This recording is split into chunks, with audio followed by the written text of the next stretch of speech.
Welcome everyone to another fantastic Challenger Cup evening here on the Yu-Gi-Oh! Card EU channel. Lampy here, of course, also with Ibris Daya joining me on the commentary for the first round. But it's not only going to be us, but we also do have plenty of great guests and co-commentators for the rest of the evening. And I would say let's introduce them right away, shall we? Yes, indeed. We have two members of Snipe Hunters, with the third soon to join us a little bit later on. But first and foremost, team captain Joshua Schmidt. How do you feel, Josh? Hello, everybody. I'm very happy to be here. Excited to cast this Challenger Cup today with some of my closest friends in the game. So I think it's going to be a good evening. We're going to see some good Yu-Gi-Oh! In for a good time. You'd hope so. And yeah, joining him as well would be Jack Rory Steenkamer, a.k.a. Quantal Think. Hello. I'm very excited to commentate some very competitive Master Duel in this Challenger Cup. And it's going to be fun commentating with my good friends. I think last time I called you the Tyrant of Telements. So lot to live up to here.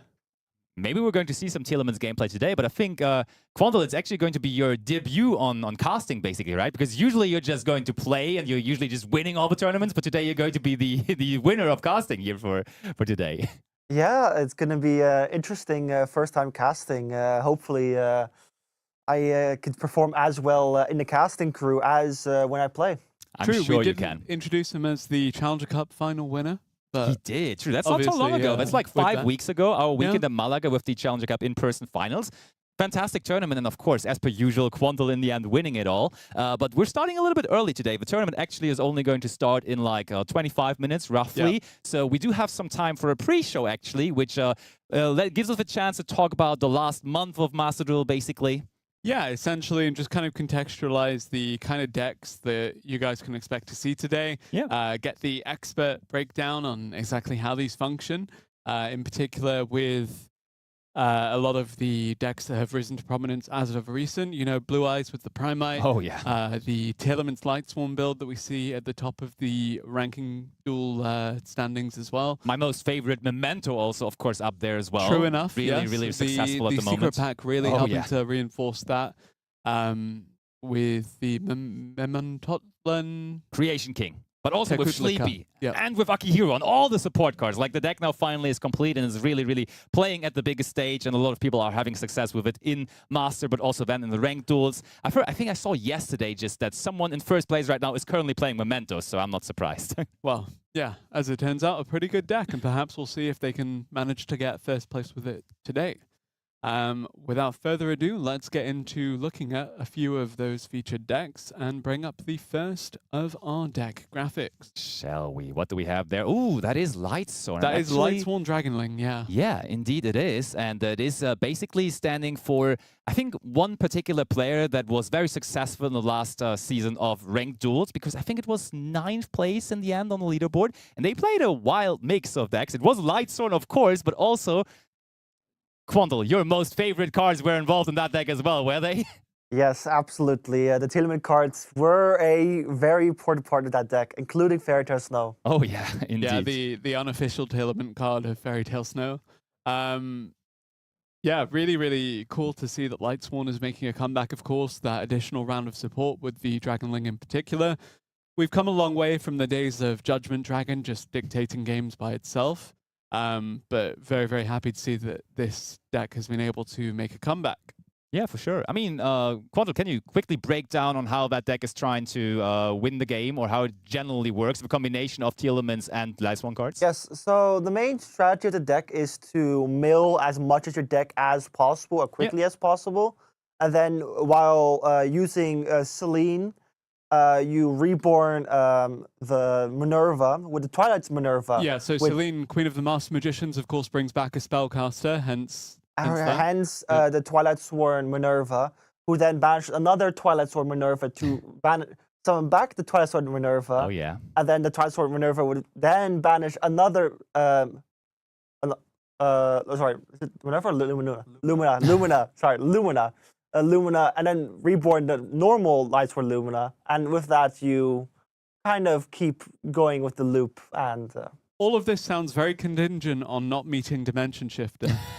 Or There's that only Ally one, of though. Justice card that everyone is teching in against Blue Eyes. That is Cycle Reader that you're talking about, That I'm is pretty sure. indeed, That can yeah. banish up to 2 light monsters in the graveyard. And I mean, yeah, that is definitely going after all of those Fiend Smith decks at the moment, because a lot of the decks are involving Fiend Smith cards currently, with them just having such an insanely good grind game, and like a lot of different strategies just putting that back in. That even at the moment is like a deck that is considered to be a pure Fiend Smith deck, even just paired up with like a bunch of bestial monsters and so on. But the main strategy is just to do the consistent Fiend Smith combo every game. I think, Josh, you have been enjoying that a little bit as well, didn't you?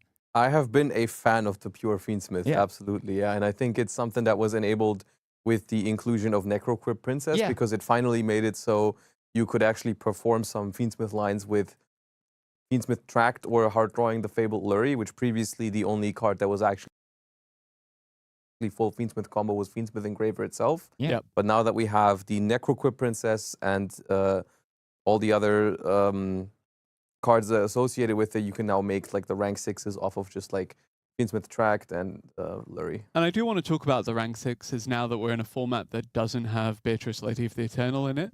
Can you just take me through what the other options are for this deck and why Fiend Smith remains one of the more potent threats within the metagame? Yeah, absolutely. I mean, the main reason why Fiend Smith is so good is because it gives you access to rank 6s. Of course, it does more than that, but the most prominent options are still DDD Wave Hiking Caesar, that one, of course, being exclusive to Fiend monsters, which makes it very powerful, as well as Evolzar Lars also being like an option you could see in some decks, as well as Constella Ptolemy M7.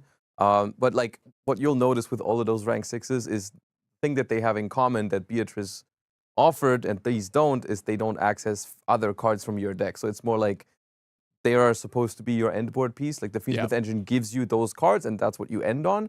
They don't allow you to bridge into other archetypes. And that's what the Beatrice obviously offered for Fiend Smith. So it losing that makes it so that you now more so rely on the deck as a win condition rather than just an engine to get to other cards. Yeah, so we've touched on Fiend Smith, we've spoken about Tailormans, we've delved as deep as you're going to get into Lightsworn. What is the next deck that we've prepared here? It will be Memento. There it is. It is the Memento strategy. And I mean, we see the monster that we have there, the Creation King, the new fusion monster, the second fusion monster to the Memento strategy. And this one does basically everything you wanted from a monster in the extra deck, because not only on the summon does it set you up completely with sending 3 Memento cards either from the extra deck or the main deck to the graveyard. Then additionally, it can banish itself from the graveyard to search for the field spell, Memento Ticlan, and then if that would not only be enough, it also has like a really, really good disruption effect into your opponent, because you can target Memento cards on your side of the field and then cards on your opponent's side of the field to destroy all of them. And I know, Josh, you did go through the Fiend Smith engine very helpfully there, but I'm immediately going to throw it back to you because I've heard from you yourself about how much time and commitment the Memento strategy has taken from a lot of players, but some just still kind of struggle to get the hang of it. I mean, myself included. The deck is very, very rewarding to learn, I would say, even though there is a pretty steep learning curve. Like the deck is definitely a prime example of a modern Yu-Gi-Oh combo deck where you try to play a decent amount of combo lines out on your turn. But I think Memento is one that I tend to enjoy more than others because it feels very... It's not the type of deck that I feel like you have to just learn everything by heart. There's like different lines you can freestyle depending on which kind of cards you draw. And it ends up being very rewarding and fun to play. And losing to Memento as well, I often felt like my opponent earned it because they found some pretty cool lines in some pretty cool spots, because it almost never plays the same way as in the previous game. Very much. A lot of the combo pieces are just replaceable in itself, right? When you get stopped on one end of the combo, you can actually just pivot over to a different route and then you will still be able to continue. And like, if you just manage to hard draw, for example, the Memento Fusion, and you got to destroy something by card effect already that turn, like everything else doesn't matter anymore because the Fusion just gets you out of it in the end again. Quantal, you want to weigh in on Memento? Absolutely. The deck is very versatile although it doesn't have a lot of non-Memento cards within its deck because there's such a large amount of Memento cards you need to play in the first place. The deck just most cards in it just extend through disruption so well, which allows the deck to play going second, especially very strong, where being able to attack directly because of one of the Mementos with just you can go for game shots really quickly. Yeah. So it does kind of make me think of the fact that Infernoble had so many different lines and took so much time to learn. And yeah, you know, the looks I'm getting, he's always talking about Infernoble. But, you know, there are many options to pursue when playing Memento. And I just want to kind of also get a check on when this deck does run into the disruption. Does it have a favorable matchup into some of your more standard meta decks, or is it always just playing its own game? Is there anything that counters it directly in the current format, or is it again just doing its own thing? I think it, to an extent, it tries to do its own thing, and it has a fair share of very strong quick play spells to extend through the most common interactions. Like if people throw infinite impermanences or effect veilers at it, that can be a very effective way of dealing with it. But on the other hand, if they have those quick play spells, they just play through it and do their thing. I think some disruption that is rather strong against it, or can be rather strong against it, depending on whether certain decks play it, is Bestials. Like Graveyard Interaction is something that the deck can struggle to deal with, especially banishing that Memento and Gatic, which is a very crucial card to the archetype. So there is counterplay to it that certain decks have more of. Of course, like Bestial decks or Dragon decks will have more of those kind of cards than like a regular deck. And in terms of the flip of the coin, is it going first, going second strategy more often than not, or? It wants to go first, but I've actually found it because of some of the things that Quantal brought up. I think the deck has some very unique win conditions when it's going second, like particularly the combined creation, its big 5,000 attack boss monster being able to attack everything the opponent controls if it's the only monster on your side of the field. And the ability to give that thing piercing damage as well with Bone Party from the graveyard gives you some very interesting lines to win through without having to actually clear the entire board. So like some decks that just rely on creating a lot of bodies might not be super strong into it. As well as the other win condition of you can make your Mementos able to attack directly with Akihiron and then just summon the 5,000 to 3,000 and just ignore everything your opponent has on the field. Makes it for a actually pretty solid deck going second in a lot of circumstances. Yeah. Okay, well, and not only see a that, lot of it today. Yeah, and additionally to that, most of the Memento lists are also running Super Polymerization, which is a card that wasn't super popular lately, but with the Memento cards and with the Memento deck now, almost everyone on that deck is running that card. So people also have to consider this card again. They're kind of building their field a little bit around it again as well, which is, of course, for going second scenario is the card you want to draw. Yeah, good thing that you mentioned this access to certain fusion monsters, because with Josh mentioning the Necroquip Princess earlier, it does call to mind the Aerial Eater, which has been such a great component of the Yubel deck, which I think is the next one that we'll be talking about. Yeah. Yubel is another one of those big combo decks, of course, and it definitely had its prime around the last World Championship, actually. At the last World Championship, we saw a lot of Yubels actually being played. I think we thought when the Fiend Smith engine did get introduced to Master Duel that it would overtake the kind of... The Snake Eye Variants, yeah. Exactly that, and also kind of triumph over Tenpai Dragon finally. But unfortunately, I think we haven't seen too much of this deck.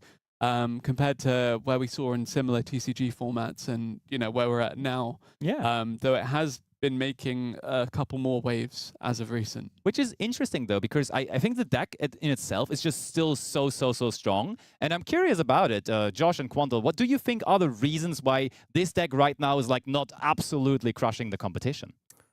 I think it has something to do with the fact that in Master Duel we got the Molcharmies before we got the Aerial Eater and the Fiend Smith engine, which in the TCG was the other way around, which it's just like a matter of fact that this deck is one of the weaker combo decks into Molcharmy Fuvalo specifically, because it accesses deck and extra deck a lot throughout its combo lines and doesn't really have a great compromise. Like Memento, for example, the deck we just talked about has great ways to actually combo without giving the opponent a bunch of cards under those charmies. Sure, yeah. Whereas the Yubel strategy doesn't really have that. I feel like that is one of the main reasons why we don't see it as much at the moment. I also think the deck has quite a considerable amount of hits in the Forbidden and Limited list. Yeah. Where main cards such as the Field Spell, Nightmare Throne, is semi-limited now. And so are many other Yubel cards currently, which makes the decks, although the ceiling of the deck is very high, where the deck can make very powerful boards when it is able to combo, the amount of time, the consistency of those end boards is much lower. as well as going second, Yubel does struggle to be able to break certain boards, such as the Blue Eyes board, such as many other decks. Yeah. Not even Varujus, the final bringer of the end times. One of your favorite cards, honestly, but, huh? Yeah, well, favorite cards to say at least. But the Yubel deck did make enough of an impact that it was a recurring theme within the top decks in that upper echelon of the ranking duel throughout last month. Yeah. Another one that has been pretty prominent there for a year or so now, Snake Eye. Oh yeah, Snake Eye. Let's talk a little bit about Snake Eyes. Yeah, Josh, I mean, it has been around for a while, so probably let's try to look at it in the way how it developed. What's the current version of Snake Eye looking like? How is it different from basically what it was a year ago? What is Snake Eye doing at the moment, which is making it win, basically? I mean, I wouldn't compare it to Snake Eye from a year ago. I would compare it to Snake Eye from a month or two ago, which basically was the deck that won the Duelist Cup, because it is still being played in a very similar fashion, because that deck was obviously basically Snake Eye Millennium Fiend Smith, which took huge advantage of Beatrice, because Fiend Smith would bridge into Beatrice, and that would give you access to the Snake Eye cards. Now, the thing being is that all of those engines are still powerful and still very strong together. They have great synergies because all of those decks kind of synergize with the cards that put monsters in the spell trap zone, where like we will end up like Fiend Smith equips in the spell trap zone, Millennium monsters in the spell trap zone, Snake Eye monsters in the spell trap zone. You can send them for Doomed Dragon. You can send them for Snake Eye effects to summon other Snake Eye monsters from the deck. The thing that's missing is like not every engine bridges into the other engines anymore. Therefore, people have been playing more Snake Eye cards to actually get to the Snake Eye combo. So you see multiple Oaks, multiple original Sinful Spoil Snake Eye, just to make sure, you know, you do your Fiend Smith thing, you have a free equip spell, you send it for the original, and that's how you do your Snake Eye combo. But yeah. Yeah, we come a long way from the Snake Eye Fire King of yesteryear, of course. Quantal, anything to say on Snake Eyes? Further establishing on the multiple originals, a lot of people have been moving to Pilgrim Reaper to replace Beatrice, Lady Eternal, in order to mill from the top of the deck the original, and with that, search Poplar in order to combo with using the Fiend Smith engine. Yeah, and I mean, Fiend Smith engine, you say, that's basically a staple right now in Snake Eye. But what about the Azamina cards? Because I know they have been played for a while. How common are they nowadays and at the moment in those Snake Eye strategies? I think they are common. Like, I see them a decent amount, but I think the majority of the decks decide against it, because it's just been established that Millennium and Fiend Smith are generally more powerful engines at the moment, especially because, and I think that's mostly due to Blue Eyes, but I think Ghost Ogre and Snow Rabbit is a card we're going to see a decent amount of today. It just matches up pretty well into that True Light, because of course getting rid of that resource is very important, and it also has that graveyard effect where it's forced to destroy your own monsters. So people are using a lot of Ghost Ogre and Snow Rabbit because it's really good against Blue Eyes. Also happens to be very strong against the Deception of the Sinful Spoil specifically. Yeah. While it's also good against Millennium cards, at least you don't lose a card from your hand on top of losing the Millennium card. So True. I think that's one thing that drives people away from the Azamina engine at the moment.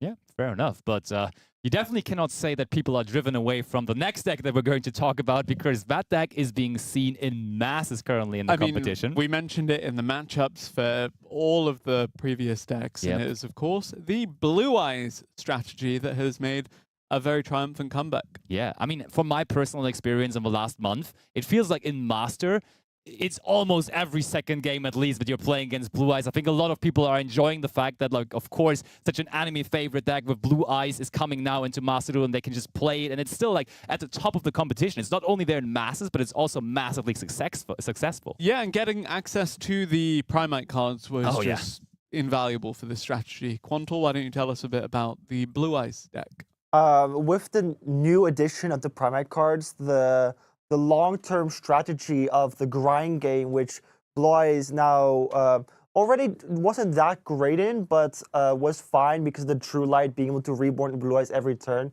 Now with the Primite Barrel returning every standby phase as long as a Blue Eyes is on the field or in the graveyard to your hand, and the Primite Drill Beam being able to reset every turn with the barrel on the field, the long grind game of Blue Eyes has been greatly improved, while also the end board has been it's just very powerful, along with the Blue Eyes engine and the Primite Drill Beam. I mean, the Primite engine is definitely what pushed this deck over the edge, I feel like, of competitive viability. Because the deck was fine beforehand. It was definitely playable. I messed around with it. I tried it. It was certainly a fine deck. But the Primite cards just giving the decks, I feel like, more starters as well. Just like statistically more good normal summons that you can make your Link 1 with to get your Blue Eyes part of the deck started was great, while also providing one of the best interruptions in the game at the moment in the form of Drill Beam. Absolutely. Yeah. Because it just returns every turn. And so this deck has reached a point where if you can't really overwhelm it, it's very hard to get this deck out of the game. When you can clear the board, it is very good at rebuilding all that. Yeah, definitely. So you said people are playing Ghost Ogre and Snow Rep specifically against that because hitting the True Light is very good.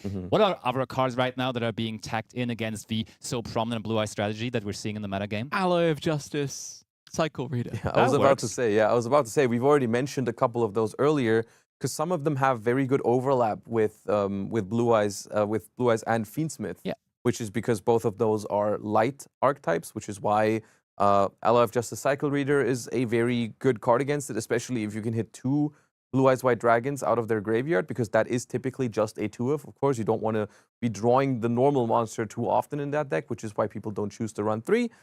You play 2 just because you don't want them both to get banished, and so Cycle Reader hitting both at the same time is pretty good, while also, of course, taking a massive hit towards Fiend Smith engines and their graveyard setup. Of course, you run into some risk of playing into a deck that does not play any light monsters, where the card is not as good, but I think that card is an option at the moment for sure. If you want to go a little bit more mainstream and a little bit more on the safer side, where you want a card that's definitely good in a lot of matchups, you can go Bystials. Yeah. Also able to banish those light monsters from the graveyard. I think those are pretty good cards at the moment. The Ghost Ogre, the Bystials, the Cycle Reader, maybe some Phantasma here and there, because the deck always links summons. I would like to see that. Yeah. Further, also DD Crow has been also another versatile card. Also hitting Momento, able to target Momento Gatic, which is a very crucial part of the deck. So for more versatility, DD Crow is also a very good tech option. Certainly. And I think a lot of people right now, when they're thinking about the format, they're also thinking about ways to play around the Drill Beam, because you're facing the Drill Beam at the moment so often, so you're just trying to find a way around it. And for example, cards like Forbidden Droplet work kind of nicely against that, because you can just send away the card they're trying to negate. So I feel like Forbidden Droplet's certainly something you would be thinking about at the moment as well, right? Yeah, I mean, that's the thing with a deck like Blue Eyes being considered one of the best decks, if not the best deck in the format right now. The deck focuses very much on the grind game, the long game. The deck is not all about making super oppressive boards game 1, especially if they don't access the Primate cards in the first turn, because it's not something they can just search. It's either you draw it or you don't. And the deck makes relatively fair boards, quote unquote, at first glance. The strength really happens in the long run when you can't like win immediately over that board. But it makes it so that strategies functioning around those, like, you don't necessarily have to prevent them from doing their thing, right? You can just let them do it and then activate like a Forbidden Droplet, and then you're good to go. That usually works. And of course, Drill Beam, you mentioned it having that very interesting interaction where it doesn't like straight up negate a card, right? It's not like if your opponent does something, negate it. You have to target a card in the field, and in resolution, you're going to negate it if it's still there.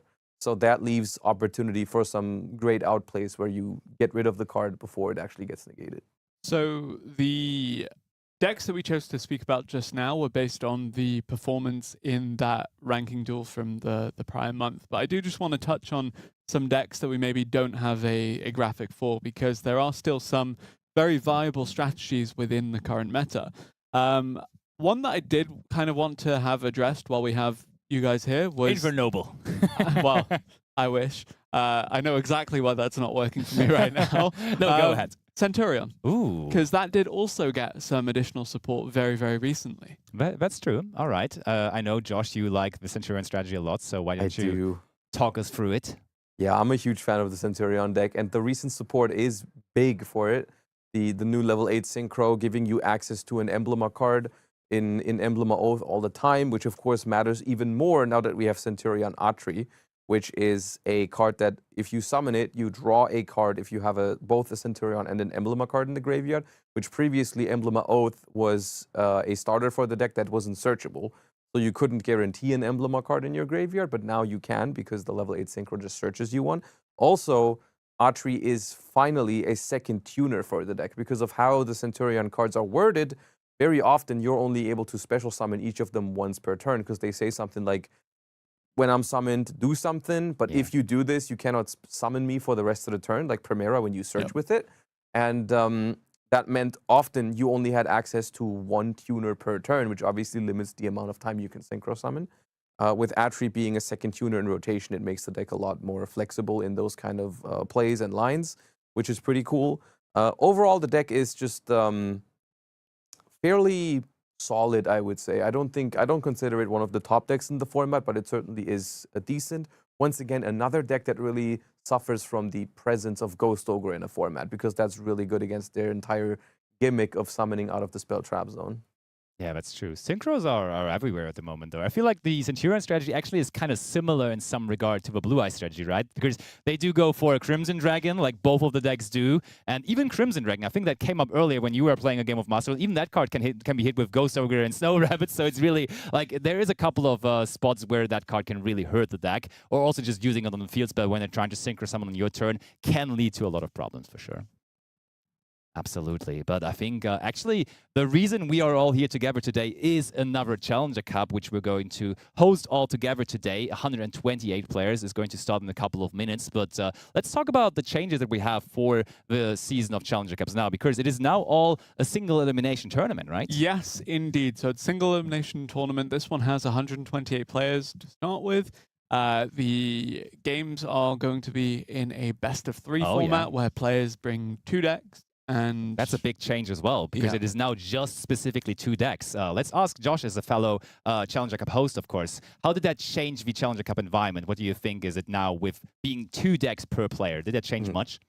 I quite enjoy having people commit to deck lists like before the tournament. It makes it really so you have to like think about and prepare for the tournament and settle on 2 decks you want to play, which I think is really interesting to look at, especially from the casting perspective as well, because at a certain point, like, people have established what kind of decks they're playing, and you can really think about, like, okay, what was their thought going into this tournament with those deck lists, rather than people playing or having the ability to just play whatever they wanted each round, and just like they could switch decks all over the place. But I think it also enables it stops people from like countering players that are known for playing certain decks. You know, you have, of course, there's a lot of people on the circuit who've made a name for themselves for being very good with specific decks, and then if someone ended up playing against them, they would put cards into their deck that were good against those strategies. Yeah, for sure. And on the one hand, that's a fun like mind game side of things. On the other hand, I think it's cool if people just commit to a deck before the tournament.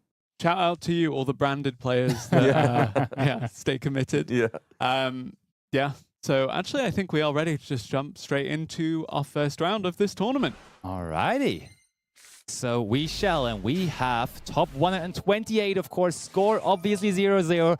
First card of the tournament activated. But Crossout Designator going to answer that here. Crossout Designator will, of course, declare Maxi for Fanchar, who will banish one and then negate the Maxi for the rest of the turn.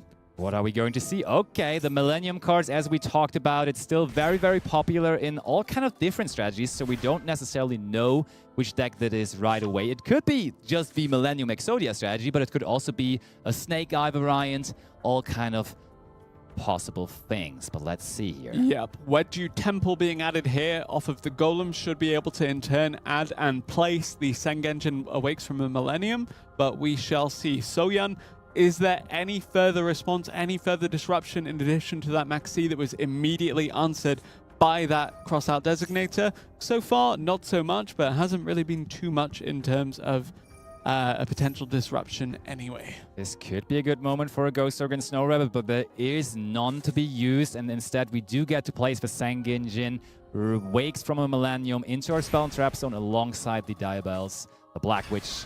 Diabel the Black Witch from the hands. Yep, Diabel Star the Black Witch, of course, just sitting there to further access the Snake Eye cards later down the line. It looks to be that Snake Eye Millennium strategy that we did mention before, which did win the Duelist Cup with the Fiend Smith engine. but we're in an environment without the Beatrice, Lady of the Eternal. We're in an environment with Moon of the Closed Heaven still, though, which will in turn access those Fiend Smith cards that we mentioned before. Here is the first. It's Fiend Smith's Requiem. That's a cool thing about the Millennium cards. Like, when you draw any of the Millennium cards, they're always going to lead to you having 2 monsters on the field. So it's always going to be some kind of a Fiend Smith combo. And that is why they are still so relevant and represented in all those kind of different variants of the Fiend Smith deck. Funnily enough, I think I've seen Yeon in plenty of Challenger Cups before, and he always was really very much of a dinosaur player. So I'm hoping that he's bringing that deck again now, because he played it every time when he could play any kind of deck, but now he's limited to 2 decks only, so we expect him to submit at least one of those as a dinosaur deck. I wonder if the Doom Dragon will indeed be doomed once it faces off against Ultimate Conductor Tyranno, but first and foremost, Soyeon has to deal with the Fiend Smith sequence that has now begun a sequence of plays using the Fiend Smith Engraver in the graveyard to further access Fiend Smith cards. There's the fusion of the Fiend Smith's Requiem and the Moon of the Closed Heaven to make the Fiend Smith's Lacrima. And that will immediately bring back the Engraver from the graveyard as well. We have not used the in-hand effect from Fiend Smith Engraver yet, therefore having the chance to either special summon it or add it back to the hand, we now decide to add it back to the hand, which is the more uncommon thing. But when you didn't use the Engraver yet, you can just get access to Fiend Smith Tract through that as well. And I mean, the Fiend Smith Engraver in the graveyard can come back anyhow through its own effect. Therefore, you just get the extra value of also having the Fiend Smith Tract in rotation. Yep, Fiend Smith Tract, of course, should very well add the Fiend Smith Fabled Lurry. Basically, a Fiend Smith essentially, at this point, which will in turn summon itself back, give another body on the field for another extension into further plays for this Fiend Smith Millennium Snake Eye build. We say Snake Eye, all we've seen so far, I think, has been the Diabellstar the Black Witch and the Snake Eyes Doom Dragon, but here is another piece of the puzzle. Is it Appaloosa Bow the Goddess? It should be, very much. That is the Appaloosa. 3 monsters with a link rating of 4, combining into that, of course, and the first burn damage now with Lacrima. We saw Maxi #1 get answered by a cross-out designator. We could very well see any further kind of monster effect disruption answered by an Appaloosa Bow of the Goddess play. Here comes Snake Eye Ash as well to start things off here for Funchar. I say start things off. Already towards the end of the combo here, but it's another one beginning for the Snake Eyes components of this deck. Yep, we just enabled another tree of our combo, and that is through that original Sinful Spores that we just drew there. And the Badger Temple already was used anyway, so we may as well just send it to the graveyard there. And we search for Dramatic Snake Eye Chase, which is a more recent development with the deck, because in the beginning, nobody really paid attention to that card, but it's a good search target now for Poplar nowadays. Well done for saying tree of the combo with the Snake Eye, of course, because we had Oak, Poplar, Ash. A lot of trees here, one of which will now go to the graveyard to start off something else for Funchar here. It's Linkuriboh. Yeah, but look at that hungry Oviraptor there still waiting as the mate of Soyeon. I would really not be surprised if he actually brings the dinosaur deck here, and I'm wishing for it now, honestly.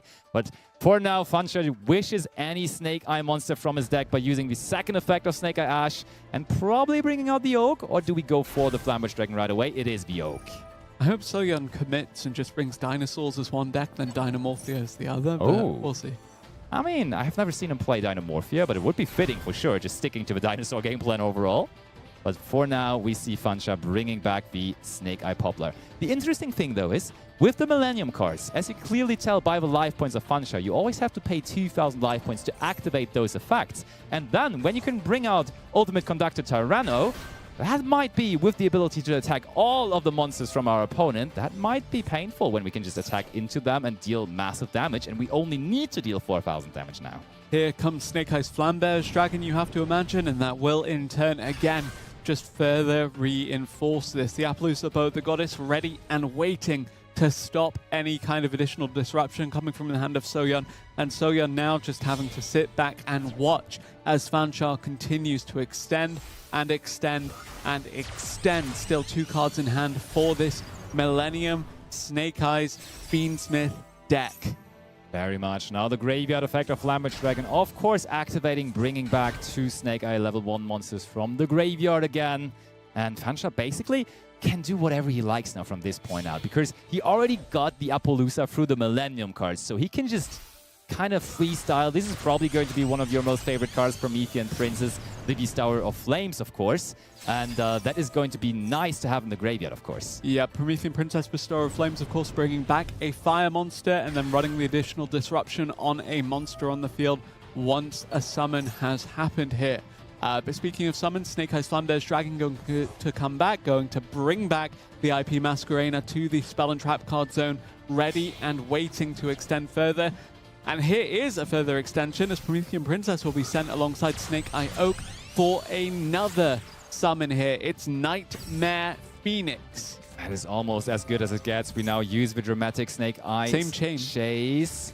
Place the Diabellus of a Black Witch into the Spell and Trap zone. And it's also going to be very important that we now in the end phase can use the other effect of our dramatic Snake Eye Chase to place one of those, or to special summon back out the Diabellus that we have just placed down there. And please note, we haven't even used the effect of Diabellus this turn yet, I'm pretty sure. So that is what we can do now. Normally, you don't want to set Wanted, but Wanted is a quick spell which we then can activate on our opponent's turn. Oh, if we play the Sinful Spoils of Betrayal, we can even set that, which provides us a different interruption on top of things now. Yeah, the Sinful Spoils of Betrayal. Silvera, of course, waiting for another disruption opportunity in favor of Vanchar here. One card unknown in the hand as well does suggest that we could even see the likes of a Maxi, a Molcharmy, an Ash Blossom and Joy Spring, a Ghost Ogre. There's so many options here available to Vanchar, and so little So Young can do. But we've seen the Dinosaur player make it out of a more difficult situation.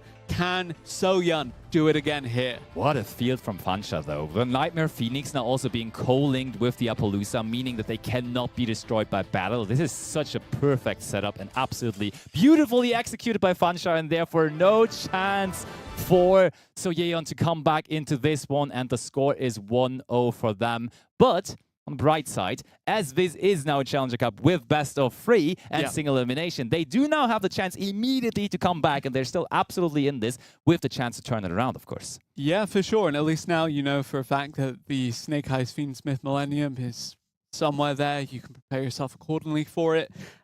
Really well played by the by Vanchar there to play through it, of course, and the Crossout Designator truly coming in clutch to just further run disruption on the disruption.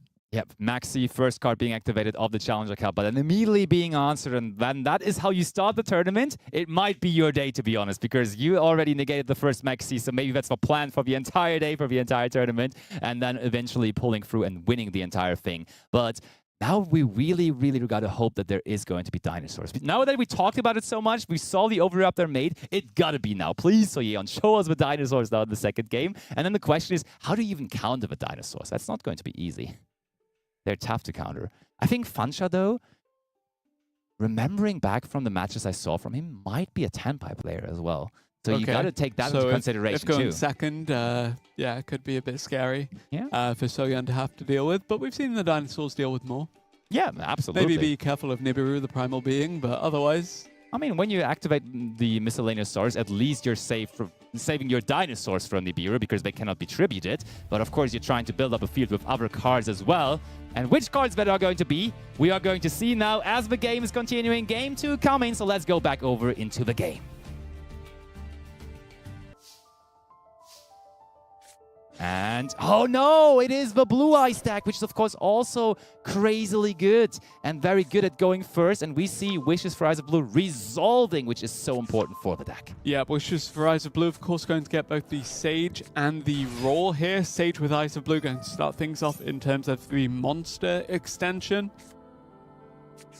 And then we go for Maiden of White next, which is the card you always want to surge with the Sage because it gives us access to the also powerful True Light. Sage with Eyes of Blue here going to be used to access the Spirit with Eyes of Blue. Ooh, and he did not draw the Mausoleum, can activate the effect on field to search it, which is now granting us another normal summon, which we surely are going to use wisely. Sending Blue Eyes White Dragon from the deck to the graveyard first of all, though. And this is nice. We talked about the Blue Eyes matchup being really relevant, a lot of people playing that deck. And then immediately in the first round now in top 128, we also do get to witness it. And let's see how well Vanchar is prepared for that specific matchup. Now True Light, the most powerful trap card of the deck, already on the field. But next up, we do have Spirit of Eyes of Blue activating. Of course, bringing back the Blue Eyes, mostly from the graveyard. Sometimes they also bring one from the hand, but here it is, one from the graveyard. We also still have the additional normal summon afforded by the field spell, so it does mean the Maiden of White can now in turn resolve as well. There's actually also, I think, still one normal summon alive in the hand too, just in case you need it. Yeah. But here is the start of the synchro summoning. You have to imagine Neo Blue Eyes Ultimate Dragon going to be placed in the spell and trap card zone. Yeah, you do that because you are immediately after just synchroing of the monster that you're equipping. Now that you have the Neo Blue Eyes in the graveyard, it actually gains you protection from targeting effects that your opponent would activate. And it does not only negate targeting effects, but also then destroys the card that it was activating with the targeting effect. And therefore, it's really, really good to have a safety layer for your field, and therefore you just additionally put that second effect of Wishes in there. And now the Roar of the Blue-Eyed Dragons is also activated, of course granting us another Blue Eyes White Dragon, all the Blue Eyes on the field, but I could see them maybe now just link off the two Blue Eyes into Hieratic Seals possibly. Is that what we do? I feel like that is what we are going to go for. Yes, yep, there is the Hieratic Seal of the Heavenly Spheres. It's as good a turn-ending play as any, and it will indeed be the end of the turn here for So-Yun. So, Fanshawe, what is the answer? Dragon player as well, question mark. Is it Fire Dragons, or are we still sticking with the Fire Snake Eye deck? We are going to see momentarily. No interruptions from him at all, which is interesting, because usually you are going to see something, but when we see Heavy Storm, so I think we do have ourselves an answer, honestly. Very, very much going to be likely the 10-Pi Dragon strategy, and importantly, once you clear out that True Light, it does mean that the Blue Eyes strategy is really, really impacted, oftentimes losing what is effectively an entire field, but True Light can still be negated by the Spirit Dragon in a worst-case scenario. Very much. We got to do that here. But then, of course, a very prominent card in the 10-Pi Dragon strategy is Forbidden Droplet, or also the Widow Anchor, which we are going to use here now. And the thing is, if we now chain the Blue Eye Spirit Dragon, which we could technically to bring out another monster from the extra deck, we can then just destroy everything with the True Light. But I just explained it to you. Of course, there is the Fusion monster, the new Blue Eyes in the graveyard, giving us the chance to negate the Widow Anchor here, which is crucial. Yep, Neo Blue Eyes Ultimate Dragon, of course, going to banish itself to negate the activation and destroy something that targeted the Blue Eyes monster. In this case, it is the Widow Anchor from Fanshawe here. However, still 4 cards in hand, still has this Heavy Storm resolving. He does. So he's not only getting rid of the True Light and the Mausoleum, but also 2 cards in the Spell and Trap Zone. What is it going to be? What did we have lined up? There's a Majesty, maybe? There was a Majesty, I'm pretty sure, and also an Infinite Impermanence. Yeah, good presence of mind from Fanshawe there to not commit into the Infinite Impermanence before using the Heavy Storm to clear out that Spell and Trap card zone before summoning anything. But here is another effect being used. The Blue Eye Spirit Dragon, as we mentioned, used on your own True Light to then negate that. But that does mean that we're now limited to effectively just the disruption of this unknown card in the hand, plus the Hieratic Seal of the Heavenly Spheres. And I think that is somewhat easy to counter if you're a 10-Pi player. I feel like just a single, again, Roku sometimes would do this here.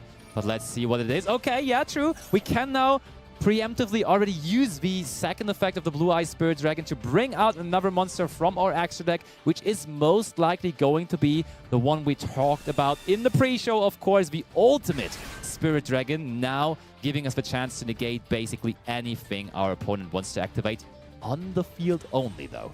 And there's an Upstart Goblin coming next from Fanshawe. Usually not a card you really want to negate. Yeah, and also, despite giving life points, ultimately 10-Pi Dragon doesn't really care about 1,000 because that is just easy for them to deal with. Totally agree. And there is Book of Eclipse now, which is perfectly also deals with the Blue Eyes. Yep, that pseudo-negate on every face-up monster on the field. Barring, of course, the Link monster that can't be flipped face down. It does mean that there will be a lot of pressure applied on So-Yun unless he finds a way to negate this. Will in turn choose to prevent that from resolving. He does, but it's actually very important that it does not, like in theory, it would have not even dealt with the seals. So Fansha really needs to also find an answer to the seal specifically. Okay, there is Gold Sarcophagus, which is huge because that does mean we get to banish the Blaster here, which would grant us access to, of course, Versatile Blaster, the Dragon Ruler, either Genroku or basically any kind of other Fire Dragon Tenpai monster from our deck. Usually it is Genroku because that means we get a Tenpai monster onto the field without normal summoning, but maybe we do want to normal summon because we don't have another one in the hand. We're going to find out, Fansha, which one is it that you want to have. I think it might be fine to just go for Pydra here, to be honest, because Pydra could then just... There is the Tenpai Dragon Pydra. Could get us the field spell or also the Sengen Kaiman. And then you can play through the seals effect quite easily, quite handily. But let's see here. Yep, here comes the Pydra looking through the deck to add something from there to the hand, or set it to get around the Ash Blossom and Joy Spring if that is a possibility, but let's see. Being added to the hand here, the Sangen Kaiman. It is the Sangen Kaiman indeed, and usually when the Sangen Kaiman now is around, one sentence or one word or combination of words is not very far away anymore, and that is of course the battle phase. Wouldn't be surprised if Fansha now already clicked the button to go into the battle phase, and so Yeon right now is considering whether he wants to respond to that possibly. And I did mention being afraid of Ash Blossom, but ultimately I think that if Soyeon had it, it would have been used on a lot of things here. But here is Tenpai Dragon Chundra, which will further extend for Fansha here. It's looking very, very good for the Tenpai Dragon deck right now. That is so good for them. And now you could even consider to just go into possibly a Black Rose Dragon to just bait out the field. But no, we just head on into the battle phase there. And now Soyeon still thinking about whether to maybe preemptively use that Seals here. Because funnily, I mean, Seals loses a little bit of value here though. Because if you decide to bring the Chandra back into the hand, and they activate the Sengen Kaiman, then they can search for Genroku and then special summon out the Chandra from the hand still, so they get 2 monsters for the price of 1, but we're still going to use the seal here, probably going to put that Chandra into the hand, but as I just explained, if we do not have Ash Blossom for the Sengen Kaiman, I think that's still massive. There it goes back to the hand. Is there anything good possibly we can access here from our deck as well? Course, mandatory second effect of spheres. Usually you're just trying to summon out good old Bestial Magnamut to give you follow-up for the next turn, and this is going to be the case here as well. There is indeed the Bestial Magnamut. It's ready and waiting, but will there indeed be an opportunity for Soyeon to capitalize on that and to further extend here? Because Sangen Kaiman crucial moment, it's resolving. Yes, it is. No Ash Blossom and Joy Spring yet. No Ash Blossom and Joy Spring at all. Yeah. Tenpai Dragon Genroku going to be added to the hand. Tenpai Dragon Chundra going to summon itself out. And that's what I meant. You can just use both effects of Sangen Kaiman as we are in the battle phase. Therefore, you do get both cards onto the field. Therefore, the seals, quite honestly, it appears like it really did nothing there in that particular moment. Because you don't get any value from the Magnamut, as it's probably not going to get us into the end phase. And also, we did not deal with the Chandra, as it now is back onto the field.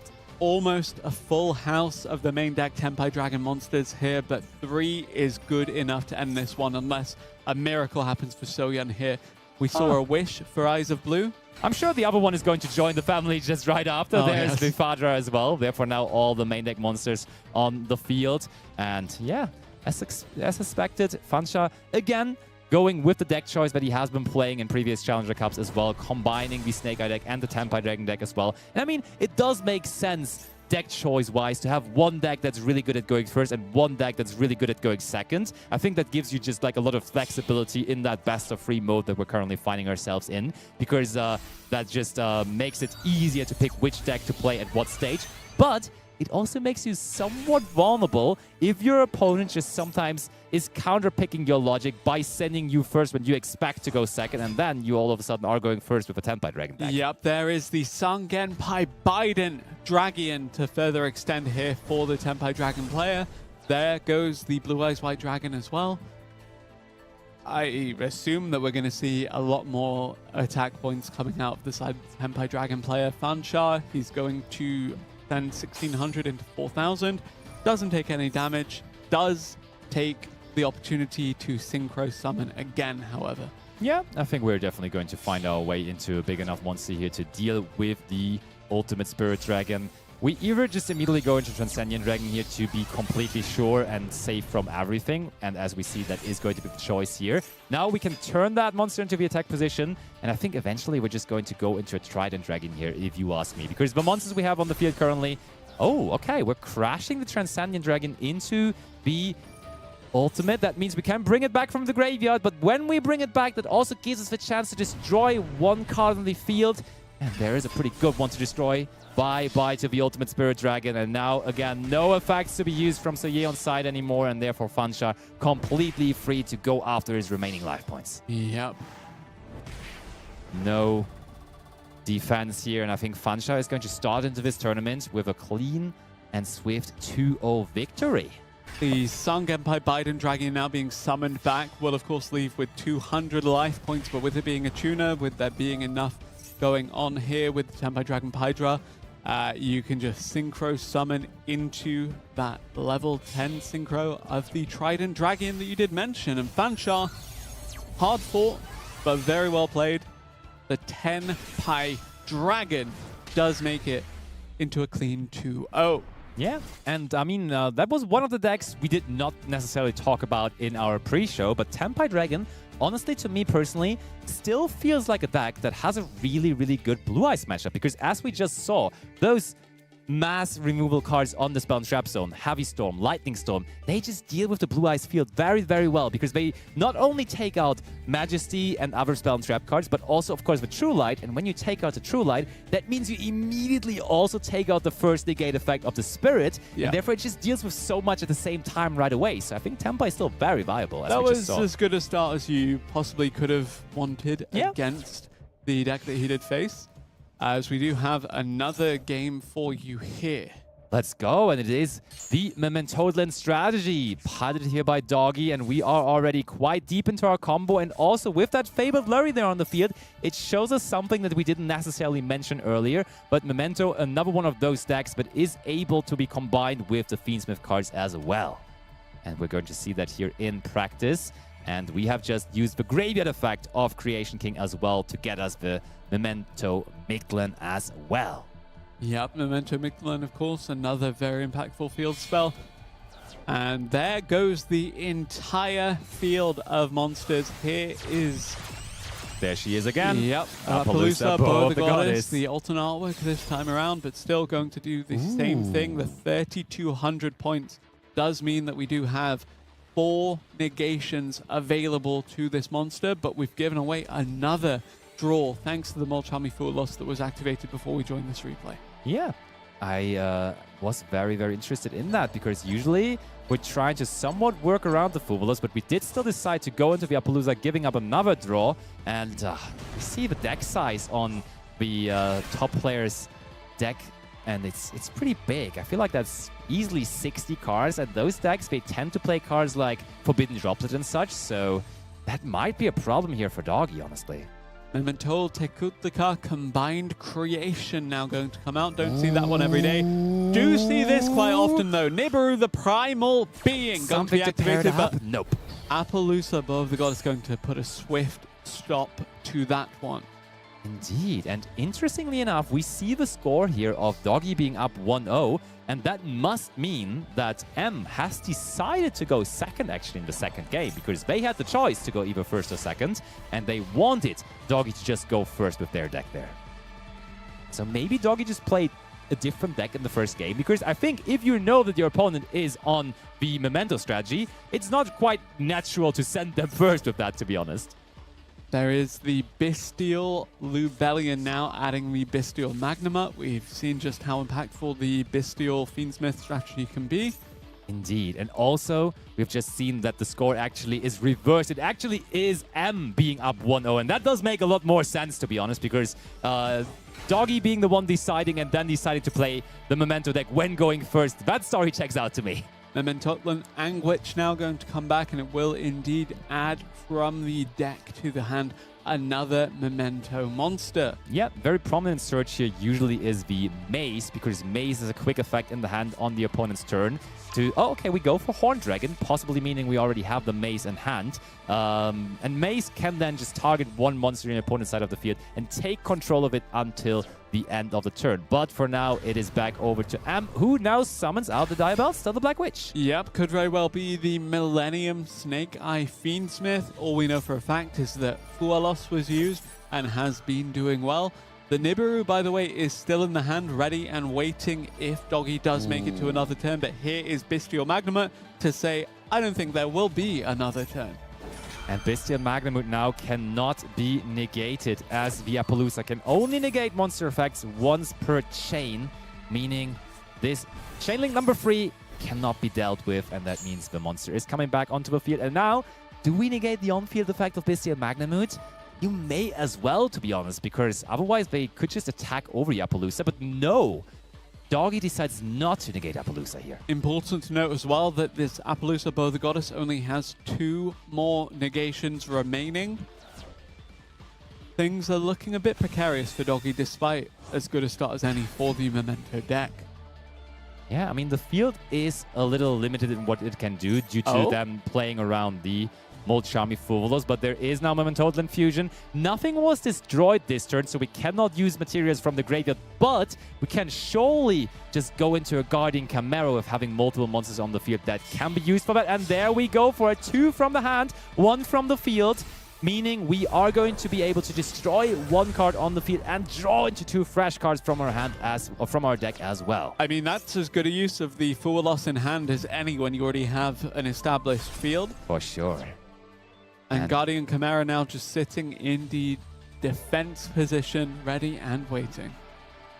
But M has not even normal summoned yet or anything, so there is definitely still some stuff left that they can do. And they go for Momento the Naze. I was right. That was already one of the cards they had in hand. Now stealing that Diabellstar of a Black Witch, honestly signalizing to us that M must have been announcing battle phase there, and Doggy, as it is only an effect that he can use in the main phase, decided to use the maze before his Appaloosa gets run over. Yep, exactly that. And, you know, great credit to Doggy for committing to playing through the Fualos and saying, look, I know that I can take this challenge and actually establish enough of a field that it doesn't really matter that you start the game with 7 cards in hand, but does it matter in the end at all? As Gold Sarcophagus now going to send Despian Tragedy and force out another activation of the Appaloosa Bow the Goddess. That is a while back, though, then, from M, because that means we're playing the Diabellstar cards and we're playing Branded. So probably in this 60-card deck, it's mainly Branded. And I think with the Diabellstar cards,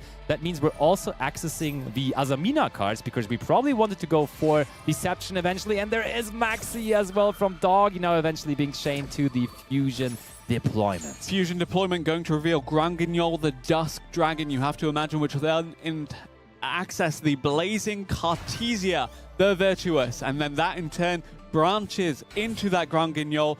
Thanks to the Fallen of Albaz, you have potential access to Mirror Jade if you really wanted to, but I think Granguignol is the logical point to act as that pseudo-foolish burial. But monster effects are all we're talking about right now, and there is one negated, but here is another one in response. It's Cartesia resolving here, so it should be Granguignol, the Dust Dragon, that pseudo-foolish burial, looking to start things off for M, but another draw being given away in response to Doggy. Yeah, and this would be amazing if it would be against an Effect Veiler or something like that, because we can then just work around Effect Veiler on Fallen of Albaz.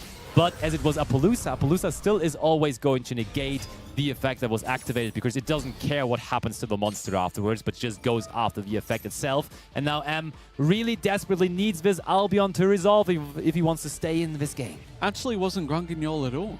It was the Albion, the Branded Dragon, which will then in turn fusion presumably into the Mirror Jade. Oh, but yeah. Let's... It is Mirror Jade, the Ice Blade No Dragon. more guessing the branded paths. Just wait and see what they can cook up. And they're immediately also going to use the effect on the field, sending 1 card from the extra deck to the graveyard to banish 1 other monster on the field. And banishing Tekutlika can actually be quite painful, as you would need to destroy the Akihiron somehow to get it back into rotation. And that is, of course, the main boss monster of the strategy. Therefore, not having access to it at all for the moment is quite painful, honestly. Yep. There goes Mirror Jade, able to deal with the 0 attack Appaloosa Bow the Goddess as well now. M, no cards in hand, given 4 over to Doggy, but Mirror Jade, the Ice Blade Dragon, as good a boss monster as any. This end phase is, of course, the third main phase, as it were, for the branded deck. Gonna re-add the Fallen of Albaz and the Blazing Cartesia, the Virtuous, to start off further fusion plays on the following turn. Now, Albion, the branded dragon, as well, going to resolve in the graveyard to add a branded spell or trap to the hand. Or set it in that case, and we do go for branded retribution, which we are going to set, and I think that is probably going to be live here as well. So Doggy will have to consider how to play around that too. I can promise you though, Doggy has been playing the branded deck himself, therefore he is definitely going to be aware of how that interaction works, how those cards work, and therefore he's going to play into that masterfully, but he needs some more Memento engine here to really progress the game state. And okay, he does have the follow-up of a Memento Fusion in the graveyard, meaning he can destroy one monster on the field and does not even need a Memento monster for that to search any Memento spell trap. It could even search another copy of the Fusion, but we do choose to go for the Bone Party instead. And now the field spell triggers. Guardian Chimera has a lot of levels, so we have a lot of choice here to bring back monsters, and we do go for the Anguish, which of course is level 3 and therefore definitely lower than Guardian Chimera, and that now can search us anything we want in terms of Memento monsters. And we go for the Tatsu no Trichogo. So many cards in hand for this Memento deck, but are they enough to deal with the branded field here? We do now use the second effect of the Anguish, destroying one Memento monster on the field, trying to bring back the Mace, which we targeted in the graveyard. So Anguish destroys itself, brings back the Mace, and Mace now is also really good, as if we do not have access to the Memento Fusion yet, we can search it with the Memento Mace. And before that, though, we do go for Akihiron effect in the graveyard. And that now is the funny and interesting thing we were talking about earlier. Akihiron, in this scenario, activated its on-field effect, meaning we can attack directly this turn with level 9 or higher Memento monsters, which obviously are going to be 1-for-1 Vitikutliga, which we may be adding back to our hand now. Yep, this card can recycle banished monsters, and there it goes back into our hand. And of course, also the combined creation from the extra deck. And now the Dark Blade, that one is able to target the face-down spell trap, which of course we know is the branded retribution. And it is gone in a heartbeat. And I think we're just short of the 5 names needed to access the combined creation, but we are rapidly approaching that. No problem, as now the effect of Tatsuno Chichogo is activated, and it's most likely going to destroy itself, meaning we can send Memento monsters from the deck to the graveyard to the grand total of a level of 5, meaning most likely it's either a combination of Sleepy and Gaddik equaling 5 for 3 and 2, or you also very often see them going for the... Oh, okay, it's only Gaddik and Goblin, meaning, yeah, okay, Mace is already on the field, so we can't go for that level 1 option, and probably Sleepy has been used at some point as well already too. But we do now use the effect of Gaddik. Of course, was sent to the graveyard through a Memento monster effect, therefore has the chance to come back. And now we use the effect to target something in the graveyard. And it is the Bone Party, which we discarded. And Am knows there is no way to come back into this anymore. And therefore, the score is even and equaled with the Memento strategy. And I'm happy. First round of the day, top 128, and we're already seeing Memento gameplay. That has to be a sign for the day. Yeah, true, and you know, the Challenge Cup mainstay of the branded strategy as well, while it wasn't successful this time around, still there is a game 3 between these two contestants, and it does mean that we will very well see which of these strategies does come out on top. With branded, it's crazy. Even though there's just not that many players still playing it, still that small amount of players always still turns out to be successful. I think in the last season of Ranked Duels, there again was someone in top 10 with branded, because they just keep on performing with the deck. Whatever the format it is, branded is going to be there. And that is the only thing that is safe for the format. Yeah. Which is really, really funny to see. But of course, now also the Memento deck. With Memento, I think it depends a lot on how you build the deck, whether you really want to bring that as a going second deck now. Because if you play a Memento deck without Super Polymerization, for example, it can be a little bit tough. But if you do run those cards, I think it's a super valid deck to bring into those going second scenarios as well, for sure. But let's see in action in just a moment. And maybe M does not even want to go first. We shall see. Doggy will go second, and therefore, of course, M goes first. And looking at the deck size from M... I think that's branded again. Should be that, indeed. But that deck can also sometimes rig. We see Wanted, Seeker of Sinful Spoils. I saw the branded deck fire off a spell card to start things off, and I was like, that grass looks greener. But nope, it's Wanted, Seeker of Sinful Spoils. As good a start as any. The Snake Eyes component of this deck really coming alive now. Diabell Star the Black Witch going to start things off. Was that Bestial Lubellion that was sent? It was, indeed. Interesting. And I mean, it's not necessarily a Snake Eye component of the deck, but rather just the Sinful Spoils and Azamina part of the deck, because I don't think we're going to set the original Sinful Spoils here, but we do go for Deception of the Sinful Spoils. And that is, of course, either going to fusion... it's definitely going to search for the Hallowed Azamina, but then either in the conclusion of that is going to get us the Murcielago or immediately the Ilya Sylvia to further back up our place. But there is the Hallowed Azamina first of all, of course. And I mean, the problem here is we start with Wanted Seeker of Sinful Spoils, meaning we can't really go for the cool sequence of Hallowed Azamina Chain Wanted anymore, so maybe we just want to go for the Ilya Sylvia right away, but we will have to deal with Fuwalos if we have no answer to it now. Yep, last time around we saw that M was able to open with Molchami Fuwalos to punish Doggy's extension, but here is Doggy responding with one in turn. The Fuwalos answered though by the Ash Blossom and Joy Spring. Do we have a Maxim response? Do we have anything in response? It doesn't look like it here. Doggy, you tried your best and it did not work out. That Fuwalos shall not resolve, and we do immediately go for Ilya Sylvia. As I was mentioning, we already started with Wanted, and therefore we can't really go into that cool sequence with Hallowed Chain Wanted anymore, and therefore we have to just skip the Murcielago and go for Ilya Sylvia right away. And there is the normal summon of Aluber, but we really desperately need to resolve that now, to be honest, because if we just get stopped on this, it is looking desperate, but now Branded Fusion, one of the most powerful spell cards in the game of Yu-Gi-Oh! Has been added to the hand. And Branded Fusion now, if it does resolve, is about as good a start as any for the Branded deck, of course, being so integral to the strategy to access these extra deck monsters. Will we see the Albion again come out here to then bridge into the likes of the Mirror Jade again? A lot of options available to M here. Here is the first in a sequence of fusion summons. It is Albion the Branded Dragon. Now the interesting question is going to be, do we go through Lubellion or do we immediately go into Mirror Jade? The problem with going into Lubellion here is we would have to give up on our last card in hand because it requires us to discard something. But it is, of course, still pretty valuable as you do get the chance to leave the Albion on the field. And you want to leave the Albion on the field as you do already have Lubellion, Bestial Lubellion in the graveyard. And that works so well with Lubellion. Of course, oh, we had the Called by the Grave as well. That starting end from M was massive. It was indeed, but ultimately didn't need the Call by the Grave to deal with that Fuwalos. I would like to draw in my 60 cards deck like that.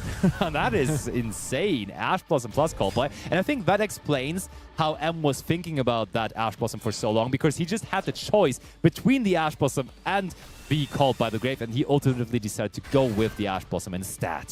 But now the Bestial Lubellion is returning onto the field, and that should get us the Branded... Yes, but Branded lost. I was expecting that. And into the end phase right away we go. But of course, as we have tributed the Albion that is going to trigger in the Graven, and Deception of the Sinful Spoils is returning to the field as well, which is somewhat interesting because we had the chance to use the Wanted in the graveyard to shuffle back Deception to get a random draw from our deck, but instead we valued that card returning to our field more. Yep, and now the Banishment being set instead of the Retribution does suggest that we have further extensions coming out of M here. Blazing Cartesia the Virtuous going to help future turns and future extensions there. But will there be another turn for M to do those extensions, or does Doggy have an immediate answer now? I think going for the Branded Banishment is quite nice because we have the Bestial Lubellion on the field, and having Bestial Lubellion already on the field means we do have quite easy access to the Dragon Lord in case we play that, and therefore then having Branded Banishment just works out nicely. But there is the Dark Blade, so it's still Momento gaming from Doggy. We're using the effect of Dark Blade on summon to target an opponent's spell and trap card, which was the Branded lost, but that shall be negated by Ilya Sylvia right away. Yep, the Azumina Ilya Sylvia, of course, negating that, but the Mirror Jade actually going to chain its effect on top of that as well. And that is such a crucial effect because we talked about it earlier. Momento actually has the chance to dodge effects like Effect Veiler and Infinite Impermanence very regularly. But Mirror Jade, whatever they chain here, whatever other monster they bring out to the field, it doesn't matter because Mirror Jade does not target. And therefore, just Unresolution is going to banish whatever monster is left for Doggy. Here is another link in that chain as Branded Banishment was activated. Albion, the Branded Dragon, going to come back here. M looking pretty good, all things considered. And the banish from the Mirror Jade, of course, does remove another Memento and name it is from going the to be graveyard. the Dragon Lord. Look at it. We're going for the Dragon Lord. We have used all of our effects on the field. Therefore, the field is good and free for Light and Darkness Dragon Lord, which can just negate all the cards that Doggy has in the hand. But let's see whether he finds a way around it, maybe. Yeah, the mandatory triple negate from this card. M, not too much in terms of interaction on top of that, because you're forced to stop whatever Doggy plays. Does Doggy have more than 3 sequences with which to force this out? The Engraver honestly is a good start because if we get another Light Fiend into the graveyard that is just in the graveyard, another effect we can also activate.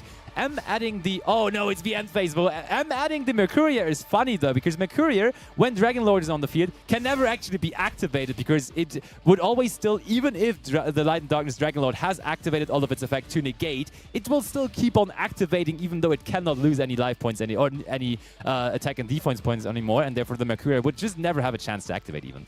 Yeah, Light and Darkness Dragon Lord now just on the field. Blazing Cartesia, the Virtuous, going to join it alongside that Mirror Jade, the Iceblade Dragon. And we got to be careful here. We just don't want to activate. Not using the effect Yes. of the Blazing Cartesia so as not to force out the Light and Darkness Dragon Lord disruption on your own play. But does mean we're in a position now where we only have access to 6,900 points of damage here. That is indeed true, but still, of course, with Dragon Lord sitting on the field, meaning Doggy's situation doesn't necessarily get much better. They do, of course, have the chance to draw into another card next turn. And I'm telling you, one card that would be really, really good to draw into here would possibly a Super Polymerization. If they can pick up Super Poly here, this might be the one to turn it around, because that cannot be negated, of course, by the Dragon Lord, but it's not apparently there. We do activate Tatsumi. Do we have anything else in this chain that we can chain? There is a Momentotlin Fusion. Okay, that's a thing to activate here. And I mean, we talked about the Appaloosa earlier, only being able to negate once per chain. Same thing goes for the Dragon Lord. Therefore, Chain Link 3 and higher will not be interacted and negated with the Dragon Lord. But now that also gives M the chance to chain his Cartesia as well, meaning that one will resolve as well. And what are we going to go into here? We could... we may even be fusing... Yeah, we may even be getting rid of that. And that is interesting now, because Dragon Lord needs to, of course, lose attack or defense points on resolution to negate the effect that we were trying to negate. Meaning...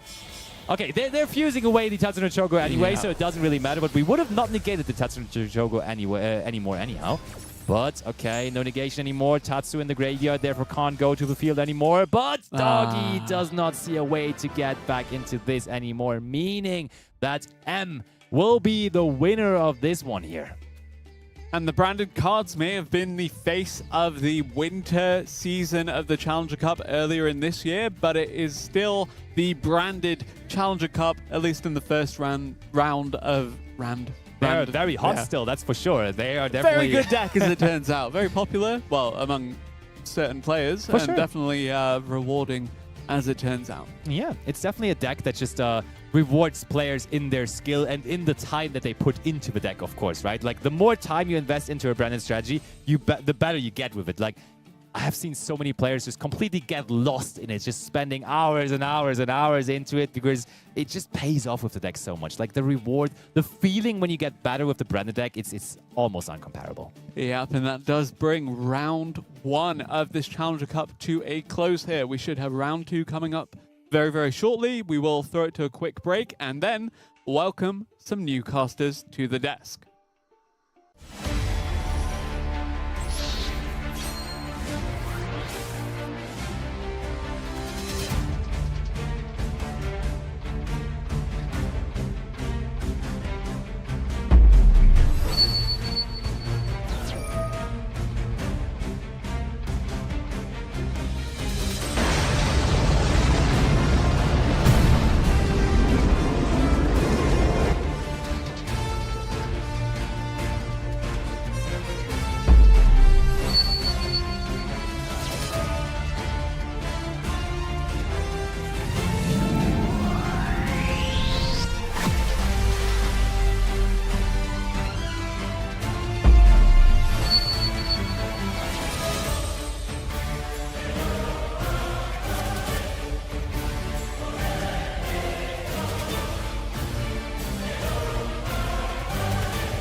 Welcome back, everybody, to the Challenger Cup, and we have just witnessed the top 128 finish, and I'm here with Emre today to cast the top 64 for you guys that we have coming up.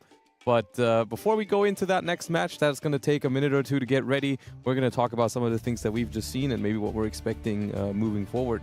Yeah, so we just seen a branded deck play against the Momento deck that are two pretty similar decks, I would say. They both require a lot of skill, and not a lot of people can pilot those decks very well, but the people that can, they play it like almost perfectly, and it's very hard to play against those decks when you know that your opponent is like good at it. Yeah, I think it's, I mean, branded, of course, being a little bit of an older deck compared to Momento, but I think Momento might also end up in like a similar spot where ultimately people that play the deck a lot now, they might still be, I can see people still playing it in like a year or two or whatever, like the same, it might have the same lasting impact on the game that Branded did have, because Branded is a deck that at this point is years old and people still play it and perform with it because it is so strong if you dedicate a lot of time to it. And Momento is definitely feeling a similar. Also, it just happens to be fusion decks that end up like that. You know, we've talked about it earlier, where the Centurion deck feels rather similar to the Blue Eyes deck in their like mid-rangey playstyle, and they're both synchro strategies. And then these fusion strategies can feel very similar in some ways. It's kind of cool how that works out sometimes. But in that, of course, we saw multiple games in that previous round because Challenger Cup is best of 3 now, and people bring multiple decks. I think one thing that was really showcased in that previous round that we didn't talk about during the pre-show was the fact that Tenpai Dragon is a deck that you don't run into it as often anymore on the ladder, but in a tournament system like this one where you have 2 decks and you might prepare one deck that's specifically to go second after you've won. Let's say you win game 1 of a series, and you know, because that's how it works, people get to decide on whether they want to go first or second after they lose game 1. And that's when people really like to queue that Tenpai deck. Yeah, that deck is actually still really scary, even though Sangen Kaiman got now limited to 1. Yeah. Every time I come up against that deck, I'm always scared, because you can establish a pretty strong board, but they can easily break it. And especially now that Tenpai was a deck that was always paired together with a lot of hand traps. People are now playing board breakers, the Sky Striker engine. Yeah. I think that deck is actually really, really good. It is a very, very strong deck. And I think people are also doing that because the deck has less starters now. And the spell version of the deck actually ends up just coming with a decent amount of draw power, where you can resolve, like, you play Upstart Goblins, you play Sky Striker Mobilize Engage, which draws cards, you play Into the Void, Triple Tactics Talents, or Thrust to get Triple Tactics Talents or Engage. So if you don't draw a Tenpai card in your opening hand, I think it's a lot better than whether you were playing like Impermanence, Veiler, Ash Blossom, those kind of cards. You would just be stranded without a Tenpai card. Whereas in that deck, I think it feels more consistent to grab those Tenpai cards from the deck. And you only need 1 to win the game, actually. That's the thing, right? Yeah, that's like, you might not have one in your opening hand, but if that Upstart Goblin or Engage gets you 1 of those Tenpai cards, you're just good to go. So that deck is definitely still scary to go up against, especially in a tournament format where you don't have to play it in a game 1 where you don't know whether your opponent is doing the same thing or whether you're going to be able to choose to go second. You can just bring it after your opponent loses game 1 and you think they're going to go first. And there are also very few counters to it. I know that Drone Lockbird is really strong against that deck because they like to draw a lot.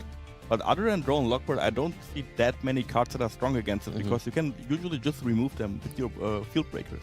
Yeah, I actually think the deck has become weaker to quote-unquote the just fair one-on-one interactions like Ash Blossom, like Effect Veiler, which are very popular cards in the Blue Eyes deck, for example. Also, Dominus Purge being in a lot of Blue Eyes decks is weird for it because it makes it so that there's basically 6 cards in that deck that can stop Sangen Kaiman in the battle phase, for example, that your opponent does not have to commit to the field, right? I think that's a big deal, because when you're playing Harpy's Feather Duster, Heavy Storm, Lightning Storm, you don't care about the Blue Eyes trap cards, for example, but you really care about that Effect Veiler, because if there's only very few Tenpai cards available, chances are you're going to only have 1. And if your only Tenpai card is the Pydra and your opponent Effect Veilers it, you don't have as much room to play around that. So I think that's why the Blue Eyes deck in particular can give that deck a hard time, because Dominus Purge just makes it so likely they have ways to stop your extension as well in the battle phase. But the deck is still scary, especially when you know you're going to be going second. Yeah, I think the top 64 just started. Let's get straight into the game and let's see who's playing and what they are playing.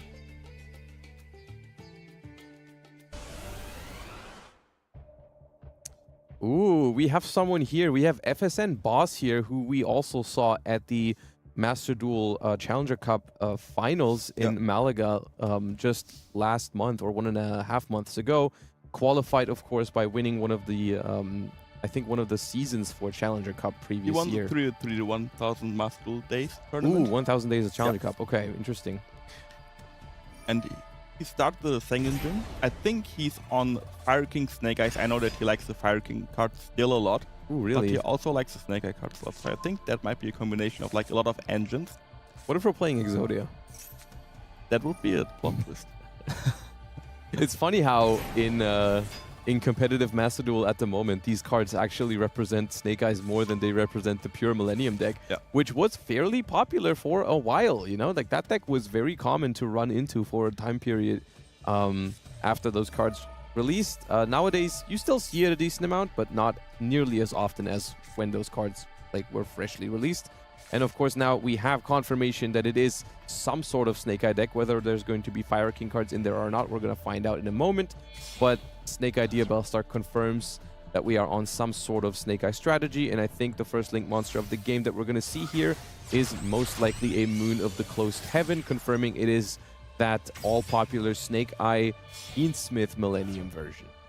Yeah, and I think the plan from bosses right now to go into your Fiend Smith combos first, maybe establish a Hiking Wave Caesar to make sure that your opponent cannot Nibiru you. Yes. And then you can, if you have the right cards, go into your Snake Eye engine as well. Yeah, that is one of the things that I don't want to say reduced, but that is like the power level of this deck has gone down because at this point still, in order to access any sort of Snake Eye combo, boss is going to be required to have one of those cards in their hand. If they don't have that, they cannot perform Snake Eye combos because Beatrice is no longer available, and you cannot just pivot your Fiendsmith cards by making a rank 6 Beatrice and sending either the original or the Snake Eye Ash from the deck to the graveyard and then reviving it with Promethean Princess. Snake Eye Doom Dragon being actually one of my favorite cards of the format. The summoning mechanic is such a unique mechanic that I probably haven't seen somewhere else before. It's definitely not many cards that work like that. It's just one of those cards that if your opponent doesn't pay attention, it just comes out of nowhere and it feels very fun to do. Yeah. Just send those cards from the spell trap zone, summon it out, especially when you're going second into a board. It's very fun because you also get to remove a monster from their field. We do see a very strong counter here to the Fiendsmith line, which is those Bystials that we've talked about earlier already as counters to Blue Eyes as well.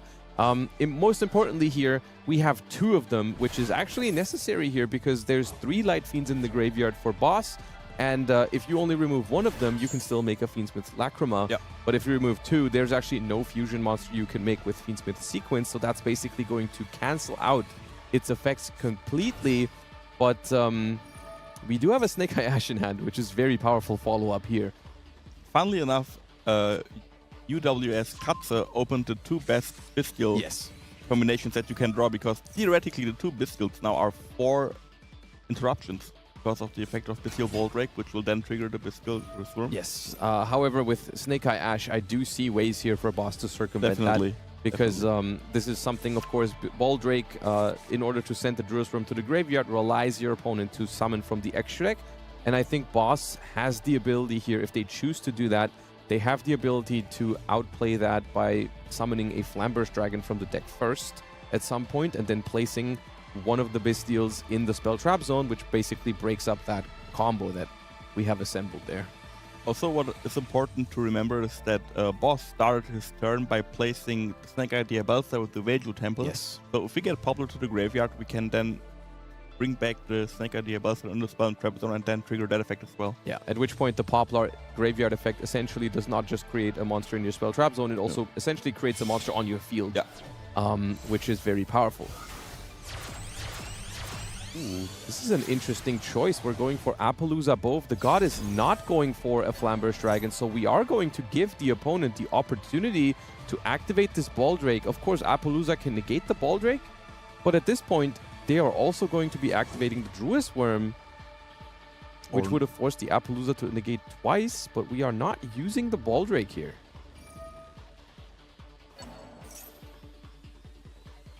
This is interesting because this also makes it so the Snake Eye Ash going into the graveyard here for boss makes it so that Currently, I don't see an obvious way to pivot into a Flamberge other than committing a further card from their hand, because they did grab... Was it original or it was Divine original Temple? Symbol It was Spot. So we have a original, way into our Snake Eye Oak. Yeah. Which then can get access to our Snake Eye Ash. Snake Eye Flamberge, yeah. Yeah. Okay, we have Divine Temple in the hand already, choosing to replace the Wedju Temple rather than sending it for the original. That was what I was expecting there, but could also place the Flamberge with this, I suppose. But we choose to place a Snake Eye Ash. Alright, Poplar goes into the graveyard. We do need a level 1 fire in there as a target for Oak, otherwise you'd be just summoning it without getting any value from it. So that is what we're going to do, and then we're probably going to send the Oak alongside another card to get access to the Flamberge. A little bit different of a line here than what I was expecting this turn, but it does ultimately still work out, and it's still going to be a very powerful field here for Boss, no matter how you approach this. I'm actually also surprised by Katz's decision to not use the Baldrake effect onto the Appaloosa, because that would have basically made this Appaloosa an 800 attack Appaloosa instead of a 2400 Appaloosa. Maybe Katze wants to have a field presence for next turn, but I think if Boss really wanted to, he could get rid of both Bestials, which is what he's trying to do right now, using the Snake Eye Flamberge to place the Field Bristle in the Spell Trap Zone. Druisworm in the Spell Trap Zone has funny interactions to it, because it actually says if this card is sent from the field to the graveyard. So in a world where we don't know what the opponent is playing yet, but if they are playing, let's say, the Snake Eye deck themselves, if they end up sending that card as cost for some other effect or to summon Snake Eye's Doom Dragon, they could still use that effect at some point, or let's say they play Forbidden Droplet in their Tenpai deck or whatever it might be. It has some funny applications that card is in the Spell Trap Zone right now. We'll see if that comes up. Yeah, it could actually be any deck, because the Bestials, as we said earlier, are really popular. Yeah. They're really strong against a lot of decks. Yeah. So it could be anything. One thing that is going to be somewhat interesting for Boss here, which is somewhat non-standard about this entire situation, is the fact that we've already used Snake Eye's Flamberge's effect to put a monster into the Spell Trap Zone for the opponent this time. Normally, of course, this is what you do to place your own IP Masquerena back into your own Spell and Trap Zone. Not something that's going to be available for Boss here, because we have already used that once per turn effect. So I think this IP Masquerena might just be stuck in the graveyard here. We might not be able to get it back. I don't see a way to get it back actually this turn. Unless you're trying to end on Ambler Whale, I suppose. Which, once that's destroyed, could bring back a Link monster from the graveyard, but not a common card in most of the Snake Eye decks these days, because the extra deck is rather tight for that deck. Talking about that Salamangreat Raging Phoenix being the board now.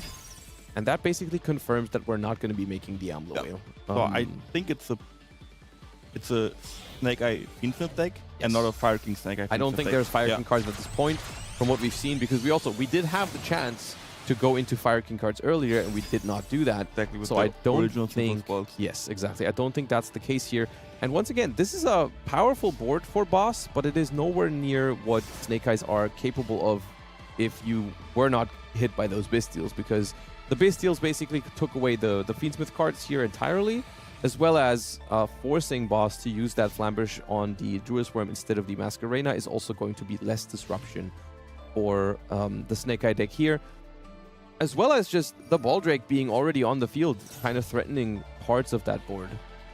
But we don't decide to go into the battle phase with Baldrake. We are activating the Bestial Rebellion from our hand, which theoretically could get negated by the Appaloosa. It can get negated by the Appaloosa. I think the downside of moving into the battle phase immediately is the fact that there is a Zelantis, which outside of having that effect where it removes everything and then returns everything, it also has the effect to destroy cards based on the number of cards that you have that are co-linked, which, of course, the Appaloosa and the Zelantis currently are. So if the Baldrake goes into the battle phase, I think it would just get destroyed by this Appaloosa.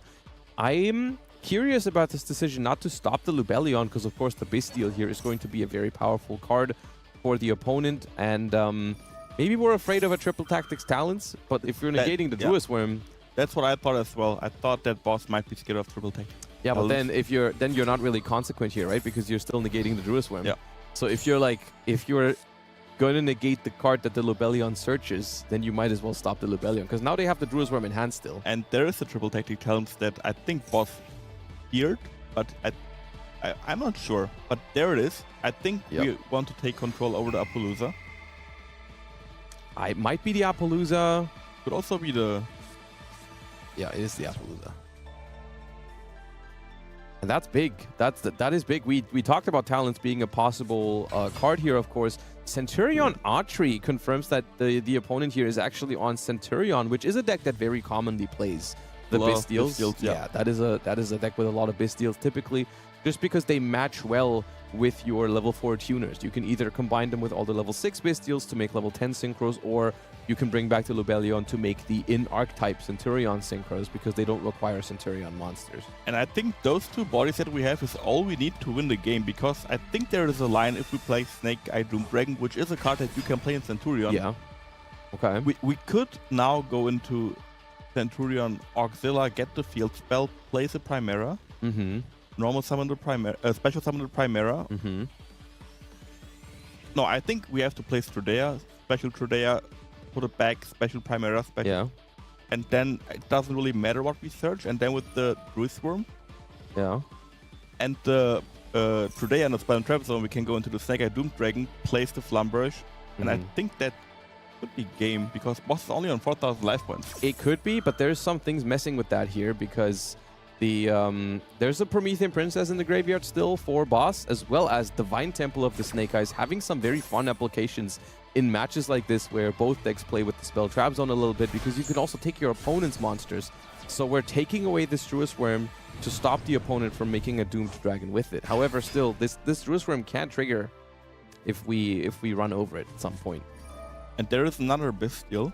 We have Saronir as well. Mm-hmm. Interestingly enough, we did not try to use the Appaloosa on the Promethean Princess there. What do you think the reason for that is? Wasn't it Chamber? Oh, no, we could have chained the Appaloosa in between the... Oh, It no, was because they Chain Block, right? activated the Yeah. Divine Temple as It was chaining Chain Block, 2, yeah. right? Yes, they couldn't. That was well played. I missed that.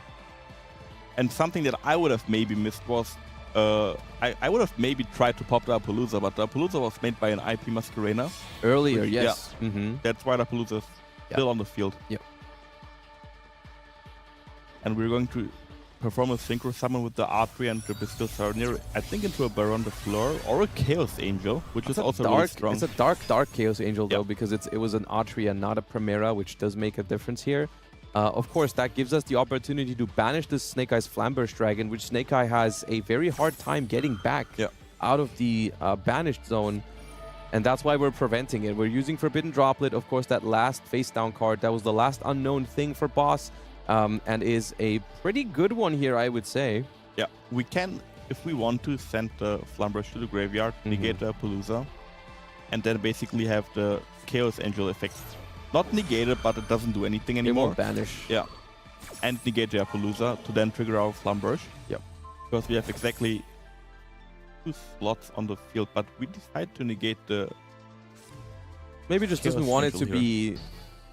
It's relatively big, right? So having it to 1750 makes it harder to run over anything. But that does enable the Appaloosa to negate this Flamberge. And that might be a big deal because, I mean, boss is also pretty low on cards here.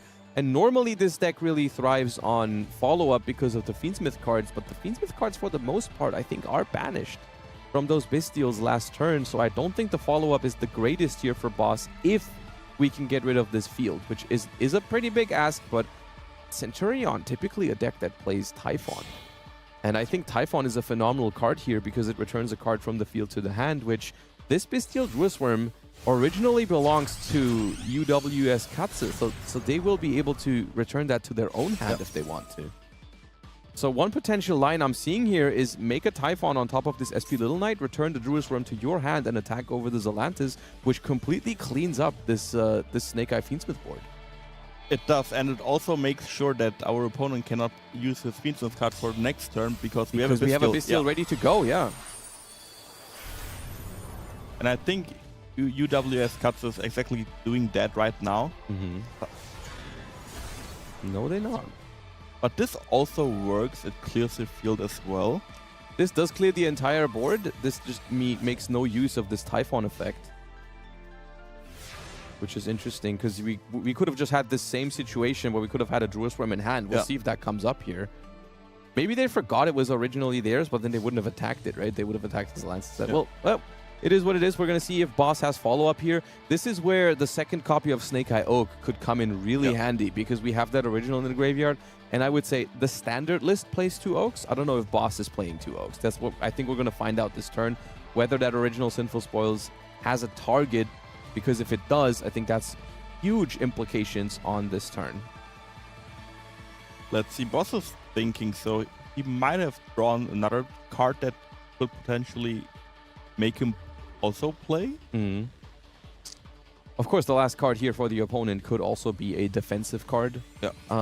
You never know. And they actually normal summon Ash, I think, implying I don't think they play 2 Oaks. Yeah, I think there is no Oak. Go into the battle phase of the Ash Blossom and Joyous Spring. That can bring back the Raging Phoenix in the graveyard, I believe. I think that triggers on battle as well. However, I think it gains... Doesn't it gain attack based on the monster that was destroyed? Yes. Which in this case would be 0, unfortunately. I don't think it would be even strong enough to attack over the Typhon.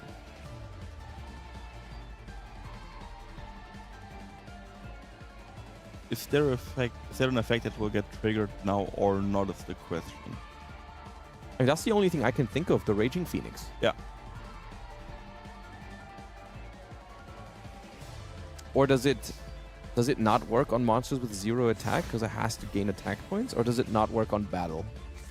I mean, we see Raging Phoenix regularly with the effect of the Atlantis, and that is destroys cards by an effect. I have never seen Raging Phoenix come back by battle. But I think it can. I'd have to double check, but I think it can. I'm pretty sure it can.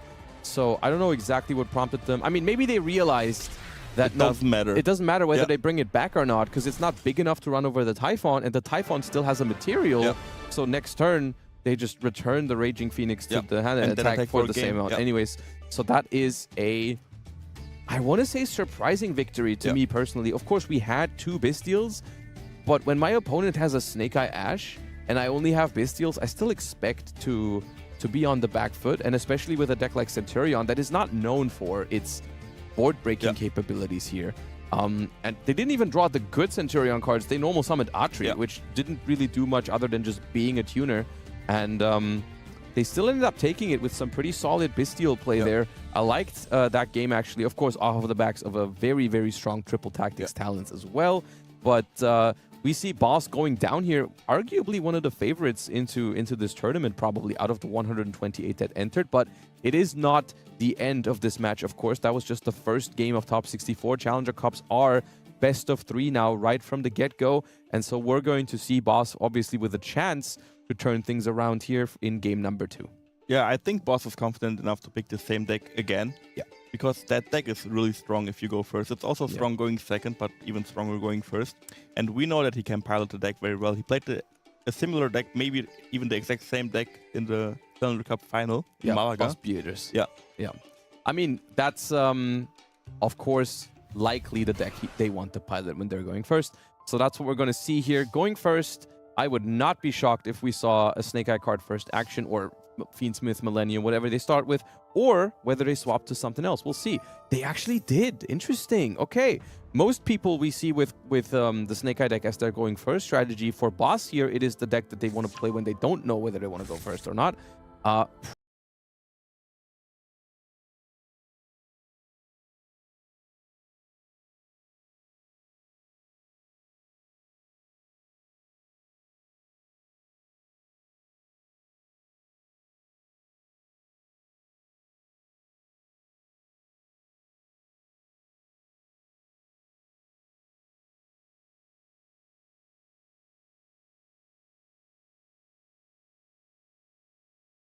Yeah, so see, that's the thing in these Challenger Cups now, because you have to prepare 2 decks and 2 decks only. You don't get to switch around between more than that. People have been applying different strategies. Like, what's your go-to? Some people have been doing, like, I have one dedicated deck for going first and one dedicated deck for going second. But then the problem is, what do you do in game 1 where you don't know which of the 2 sides you're on? So I think what a lot of other people have been doing is they have, like, one deck that it's a middle ground, kind of good at both, you know? And that seems to be the Snake Eye deck here for Boss, because it can fit a certain amount of interactions and cards for going second, like the Forbidden Droplet. And then we just have a Blue Eyes deck where you just focus on going first. And that is what we're seeing here. We have a very good opener, actually, with the Primite cards and access to the Sage, which gives you the Maiden for the True Light, which is basically the dream when you're playing Blue Eyes, having access to both of these engines. So seeing one engine alone is really strong. Yeah. It gets your full combo, like the Sage gets you your full combo. Yeah. Having both is really, really strong because, as we said earlier, the Drill Beam is such a crazy card that comes back every turn once we get it into rotation. Yeah. As well as the Primate Ether Barrel. And it's such a perfect match for this deck as well, because the Blue Eyes cards give you a second normal summon via the field spell, so you don't even mind drawing Ether Barrel alongside the Sage. It's actually perfect because you're going to be able to normal summon both of your best engines together. Yeah. And you're basically doing the full Blue Eyes combo, plus you're getting the Drill Beam on top. And it's not just the Drill Beam, which is a really good card immediately, but it's also the follow-up of the Primite cards in the future turns is going to be massive, because just some games you can just win off the back of just Lordly Load calling Blue Eyes White Dragon over and over and over again, turn after turn after turn, getting that free body alongside the Maiden from the graveyard, on top of True Light bringing back a Blue Eyes every turn. Like, the deck threatens so much damage now over the course of 2 or 3 turns.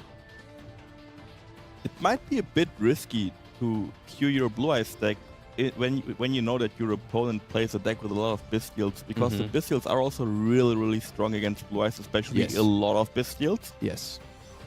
The first one is usually manageable for Blue Eyes, I would say. But once they have critical mass, like 2 or 3 Blue Eyes White Dragons, it's very hard for you to actually save all your Blue Eyes White Dragons from them. And eventually you might just lose them, because there's not many cards in the deck that can actually bring Blue Eyes White Dragon back from Banished. I think it's only There's Roar. only the Roar. Roar summons a Blue Eyes from anywhere, basically, so it can return 1 from the Banished pile, but other than that, they are gone for good usually, and the deck relies on having them in rotation.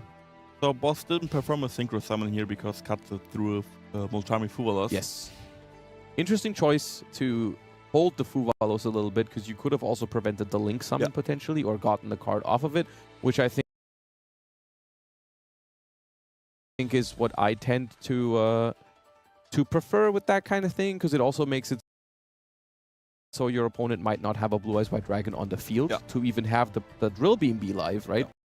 Because they would have to have it in hand in order for it to be live. So I like using Fuvalos right away. And of course, for Katze here, we see the Centurion strategy is their deck of choice when they assume that they're going second, which I think makes sense. Centurion is a deck with a lot of room for non-engine, so you'll typically see the deck on Bystials, Ghost Ogre, Effect Veiler, all of that. It has room for that. Charmies, as we see there, are very good in Centurion as well, even though the deck typically wants to go first, because the Centurion's field spell discards a card. The deck typically doesn't mind drawing a card that they can't use going first. You just draw the way for the field spell, you don't mind it. Going second is going to be really strong for you. The biggest issue that the Centurion deck has in this matchup is the Primite Drill Beam, because it doesn't destroy, it banishes the card. And the Centurion field spell cannot be destroyed if we have another Centurion card on the field. But the Drill Beam doesn't care about it. And especially the field spell being a commitment of 2 cards, because you're activating it and then you're discarding a card for cost here. Drill Beam banishing that is very rough. And we've also alluded to it in the pre-show, the fact that Centurion only has limited amount of tuners. This is an interesting interaction. I think Boss might not know. Okay, so the way this works, you've just mentioned it, the Centurion field spell cannot be destroyed while you control a Centurion monster card, which is an interesting ruling. Centurion monsters that are currently in your spell trap zone are still considered originally monster cards, so this Centurion field spell at the moment cannot be destroyed. So this Majesty can basically only destroy the Primera, even if you have 2 Blue Eyes, and I wonder if Boss was aware of that, because I think they were trying to destroy both at the same time, which I think still would have protected the field spell. And now Katze has given them another target for it by chaining the Emblema Oath to it. Maybe it's because both players kind of missed that interaction here. I think that's an interesting thing that happens sometimes, where if one player misses something, the other player might have also missed it, because it's just something, it's an easy to forget effect, right? It's just like that secondary effect on the field spell that comes up, I don't know, maybe every 5th or every 10th game or something like that. And Boss kind of playing into it, and then Katze giving them a perfect target for the trap by chaining the emblem out. I would say Boss knew. Boss knew what he They was knew doing. he was trying to extract that extender from him. Yeah. Okay. Knowing Boss, he knows. Yeah, okay. Well, that puts us to 1-1. The Centurion deck able to take one game going second off of the Snake Eye deck, but not able to win against Blue Eyes here in the second game. Now, here's the question. If you have Centurion as your deck that you're comfortable with playing going first in game first or second in game 1, and it is your deck that you play in game 2 as well after you win the first game, surely you have a deck that you will really fine-tune for going first for game 3 here. At least that's what I would be expecting. Yeah. Or you just really like Centurion, it's what you always play. It could also be 2 Centurion variants. Possible. That's also something you can do. You can have a deck that's like for the uncertain game 1 and then maybe for specifically going second or something like that. But we're going to find out soon because Katze here losing game 2, able to decide to go first in game 3. And we're going to see what deck they trust in when going first. It better be good in 2 Mold Charmies. I think we had 2 different pair of sleeves, so I think it is Centurion again. Okay. I'm pretty sure. So the crossout designator calling the Multrami Fuwalos to negate boss Fuwalos. All right. Obviously a massive start here for Katze, because that also implies we have a good hand that can play, because otherwise you wouldn't be doing this. So we're going to see what kind of combo they're trying to pull off, and it is in fact Centurion, which is interesting because this deck inherently is not that weak into Mold Charmy Fuwalos. You could have decided to let this go through and save the crossout designator for other potential interruptions. Now we might be weaker to other interactions from boss, but we'll see if there's any more. They were thinking on this Trudea. There's potentially more to come. We drew a really engine-heavy hand, so it Yeah. kind of makes sense to negate the Fuwalos. It does, yeah. Because with the new cards that were released the month earlier, Primera Primus. The full Centurion combo is actually a lot stronger now than it used to be. Yeah. Where like before those support cards, you would genuinely be fine with summoning from the extra deck once and then just calling it a day. Yeah. You can still do that now, but you'd rather do more because you can. And this is one of my favorite interactions with the Bestial cards and the Centurion cards, using Bestial Serenir as a discard for the stand-up Centurion to then place the Lubellion, which then can summon itself back if we tribute our Gargoyle. Yeah, there's arguably 2 decks in the game right now, I would say, where Bestial Serenir is genuinely one of the best Bestials, and that is branded, of course, because it has extra utility there, and it is Centurion, because you can access your Lubellion, which is so essential for a grindy deck like Centurion to get that branded regained. And I think Katze doesn't really care about this Infinite Impermanence now, because we have all the pieces that we want already on the field. Absolutely, I agree. So now we're going to trigger all Centurion Gargoyle. Here's the thing, right? You've talked about the Bestial Lubellion synergy, and this is obviously something where Gargoyle is a Dark Dragon, so Lubellion could have tributed this Gargoyle, but you have to make a decision here, because Gargoyle can be level 4 or 8, but Lubellion cannot. So if you decide to bring back the Gargoyle as a level 8 here, you could have brought back Lubellion and access regained. We're deciding to go with level 4 because we really want to make that Primera Primus. We can still potentially bring the Lubellion back later. Yeah, we can. If Gargoyle is used as a synchro material, it will return, it adds itself back to the hand, then we can special summon it and then tribute it for the Lubellion if we want to. So there's still the option to put up that Lubellion on the field with the regained. See, but that requires you to play further, right? That's something that like a Nibiru, the Primal Being, could prevent later on, or something of like the likes of a Bestial here onto that Gargoyle, even though the Bestial would have probably banished the Lubellion at some point. But there is more here from boss. That's the thing that has me worried right now for Katze, because we've already played through the Mold Charmy Anti-Infinite Impermanence, and we still have a response window here from the side of boss, and we are considering using it. Could be a Bestial, because we used that Infinite Impermanence really early, and when we use a Bestial, we can't use the Infinite Impermanence anymore on our opponent's turn. How do you like using Infinite Impermanence on Primera instead of Trudea? I mean, in this situation, I would have probably held the Infinite Impermanence in general. I think when Katsu started with the Trudea, we could have used Infinite I really like Sure, using yeah. it on Trudea because Trudea is not a tuner. Yeah. And Primera being a tuner makes it so that if you put it onto the field, you don't really care if it gets negated anymore as long as you have a non-tuner to pair with it, which they did. So I think in this case, it was actually a perfect turnout for Katsu because they can still cook with this Atri now. And that is the wonderful thing about Atri because it gives you a card draw every turn as soon as you've assembled the Centurion and Emblema card in the graveyard. And also, it has a very important phrase on it, which means that it can be used as a non-tuner as well, which makes this a perfect pairing because the Primera Primus, of course, is a tuner as well. Otherwise, you wouldn't be able to synchro summon here, but because Atri says that, it's able to be a level 12 synchro here anyways. Yeah, so no, I think we are going into the Centurion Auxilla, which will probably get us a Wake Up Centurion, a card that we haven't seen that much before the new cards got released. It got popular once Centurion got more into a combo deck, as we can see. And that's exactly what Katsu is gonna do. So we're adding Wake Up Centurion. We're probably using that this turn as well. Then use the effect in the graveyard to then dump Centurion Phalanx? Phalanx. Yeah. To then special summon the Primera Primus back and then perform another single 12 into the Crimson Dragon, and then we can summon our Cosmic Blazer Dragon. Ooh, there is a Bestial. Interesting. Banishing the Lubellion because they're scared of the Lubellion tributing the Auxilla, which is also a Dark Dragon. That also works. And we don't want to deal with the branded Regained this game. And of course, Centurion Phalanx, typically a card that was known for being on the field and its on-field effect of banishing a card temporarily, also having a graveyard effect to revive Centurion Synchros, which typically you weren't able to use that on the first turn of the game.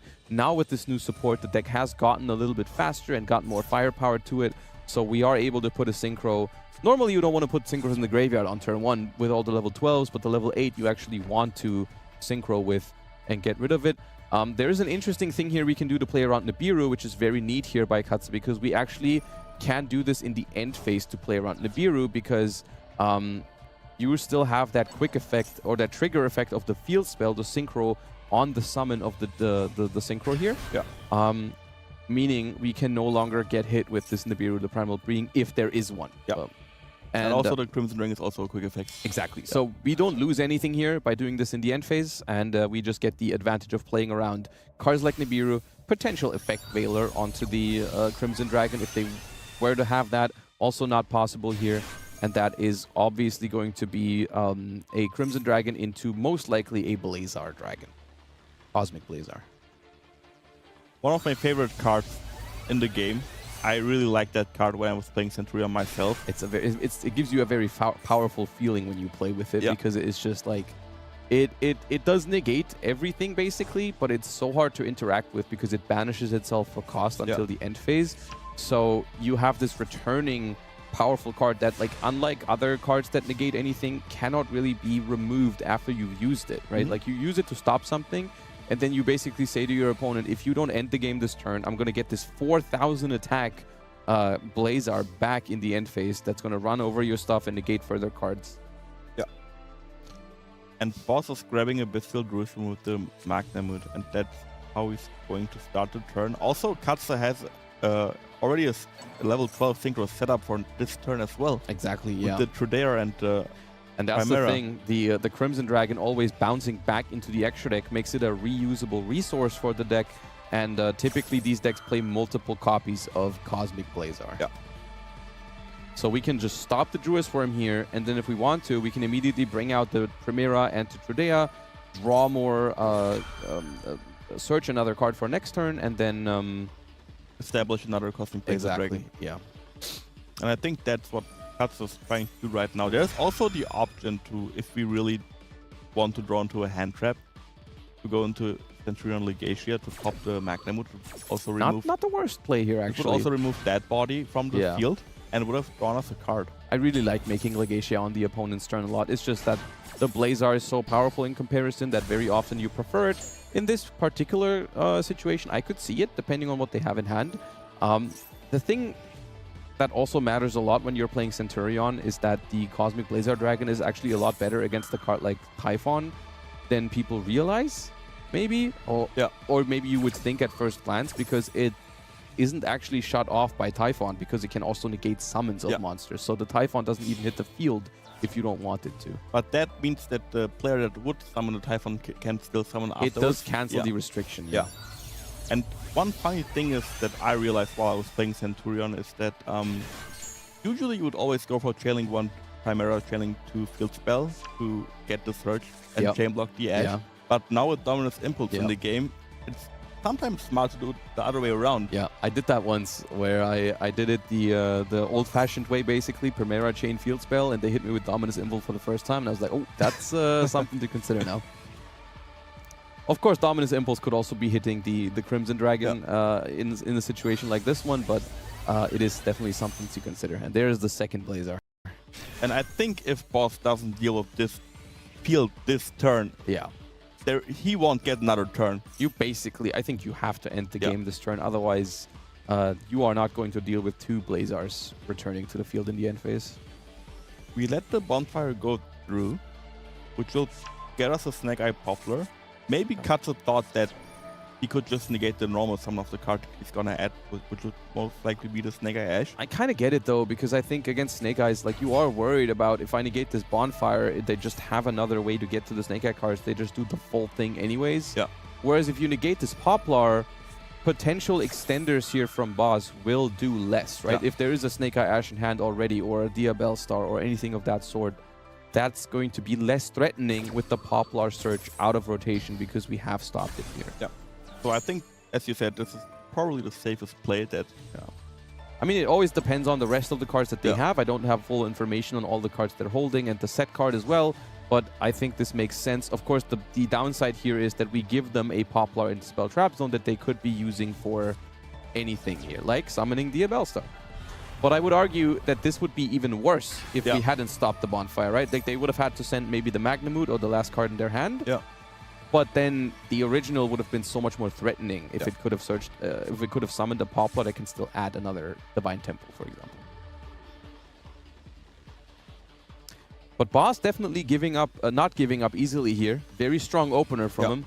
Opening the Mole Charmy, the Infinite Impermanence, the Magnamute, the Bonfire, and the Diabell Star. It's definitely a lot of good pushes here into this Centurion deck, which is not known for making the most oppressive board. So, like, if you draw a very strong engine hand into it, you might actually be able to do it.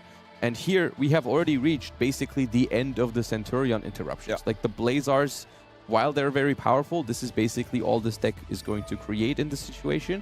The rest has to be happening from non-engine that you just draw, like an Ash Blossom, Impermanence. Those kind of cards are necessary here for the Centurion deck. Otherwise, the Snake Eye strategy might still run over it. Yeah, so I think Katsu needs at least, like, at this point, 1 or 2 good non-engines to even... At the very minimum, one, It might be a Call by the Grave face down. We don't know what it is, if I'm correct, and I think there were not a lot of points where we could have used that. Yeah, but imagine this Snake Eye Ash could have grabbed the Poplar that could have still summoned and Surge. That's why I was thinking earlier. But of course, we still grab Oak, which we can normal summon, which is threatening.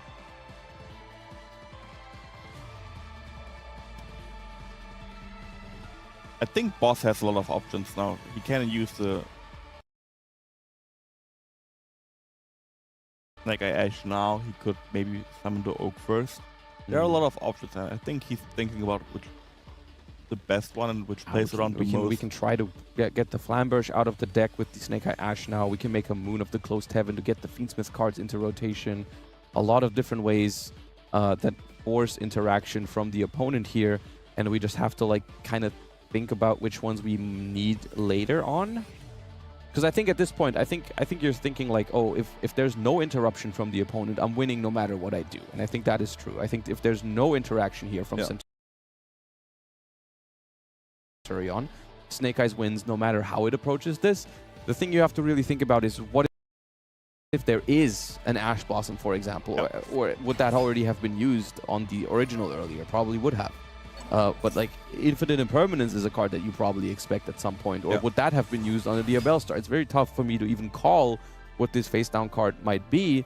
Could be a Centurion Phalanx as well, of course. That'd be the archetype internal trap card. Yeah, and with the new support, you actually play 2 trap cards. One for your turn 1 combo and one to interact with your opponent. They often play 2 now, yeah. My call is that it's going to be called by the grave, but I'm not sure. It could be anything. Called by the Grave would be massive onto a Fiend Smith Requiem or onto the attempt of like a Snake Eye Ash to tag out into a Flamberge Dragon, yeah. And this is why I think we're going to see an SP... No, not SP Little Knight, okay. The Moon of the Closed Heaven to go into our Fiend Smith combo. Okay. So we link it off into the Fiend Smith Requiem. That is a pretty big check for Called by the Grave, I would say. Because I would assume if that is a Called by the Grave, that will be used on this here, Requiem. I think so. And they let it go through. And also what's important to notice that we have 3 minutes and 40 seconds left on the clock. The clock is ticking here for both of these players.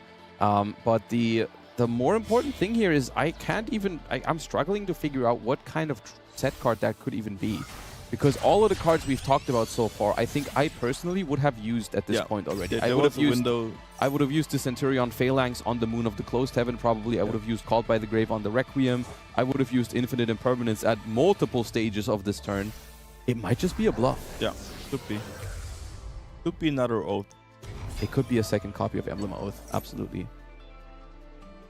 Now the Fiend Smith Lacrima will hit the board. Adding back the Fiend Smith Engraver, which we can now discard to add a Fiend Smith Strike. And that is a very dangerous card when the timer is running low, because Fiend Smith Lacrima able to inflict 1200 burn damage. And that might be something that could end this game. On the spot, basically, yeah. Basically, I mean, there's still some time. And also, to be honest, it might not even be necessary to win this game via time, because I think at this point, if this back row is not real, if it's just a bluff, and if there's nothing in the hand to disrupt, then I don't even know that this game would be over regardless if there's no further disruption from Centurion, I believe. I think now we will go into a Link 2. Maybe an SP Little Knight, yeah. I think Boss here is heads up enough to acknowledge that they don't have to attack directly this turn to win the game, as long as they inflict the 1200 damage here with this Lacrima. Yeah, there is no need to. There's no need to. Yeah. And we resolve, I think it's going to be that second Emblema. But what was it? It looked like a trap card. I think it was a trap card, yeah. But I don't know which one. Which trap card would not have been activated there? It got banished a little too quick. I couldn't spot it. Well, okay. Well, apparently it didn't do anything. Yeah. Otherwise, they would have obviously used it. I don't think it was any of the ones we've talked about. We still didn't use our Snake Eye card, especially some of the Flamberge from the from the deck. So yeah, I think we will eventually see a Flamberge hit the board. Yeah. I think it's because we're trying to get value out of the equips from the Fiendsmith, because now we can send that card for free. We don't actually have to give up a monster on the field for it, which is obviously another great synergy point between those two engines. It's just another... Fiendsmith is obviously good in a lot of decks, but in Snake Eye in particular, it has great synergy with those cards because they work off of those cards in the spell trap zone so well. And that Flamberge is going to get rid of that Centurion Auxilla, the one Centurion. On the other side, we see Katsa just basically completely trusting into Centurion here. Game 1, 2, and 3. I think they still did well with the deck. They showcased some of the strengths. Boss needed a very good hand in this third game to even stay in it for this long and turn it around. If they don't have like the basically perfect combination, I would almost say, of even some limited cards at this point. You know, they drew the Magnamut, they drew the Bonfire, and they also had access to the Diabell Star as well. And that's all. They definitely needed all of those to win this game. They did have him. They played it well. And the time is called at this point. The Blazers returning in the end phase here will not matter. And Boss will take this game from the Centurion deck and move on into the top 32. Yeah. That was exciting. I'm very happy to see 3 Centurion games here. It was really impressive as well how Boss took that board one by one apart. Yeah. Once Centurion gets to that board presence, I think it's really tough to like break the board. It is a really strong board. It's Yeah. really layered. Like there are like a lot of things you can do. It's not only like, okay, I'm going to summon 2 Cosmic Blazes, that's it. As I said, you can go into a Legacia, pop a card, draw a potential hand trap. That could have made a difference there, maybe, potentially. Who knows? Of course, the Blaze are also doing a good job there, but ultimately not enough. And that is going to be, of course, because of a very long one, that's going to be the only feature match we're going to be looking at for this top 64. We're going to be back with the top 32 and new casters for you guys in just a moment, so don't go anywhere. Should not be a long break because that game took quite a while. We'll be right back. Hope you're enjoying the action so far, and we'll see you guys soon.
And here we are, your new casting team for the top 32. Quantal celebrating his casting debut, basically, not only for today, but in general. What are you looking forward to today? I am excited to comment on... usually I am the one playing these Challenger Cups. Certainly. Now I'm intrigued how it's going to be spectating my future competitors. Yeah, for future competitors. So, as you are one of those competitors that is regular playing all those tournaments, what has been your deck of choice in the last month? Of course, we saw you in Malaga. You won the Challenger Cup in-person final where you were playing Snake Eye mostly, but also some Ritual Beast. But what was it in the last month that you were playing? Although I've been liking Snake Eye here and there, but mostly Blue Eyes Primite has been really nice. a deck I've really enjoyed. It's able to play a lot of hand interactions while also having a very strong engine and long grind game. So I've been really feeling confident with the new Primite Drill Beam especially. Yeah, I mean, that card is pretty good. In general, do you think the card is more of a one-off, or are you someone that is going in with more drill beams in their deck? Because I know that is a huge debate between the players at the moment. Is it 1 or 2 for you in Blue Eye specifically? I mean, I think in Primite, in other Primite decks, maybe it is 2 as well. But in Blue Eye specifically, what do you think? At the very start, I honestly played 3. Oh, all 3 of them, okay. But now I've been starting to realize that maybe playing less is maybe more optimal. I'm preferring 2 at the moment. Sure. You want to see it sometimes, but not all the time. Classics. Classic. You're getting into the caster mindset, saying the classic lines there. But yeah, I mean, Blue Eyes is definitely pretty impressive, pretty good. Any kind of... Did you play some Momento? I have played Momento, but not in the Challenger Cup yet. Only in Rated Duel. Fair enough. And how's it been treating you? The deck is quite versatile. It is not a very standard deck in the way it plays. It feels a lot like a certain other deck like Branded, where a lot of the lines are not per se very straightforward. Sure. A lot of the lines require very different sequencing. When your hand, you have to compare it and all. And it's quite fun, actually. All the interactions are also very versatile. I agree, for sure. It's great fun, absolutely. And as, of course, also the regional qualifiers are not that far away anymore as well. They have just been recently announced. Are you already also in the process of preparing for that? Is that currently something on your mind already? Absolutely. I've been, the last few weeks especially, I've been playing a lot more hours of Master Duel, making myself more accustomed to every deck, like Memento. Previously, I had never played Momento before, but now I'm starting to get a hang of it, and I feel quite confident That's great going to into hear. this. That is very great to hear that you are preparing and you are going to be trying to go back to World Championship, of course, alongside your teammates. And maybe this time then it's going to be you being the one qualifying for the team, being the team captain in the end. But that is, of course, for now, just future music. But more in the future now, immediately is going to be the top 32 of this tournament, of course. And of course, we talked about Blue Eyes, we talked about Memento, and we just saw the Snake Eye deck as well. Is there any other deck that you would absolutely be expecting to see maybe now in top 32 or in general for today's tournament? Is there something that we should expect? I've seen a lot of people still play branded. Obviously, very competent players like Bakhmut, Of course, especially, and some others. I'm expecting to see maybe some branded. Under that, I can see some other interesting decks coming up, but hopefully we'll see what our future duelists are playing in the top 32. Yeah, I mean, whatever deck it is, we certainly have an expert for it right here with us. So let's see it right in action. We do have DGZO versus Mario for this top 32 and counter. Let's see what they bring in here. And we're in the main phase. Okay, so no Fuvalos Maxi Stun by phase. Yeah, we can see here that DGZO has won the coin toss and is selected to go first. Signing the Imperv for the Diabell Star.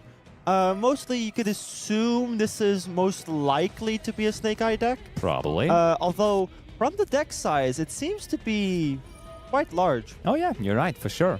And we do immediately use the original Synthos Poisoner as well. Of course, that would be the moment where a lot of the interaction from Mario would be activated, right? Because you would chain Fuvalos to this, would obviously chain Maxi to it. You would more than likely also chain Ash Blossom and Joy Spring to it. So And that maybe is a sign that Mario doesn't have it. it's also very likely that Mario also doesn't have a Veiler or an Imperm. True. And also, from the toggle at this point, you can also tell there's very likely not to be a Bestial in Mario's hand, which probably means that DGZO will be able to combo out completely freely, especially without the interaction of either Droll either. Yeah, for sure. And DGZO is absolutely an absolute classic competitor. You probably have played against him plenty of times before as well, because in every Challenger Cup almost from Season 1 on, you have been seeing that name. You have been seeing that name being successful, of course, too, winning plenty of Challenger Cups and being in top cut of most of them, fairly. Absolutely. We can see here DZO thinking about their plays, going for a Link Karibo, I'd assume. Possibly placing the Poplar just to send Snake Eye, Ash and the Poplar away for a future play. Sounds about right. And so far, Mario really just there being left to watch what DGZO has to offer. It really makes you start thinking what Mario's playing. Maybe he wants DGZO to completely go full combo and break their board with a board breakers type deck. I mean, maybe a Momento, for example. Ooh, you think that is a possibility? Have you seen like full-on just field-breaking Memento lists, or is that something you haven't really seen? I mean, Super Polymerization is a lot of them, right? I've seen a lot of Memento decks only playing Ash and Fuvalos and Maxi as their hand interactions, where they play a lot of Droplets, Super Poly, and maybe Book of Eclipse even sometimes. Fair, yeah, I like that. And we can see here our DGZO going for the Fiend Smith engine with a Requiem here, summoning the Fiend Smith Graver. And we see here they are most likely to go full combo. It does very much look like full combo. And I mean, yeah, of course, you're mentioning Memento, but obviously the elephant in the room also is just Tenpai as the most prominent field-breaking deck in there. And I mean, they are also just very likely, if it is the Sky Striker version of the Tenpai deck, to just not activate anything on your opponent's turn and just wait for your own turn, then slam down those heavy storms, lightning storms, and so on and so forth. And therefore, there is probably a reason why Mario is not scooping this game just yet. If that's the case, then DGZO might be quite unlucky to actually win the coin toss. Yep. As if they had lost the coin toss, if Mario is playing the Tenpai deck, they would choose to select go second, which would have been a lot of information for DGZO. Surely. Or I mean, also another deck that we both have a personal connection to. It could be Sky Strikers. I mean, we have been mentioning the Striker cards in Tenpai, but who knows? Maybe Mario is a fellow Sky Striker enjoyer. Absolutely. Anything is possible at this point. When was the last time you played Sky Striker recently? I've actually tried Sky Striker a little bit after the Malaga event. Fair. But So roughly a month ago? quite roughly a month ago, but I must say the the matchups aren't very favored for Sky Striker currently. Which one specifically is troublesome? All of them. Okay, fair enough. I mean, yeah, Drill Beam also just banishing Engage. That just can't feel great, right? Yeah. I mean, if Mario is playing the Tempai deck, it is very likely that they might have cards like Ultimate Slayer and Droplets, which could easily break DGCO's board, possibly, if used correctly. Totally, I absolutely do agree. And I mean, from the looks of it, it is 40 cards for Mario, or at least close to 40. His deck size definitely is not signalizing anything closer to the 60 range, and therefore this would be indicator for those kind of strategies and decks. But now there is Fiend Smith Desiree for DGZO, and Fiend Smith Desiree, of course, is a card that specifically against the Ultimate Slayer that you were just mentioning is good because it is safe from that one as it cannot be targeted. Of course, on the other end, though, because of the sequence, of course. Otherwise, it wouldn't be able to negate or anything, so certainly yes. But Forbidden Droplet, still a card, of course, that can go after that Desiree. Then. Another very special part of Desiree is that because of the equipping sequence, it will be able to negate their own Promethean Princess to link off the Promethean Princess into an Appaloosa Bow of the Goddess. Indeed, and that's certainly what's going to happen here. There we have it, as you just explained. Absolutely. Yep.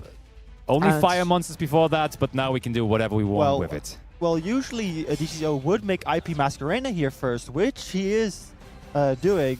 So we are seeing the full combo where IP protecting the Appaloosa will protect it from a Ghost Ogre, which Mario may top deck. So that is another layer of protection for the board. Yeah, this looks strong. DGZO certainly no stranger to piloting a perfect Snake Eye combo, and he's doing it once again here.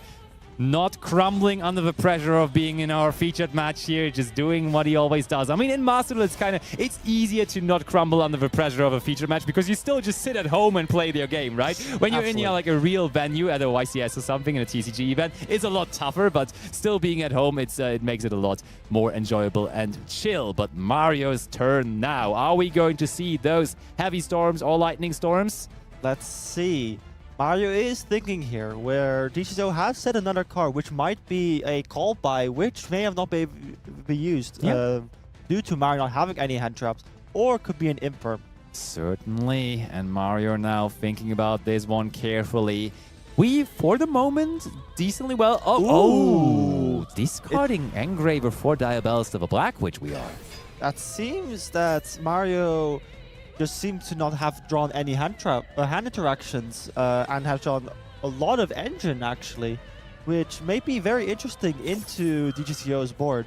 Yeah, I mean, still feeling confident enough to possibly break it, right? Because he did not scoop or anything. He just decided, hey, we're playing this one out. I am confident enough that it can still work out.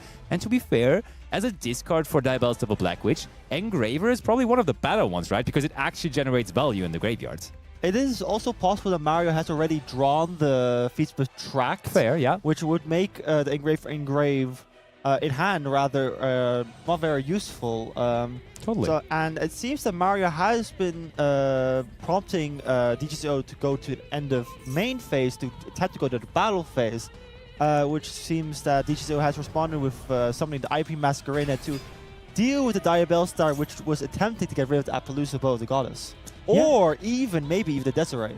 That is absolutely true. And I mean, Mario, with doing very little here so far, has successfully already gotten rid of one of the negates from Appaloosa, and additionally now also has forced out the IP Masquerena play into the SP Little Knight. Therefore, even though it didn't look particularly good for Mario, and I still wouldn't go as far saying it looks good for him at the moment, but this is a start to maybe get there. And Mario still has his normal summon, which is a very important part to this. Yeah. And I mean, another card you might have in your hand when you go second and you feel confident with could be Triple Tactic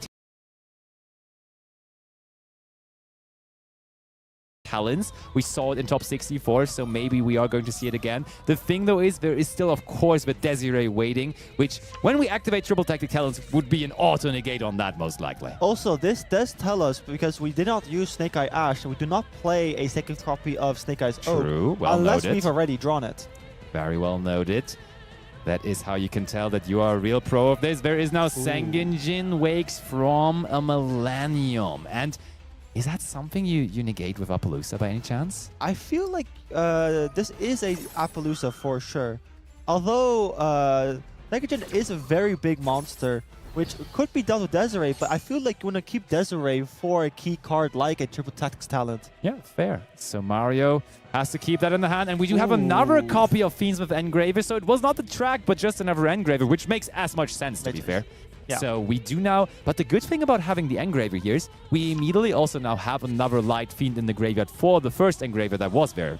And there's also, a draw on Lockbird makes this Fiend Smith track unable to be using its effect. Okay, and now that we is would enough. have wished that he would have had the Fiend Smith track instead of the Engraver, because then the draw on the Lockbird would have not done as much anymore, but that is the game for DGZO. The man that keeps on winning in those Challenger Cups and is now also up 1-0 here in top 32. And yeah, it probably was just like the same deck on both sides, right? In the end. Absolutely. It really seemed that although DGZO did manage to go to full board, Mario was able to force some interactions, but the draw on top of the full board was just too much for Mario to deal with, sadly. Yeah, he couldn't do anything anymore there, but now, of course, the cards are being shuffled once again for the second game. And do you expect the players to change it up? Do you think they're going to bring a different deck now in the second game, or is it just going to be the same that we see here once more? I could see Mario keeping the same deck. There's a lot of, Snake Eye is a very strong deck going first. Just like GCO's board, very strong. You saw that very just layered. Into graveyard interactions, field interactions, and possibly hand interactions due to the hand interactions, obviously, like draw. Yeah. And further, I could see DGCO maybe switching to maybe even a Tenpai if that's a I think he has a history deck. with that, right? I think DGCO has been playing Tenpai a lot, and therefore it would not be a surprise if he's on that deck as his second deck for this tournament as well. And as soon as you have that information, as soon as you know, hey, his second deck is a Tenpai deck, I think that is the moment where you can really like counter that a little bit by just sending him first consistently in situations where you expect him to pick that Tenpai deck, right? And here now in this second game, surely you expect him to bring the Tenpai deck, right? If he's winning the first game, and therefore just would you possibly send DGZO first? Do you think the information is good enough for that? Although you can't think of the next level where you expect DGZO to maybe even just keep playing Snake Eye, where they might know, oh, we have already at the game, and we seem that Mario wants to just go first. Mario wants to go first, and a Stark and second gen, which usually means that they do not have a Snake Eye Ash or a Snake Eye Poplar in their hand already, as second gen is one of the worst starters into a draw on Lockbird. And DGZO seems to have a response here with a Ghost Snow Rabbit, which is a very good card into second gen, destroying the card and letting it not resolve. Yeah, and I mean, the thing about Millennium cards are, like, basically all of them just immediately are creating multiple monsters out of just one card, therefore just preventing that with the one Ghost Ogre. Trades nicely with them 1-for-1. Yes. But you said there is no Snake Eye Ash or Poplar, but now there is going to be with the Bonfire activated, but it's not resolved yet, so maybe DGZO just thinks about ashing this, possibly? GCO very likely has an Ash Blossom and Joy Spring in their hand, or maybe even a Dominus Purge. Ooh, it is the Ash Blossom and Joy Spring, though. The Ash Blossom and Joy Spring. And I mean, when you see the Bonfire here, surely you're just going to use it on the Bonfire, right? Or do you not agree with this? Usually with Bonfire, you choose to add Poplar, which makes Ash quite favorable to the Bonfire rather than the Poplar, as the body on field is so much value. And we see here is Diabellstar, the Black Witch, being summoned by sending the wanted to the graveyard. Is there another response, though? No, this time we can finally resolve. We can finally get what we wanted to get for so long, and that is the original Sinful Spoils. And now the Ash Blossom on the Bonfire is not as bad anymore, right? Because we still get to our Snake Eye part of the combo now, and therefore... DGCO still has another interaction. There's no way. Is this now Fuvalos? It is Bolshami Fuvalos as well. Does Mario have the Ash Blossom and Joy Spring or a Call by the Grave? Last card in hand is the Ash Blossom and Joy Spring. So Mario playing down to his last card here. But as long as he can resolve this combo here, that is all worth it. It is also very likely that is the last interaction from DGZO. There's not much left, Yeah. So if this Snake Eye Island resolves, it is very likely that Mario will replicate DGCO's last turn and establish a full board. That was so important that they had that Ash Blossom and Joy Spring there as their last card in hand. Absolutely. Otherwise, Mario would be in a world of hurt dealing with all the draws that DGCO would draw and not be able to fully combo through all the hand traps that DGCO will play throughout their entire deck. Yeah, so you're very familiar with the Snake Eye strategy. What is like a field that usually gets created when you face Molchambi full volos? What is something that you put out to not give your opponent too many draws, possibly? If you have a Snake Eye Ash and start with this, it's very likely that you want to go for an IP with the Snake Eye field spell. Fair, yeah.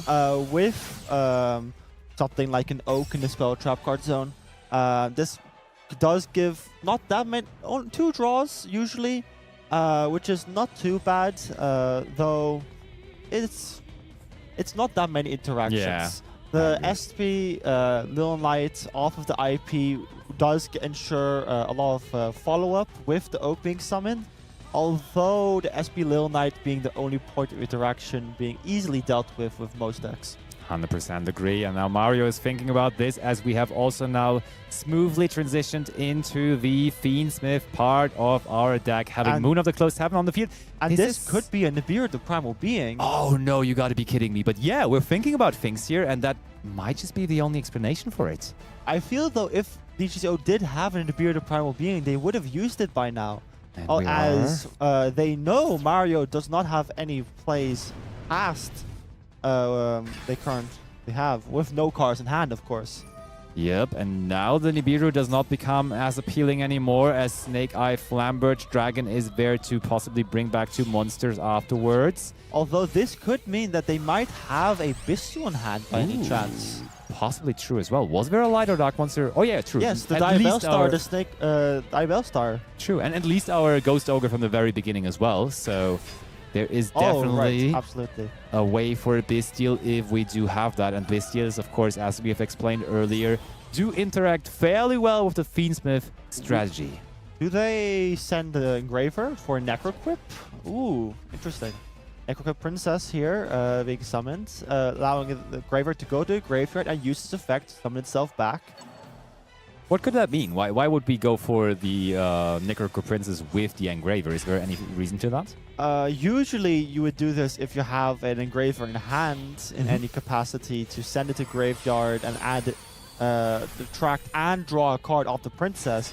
But going for a Wave Kick Caesar here. I think is- we're possibly just actively playing around Nibiru, right? Maybe there was that delay. We saw the delay actively on the screen, so definitely Mario was aware of the delay too. So DJ, though, after seeing the Flambird Dragon hitting the field, of course, not willing to activate Nibiru anymore. It but could now, also be a Bestial playing around Bestials. Yeah. And the Snake Eye Diabell Star does let them continue playing and set up an IP Appaloosa Flamberge board. Yeah, this is very good, honestly. This seems good, especially into only so little cards in hand from DGZO. So I really like what Mario is doing here. And also, if Mario does play a Sunlight Duel Samurai Summon Oh, Wolf, yeah. they can add back the Ash Blossom that they used on the Fuelos, which could be another layer of interaction from Mario. That would be massive. But first, we go into Snake Eyes Doom Dragon. We could possibly even go into Zombie Vampire if we really wanted to. If we do make a Zombie Vampire, we do not get the value from Snake Eyes Flamberge Oh, yeah, Dragon, you're right. although, because it only gains the effect to reborn a level 1, 2 level 1 fires if it's sent from field or hand to graveyard. Yeah. So we see here that we make it a IP Masquerade using the Flamberge Dragon to reborn Snake Eye Ash and a Poplar. You're absolutely right. Don't mind me then. I mean, to be fair, you can still just later on access it again through Promethean Princess, but then you would have to get to that. You would have to be kind of lucky on your Zombie Vampire reveals. Therefore, this is just completely a lot safer, a lot more stable, and I therefore agree with Mario just going down that route here. And we are now gifted with our 2 level 1 fire monsters back onto the field. It is very likely that we here will make a princess, Promethean Princess to reborn the Flamberge and make any fire Link 2 or Link 4 in order to place the IP back into Spell Trap. Oh, hold on. We're going into Oh. the end phase. Is that possibly time travel on Mario? Because I see no world in which this would be our preferred end field, right? I didn't really feel that Mario's turn took that long, so I'm not quite sure why Mario did not make a Promethean Princess here. Interesting, but DGZO probably will be happy about how this one turned out, because this looks like a field which could possibly be broken, because we only have the IP Masquerena and the double negation effect of the Caesar, and we do have Hydra. Or imagine there's a Forbidden Droplet in their hand as well. That could be massive. A Forbidden Droplet will be needed in order to prevent the High Wave King Caesar to negating the Sangan Kaiman. Yeah, and we knew DGZO well enough, right? We were thinking, yeah, there might be Tenpai Dragons coming, and sure enough, he is playing them. And he's not playing the very popular version of Sky Striker Tenpai, but he's more so relying on all those plenty of hand interactions, as we saw Ghost Ogre, Ash Blossom and Joy Spring, and also the Fuvalos in their main deck. But now the Hydra, is it resolving? It is resolving. They're thinking about what to add off Hydra, either adding the Sangan Summoning or the Sangan Kaiman, indeed. So both have pros and cons, right? Because if you activate the Sangan Summoning, it most likely is going to force out the SP Little Knight, and that's just going to banish it. And on the other hand, the Sangan Kaiman, most likely on the other hand, is going to be answered with the Caesar, of course. Therefore, it's really not that easy. It depends on what other cards they have in the hand here to reliably go through this.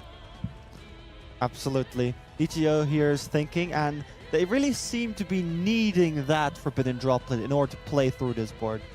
What else could be good here? I mean, an Ultimate Slayer might as well be good onto that Caesar, possibly. I feel like an Ultimate Slayer would have been used immediately on the IP Masquerena in order to prevent the IP Masquerena to have used this effect previously. Fair, fair.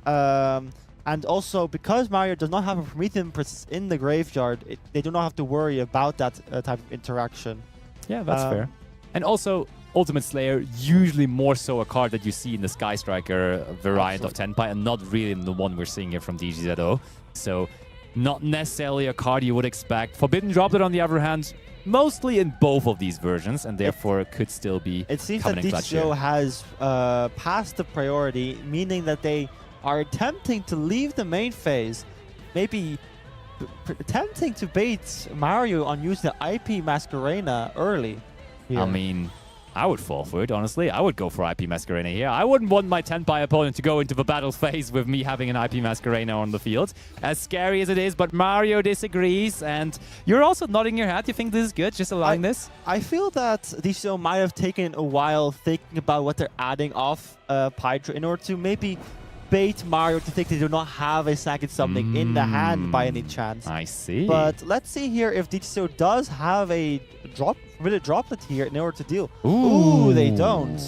Which means they could hypothetically make a Superstar Slayer Typhon here in order to deal with the Caesar and setting the summoning, setting up for the next turn with maybe another layer of hand interactions. That would be huge, honestly. But we just pass it over. No Typhon inside. No Typhon being summoned. And that is great news for Mario now. Absolutely. Mario is definitely in the front seat. Not having used Promethean Princess yet. So we can still go through it in Mario's next turn, which is about to start. It didn't look as much from Mario, but you had to remember that DGZO still had to use 3 cards to stop Mario on his turn. And therefore, it wasn't much left to go after the field that was on the rather minimalistic side, but now it is back to Mario, who is in the driver's seat again. Absolutely. Mario with another Bonfire, which doesn't actually... It's not that good, per se. They would have probably preferred another Ash Blossom in case of Maxi, but definitely will not complain about drawing a Bonfire for a Snake Eye Oak here. Yeah, and I mean, the Snake Eye Ash would have also been kind of nice into the Sangan Kaiman. For the Sangan Kaiman, though, of course, we already have the Caesar waiting, and therefore it's not that big of an issue. But now, the Snake Eye still belts I do down. wonder what DGZO does have in their hand. They might have a potential Effect Veiler for the High Wave King Caesar to resolve their Sangan Kaiman. But other than that, I really wonder what can save them in this situation. I do agree, and I mean, how common is it at the moment to play something like Nightmare Phoenix in the Snake Eye decks? I personally play Nightmare Phoenix, and it seems that Mario also does as well. There you go. So we are immediately dealing with the possible Sangan Kaiman that is set right now. I like it. And it seems that Mario is simply wrapping up this game. He's trying to at the very least, but there is Visang and Kaiman, and now is going to be the moment where we find out whether DGZO has an effect Valor for this Caesar, and he would definitely need it, because otherwise Visang and Kaiman is not going to search on special summon anything. Oh, there is something else, but we are resolving. We are resolving. No great news for DGZO, and Mario will certainly like this. And another very important part is because the Pirates are on the field, DGZO, if they have top decked another Fulos or Prulia, they are unable to use that right now. Meaning that Mario is very likely to close the game right about now, where they could possibly attack right now and finish the game off. That is at least what they're trying. Bringing back the Poplar now. All of the level 1s being drastically boosted by the field spell still, by the Temple, as you can see. Adding the Ritual Simple Force that then return to their deck the previous turn with the Wanted. Battle and going phase. to Is Battle that enough? Phase. It is, right? This is enough, absolutely. That is no battle damage here, but that is still a bunch of damage coming in here. This maybe is 8,600 attack points on the field of damage. You're not only crazy good at Yu-Gi-Oh, but also crazy good at math. Maybe the combination of both actually is what makes it good for you. Yes, and absolutely. Mario also found the solution to that math equation there, and it was enough to eliminate the 8,000 life points of DGZO, bringing us into a third and deciding game. So well done from Mario there. Absolutely. And now the question again. DGZO, he's a mastermind of outpicking the opponents. Do you think he's going to possibly bring Tenpai here for the third game? I feel that the DGZO might not want to take any risks, knowing that Mario has only shown one deck, which is the Snake Eye deck. And DGZO may not know. Mario doesn't seem like a well-known name from what I personally know from the Challenger Cup scene. Fair. So DGZO might not be able to really mind read or soul read, as it were. Soul read, okay. What Mario will be switching to. And I feel that the Snake Eye deck is a very solid deck going first, like Mario's shown. For sure. Playing through 3 interactions and still ending on the full, maybe not the full board with the IP and the 2 Snake Eye monsters. It was definitely but good still enough, though. good enough to win against, for example, the Tenpai strategy.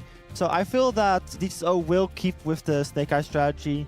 Maybe not opting for the Tenpai, even though Tenpai can steal a win, but going first is a solid one. I'm trying to make the soul read here. I would definitely not want to get soul read by you, by the way, but I think DGZO is going to bring the Tenpai strategy. I don't know. I've seen them a lot. I've casted a lot of their matches, and I think they're always trying to be a little bit ahead of their opponent. And I feel like there is going to be Tenpai gameplay now. I don't know. I feel it in my body. I have no reasonable explanation. I like your explanation a lot more, but we are on the edge of finding out as we are going to be heading into this third and decisive game here for top 32. So let's get it going. Let's see. DGZO is going first. Of course you are right. Absolutely. You were so we're right. starting with a bonfire, which is not very good into a drawn Lockbird. But we will see now if DGZO will be getting punished by adding the Snake Eye Ash and... Oh, no. Response. Nothing on resolution. No draw and lockbirds. So for now, DGZO is safe. Unless Mario is toggled off, it is very unlikely that Mario currently has an interaction. Although they could have a Bistro or Nibiru, so we will see here.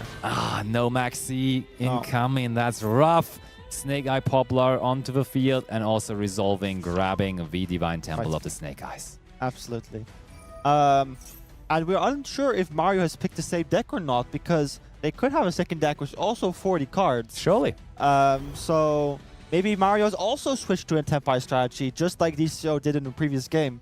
And maybe the Striker Tenpai version that you mentioned about earlier. Yeah, for sure.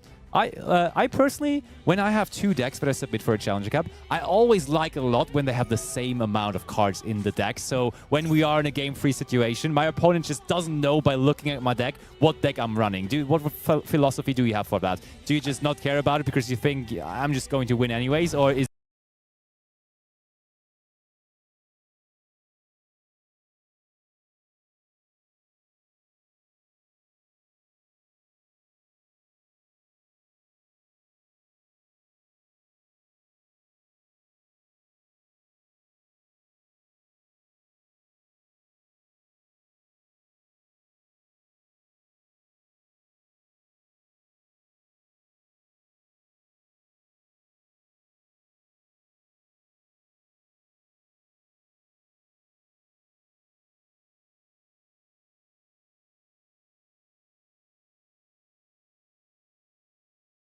there are also some thoughts It's about very that. similar to what we do for the world format actually True. as well, where having that information is so much value. I For agree. example, when you play the Tenpai deck, you know if it's 40 cards, because Tenpai is always 40 cards. Surely. So having that information will change how you play the game, especially. And, you know, if you're playing a Sky Striker, maybe you just want to instantly pass the turn.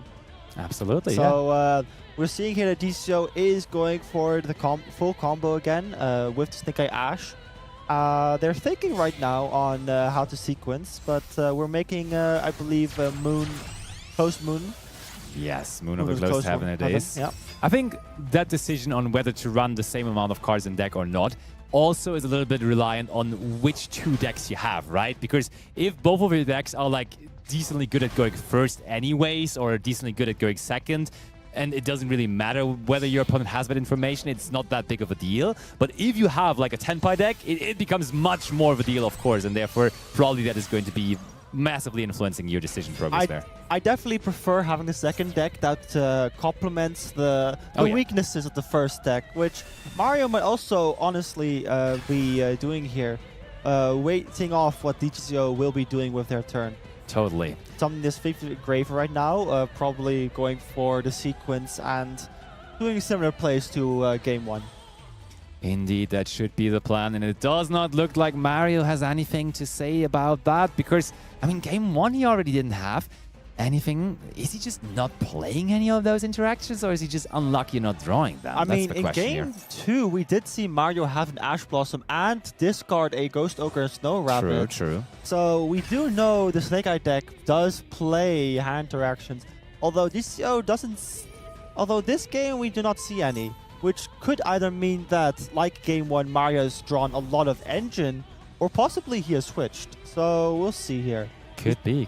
And I mean, for the people unfamiliar with the Challenger Cup rule set, you could as well, absolutely legal and possible, you could submit the same deck twice with just two different lists. So it does not necessarily need to be the way DGZO does it by having one Tenpai deck and one Snake Eye deck. You could also just have two Snake Eye decks with different kind of versions. Like one of them has hand interactions, one of them has breakers. But now DGZO goes for Zombie Vampire. What are we? We're going to reveal what that is, and there is it's a Snake Eye deck still.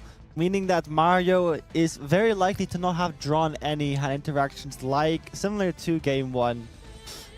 Which is another problem of playing the Snake Eye deck at 40 cards, due to the deck having so many engine requirements with the Millenniums and the feats with engine. But hold on though, Oh, what if hold there on. is an Ibiru maybe now? That would be a perfect timing for it, honestly. The Beard of Primal Being would be very valuable right now, but Mario... It looked like the priority passed back over, right? Back over, yes. So interesting. What could Maybe it be? Mario using that toggle to go into the mind of DGCO, making them think there's an Nibiru, the Primal Being in their hand. But maybe it's just a Bistule. Possibly. So we do not see a preemptive Appaloosa for that. So DGZO seems unfazed about the situation of the toggle there. And we just go into the sequence, which also can activate. And what DGCO could have done Resolve. is made Appaloosa,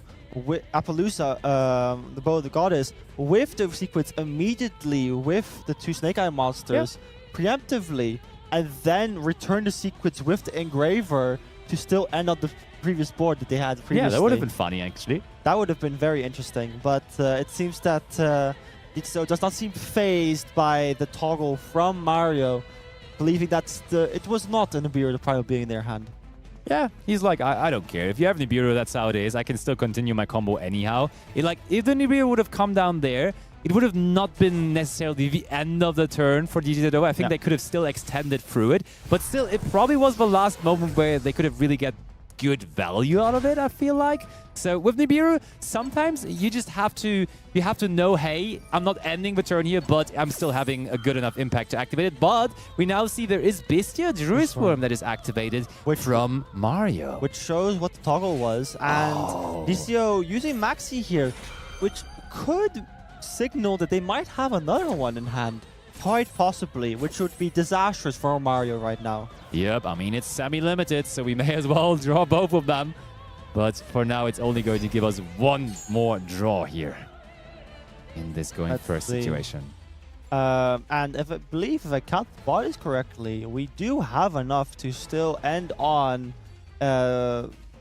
Actually, we are missing one body currently to end on the Appaloosa, Bow the Goddess, Flamberge, and IP board currently as it stands.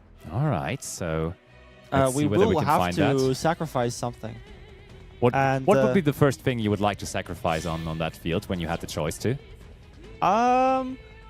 Quite honestly, in this situation, really depends what DCO has in their hand. If they have a Maxi, I feel that they want to make sure they have as many interactions, but also enough follow-up. So a Flamberge on the field is definitely going to be mandatory.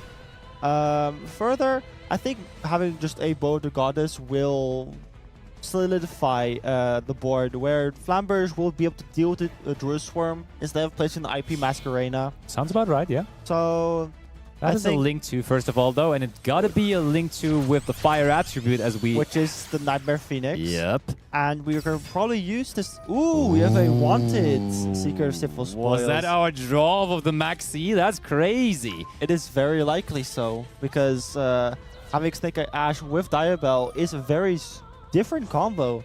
And because of the what we milled off a zombie vampire, we can now use the original Sinful Spoils in our graveyard to search a level 1 fire, which will be the Snake Eye Oak here. Wait, did we not normal summon yet? We No, did, we right? did normal summon the Snake Eye Ash, so we could sadly not summon that, but we're doing this to thin out the deck for a wanted draw, to maybe draw another hand interaction like an Ash Blossom Ogre, or a Droll maybe. I mean, which look was at so it. 6 powerful. cards in hand now. We have more cards in hand than we started the turn with, and we already have all those monsters on the field. That is crazy what DJ is doing here. But how is he going to go from here now? Do we just immediately go into Appaloosa here? It could be possible, right? It could be possible. I would definitely not want to be in Mario's position right now with all these bodies that DCO is setting up. And that does surely look like Appaloosa, the Bow of the Goddess. And here it is once again. A 3 material Bow of the Appaloosa, Bow of the Goddess. So that's going to be 3 Moss Negates, which... And there's also 1,200 points of damage being dealt through the second effect, of course, of Fiend Smith Lacrima. Now we say goodbye to the Bestial Brewer's Room. It's still on the field, but definitely not as impactful than Respawn Shrapson anymore. And that is all that we had, though. DCO, just like I had suggested, has placed the Druid Swarm with the Flamberge. So we're going to see here if DCO has enough interactions and quite possibly the second Maxi, which we hit it earlier. Divine Temple of the Starting with Snake Divine Eyes. Temple of the Snake Eye is a very powerful start, because now we can play a Poplar, for example, and send the Druid Swarm with the Poplar for the Doomed Snake Eye's Doomed Dragon, which will be able to, as it were, chain block in a way where Chainlink 1 Druid Swarm will force Park the Appaloosa, Chainlink 2 the Poplar replacing, and Chainlink 3 Doom Dragon. Is Druid's Worm on the field? So like, does it? It is sent from field to the graveyard. So it would be possible to trigger it here, and that is exactly what we're going to do there. And now we do have the chance to definitely get rid of the Appaloosa, because whichever way around we're going to do it here, either with the Druid's Worm or with the Snake Eyes Doom Dragon, we can then get rid of the Appaloosa, which is just so good here. Absolutely. I think, though, we will prioritize the Druid Swarm over the Doom Dragon, because I think the Appaloosa in Graveyard seems more realistically the most value, as it being in Spell Track Card Zone could later be a problem. Ooh. I mean, this will simply just be Appaloosa negated. Yeah. But, however, if Mario has top-decked in the Ghost Stoker as Snow Rapid, they can use it right now to deal with the Appaloosa Bow of the Goddess, which they do not, sadly. Nope. But the Appaloosa has been dealt with right now. And I mean, oh wait, yeah, they didn't use the IP Masquerena for the summon of Appaloosa, so that would have absolutely worked. But now Mario, all of a sudden, having a monster as strong as the Flamberge Dragon, and also having their very own copy of Bonfire. And one thing also very much worth considering, we are down below 7 minutes of time left on the round timer, so possibly this could be the last turn of the duel or of the match, and Mario having the chance to head into another battle phase, maybe. Mario definitely has enough time to do the full Snake Eye combo. Oh, you were right all the way through. He did have another Maxi.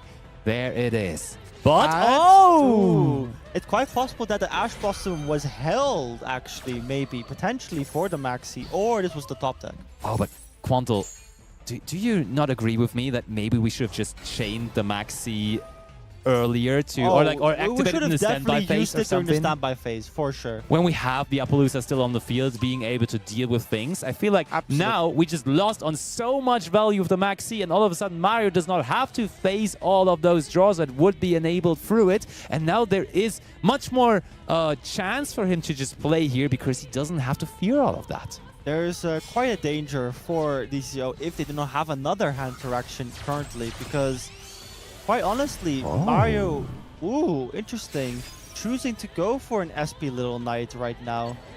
Trying to force Promethean Princess is going to be, it's going to make sure DCO will not lose the game in this one turn. Yeah. But also it means that Mario will not be able to deal as much damage as he would like to, quite likely. I do agree. So we go for Princess on the Oak and the Flamberge Dragon. So that must mean that we also chain the other effect of SP Little Knight here. Surely we do, right?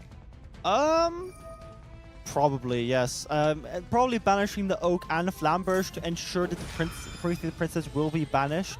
Which does mean, however, that the Flamberge will return during the end phase. Which is a dangerous game to play, as we now have basically secured for both players to head into the end phase eventually, as Mario has now successfully resolved the effect of SP Little Knight, meaning no direct attacks are going to be happening this turn. And Mario now, getting Ghost Ogred on the Snake Eyes Tier Bellstar. And Mario, the thing that I wanted to say, he now himself basically also has to get to Lacrima to also do 1,200 points of damage to equal the life points right now. Otherwise, he's going to be in a massive disadvantage. And now he even pays more life points with Sengenjin, which is a super dangerous game to play. This is a very dangerous game because we now know, because SP has used this effect, they will not be able to attack directly, which means Mario will not be able to finish the game currently. But DCO on the crackback will have a lot of options with the Snake Eye Oak in their hand, and the Flammers will just return to the field during the end phase. Totally, and giving you an idea, we are now just exactly on 4 minutes remaining on the round timer, so that is not exactly much. So Mario, and you can also definitely see, is trying to pick up the pace here, trying to make the most out of what we still have left here in this round, trying to secure still a chance to advance here in top 32. But Mario, is he going to be able to? Mario will need to go through more of their combo in order to ensure that they do not lose the game. And quite honestly, force DCO to end their turn as soon as possible.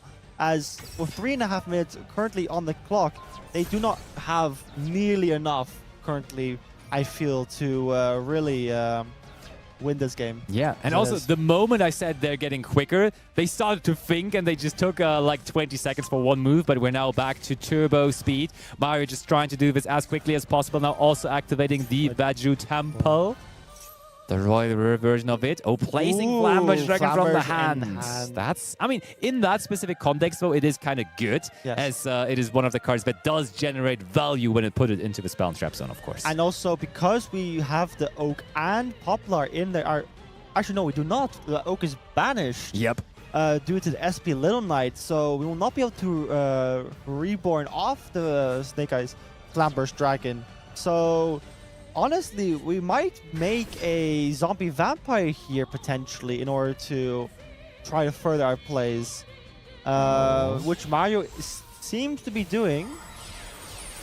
Our opponent did it, so we may as well do it. The zombie vampire just having some fun possibly here, going towards the end of the match, and that is 4 cards from both sides. Seeing the Lurie is very good. However, having that Nightmare Phoenix there will prevent a lot of will prevent them from making the record of Lurie if they had summoned that. So it's going to be rough with only 2 minutes of the clock right now.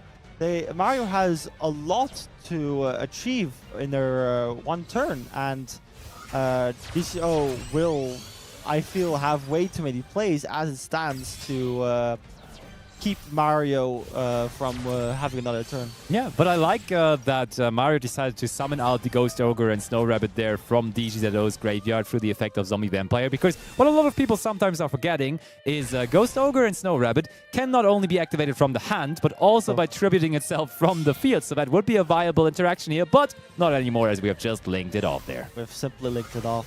So we'll be making a sequence here where a Lacrima will be able to deal 1200 points of damage. However, that will not be nearly enough to equalize the life points deficit which Mario is currently facing. So it seems to be a steep hill for Mario to rise on, and Mario seems to be taking his time with only 1 minute on the clock right now, and what seems to be a full turn for DCO. Honestly, he was just trying his best here. We're below 1 minute left on the timer now, though. In the end phase, Little Knight is making the Oak and the Flamberge returning, and now DZO, he probably, even without the timer and having the advantage in life points right now, there is a maxi from Mario, but I mean, that maxi does not immediately make him pass the turn, so DZO still can make his thing here. And further, this Flamberge could easily deal with the Desiree from the immediately.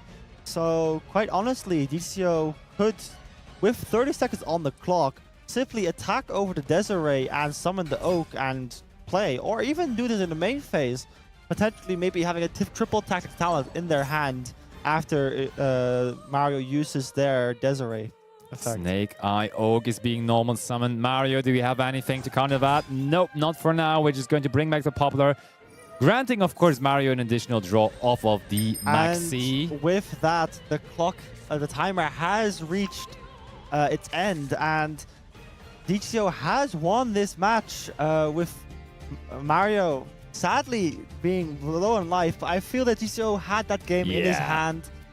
Even without the timer, it seemed to be on DCO's favor. I agree. Like, game 1 and game 3, no interactions from Mario at all from their side on the opponent's turn. And when that Snake Eye deck gets rolling, it's really, really tough. Actually, in game 3, they did have the Bestia's Room, but it didn't really necessarily do that much, right?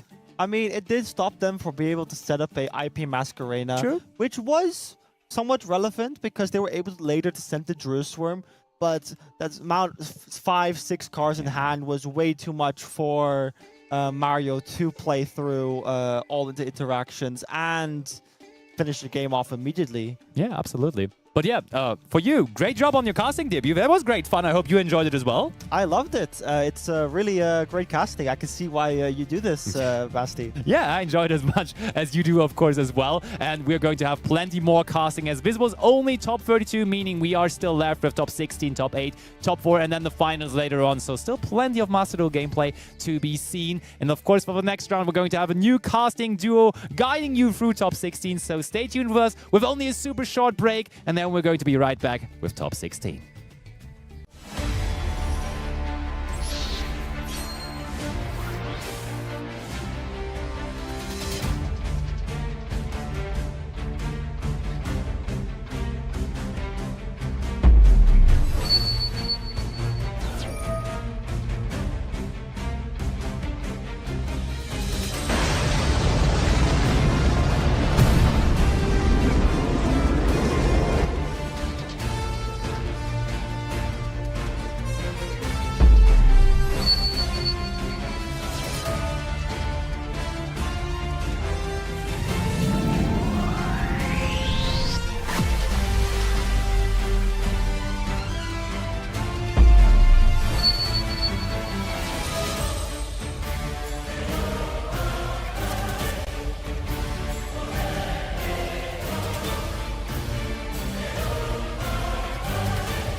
The only thing I love more than great Yu-Gi-Oh! Master Duel action is spending time with the one and only Emmerich Isblatt. I'm turning red.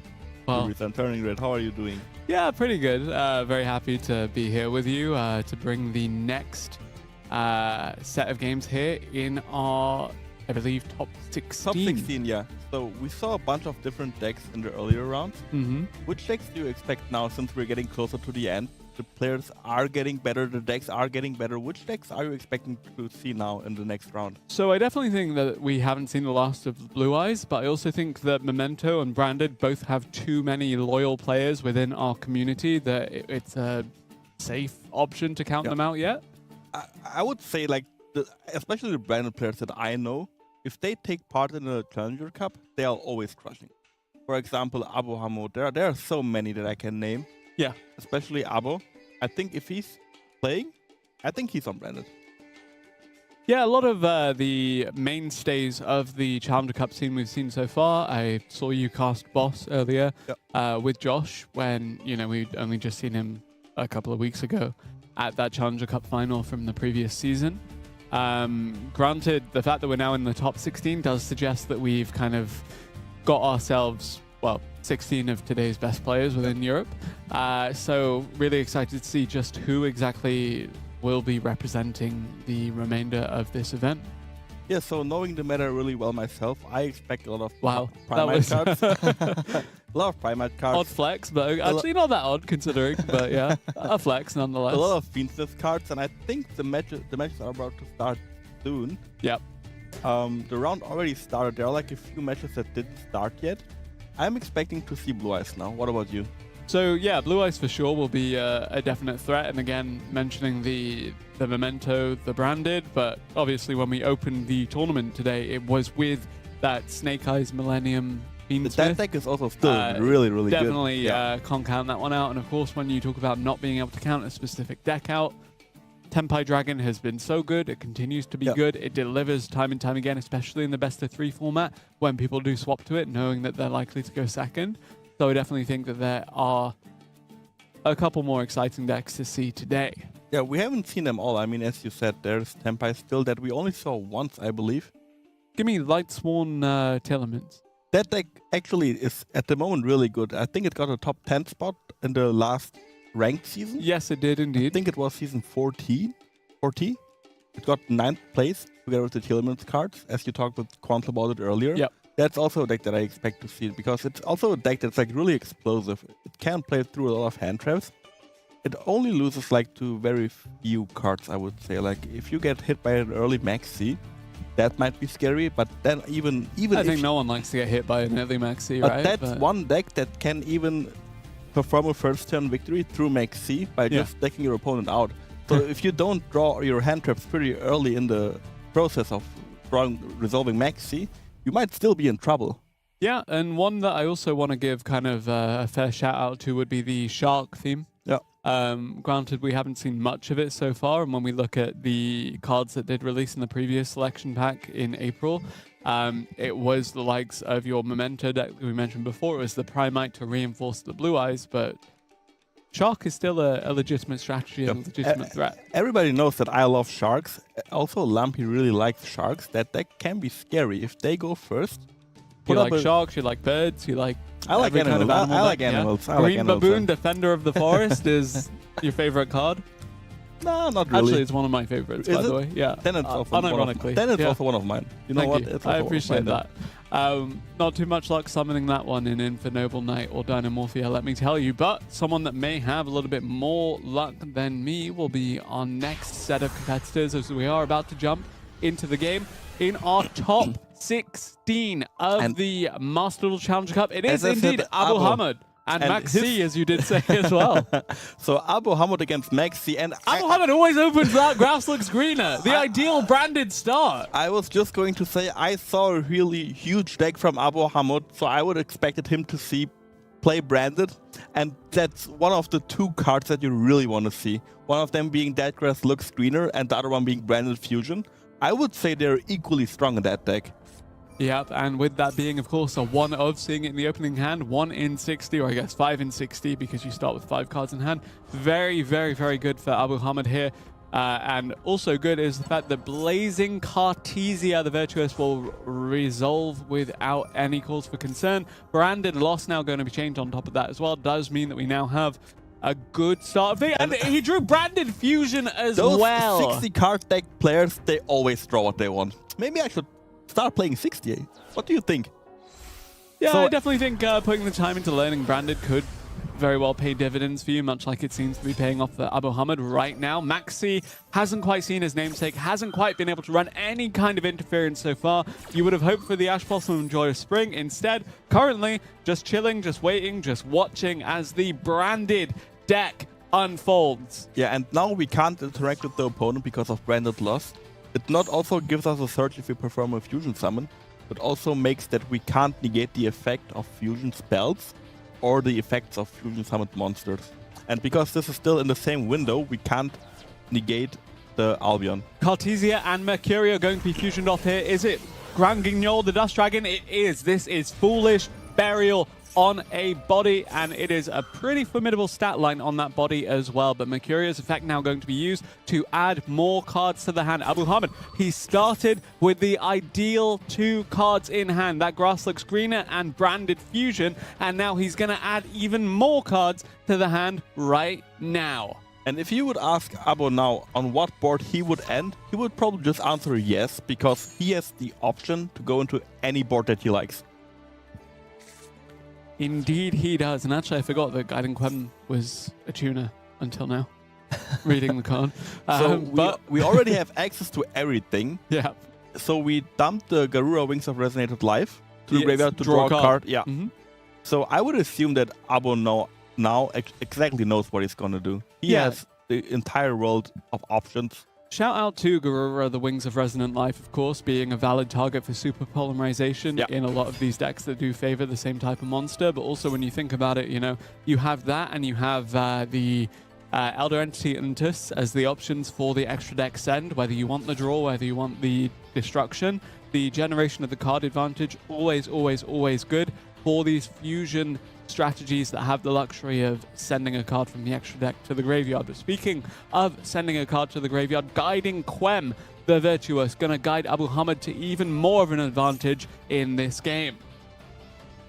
I think we might see another Albion hit the field, but not the Albion the Shrouded Dragon, rather the Albion the Sanctifier Yeah, Dragon. Albion the Sanctifier Dragon, of course, quite notorious for being part of the Gimmick Puppet Nightmare lock that we did see previously, but of course also just being a valid win condition in its own right. But before we get there, we'll see Lubellion the Searing Dragon going to punish any kind of commitment from Maxi in the next turn.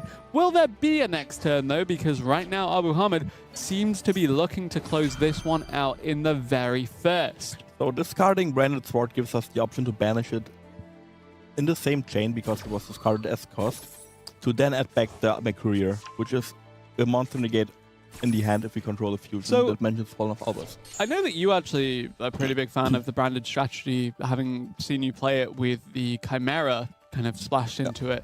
What do you think the pros and cons of running the 60 card pure Branded variant are? So I personally, in the last few months, I only played against Branded. I didn't play it myself. Whenever I play against the 60 card variant, I'm often pretty scared to come up against that deck, because they play 60 cards and most of them are like pretty high impactful cards, such as Forbidden Droplet. So you don't really know what to expect. And I think that the 60 card variant also gives you more options, more ways to play, more ways to extend. And especially when you start with both Branded Fusion and that Grass Screener. I was just going to say, you have more cards that are really, really high impactful, such as that Grass Screener going first or second. Definitely does seem to be high impact here for Abu Hamid in such a commanding position. No disruption so far, but no information given over by Maxi here. There's still the potential for some kind of a comeback. It could very well be 10 Pi Dragon. And, you know, we've seen them break scarier fields before, but here's the Bestial Lubellion to make this one a little bit more formidable too. Fusion, summon one fusion monster from your extra deck for Branded in white. Basically seeing that for the 10th time this turn. And honestly, Abu Hamid not tired of reading that one. That's going to be Rimbrum, I believe. Yeah, as I said, Rimbrum will hit the field. And I think, if I gotta be honest, I think the only deck that can break this board now is Sky Striker Tempai. If Maxi doesn't play Sky Striker Tempai, I think it's over. That board is really scary. we use the Mirror Jade effect and then use the Rim Broom to negate So the you effect. get the Bestial Lubellion as the hand disruption, basically. Exactly. So we can now discard the Lubellion to probably add a Saronir or a Magnamut. And also we get to dump our Titaniclad from the Extract to the graveyard to then trigger it during the end phase. What is the benefit of sending the Titaniclad, the Ash Dragon?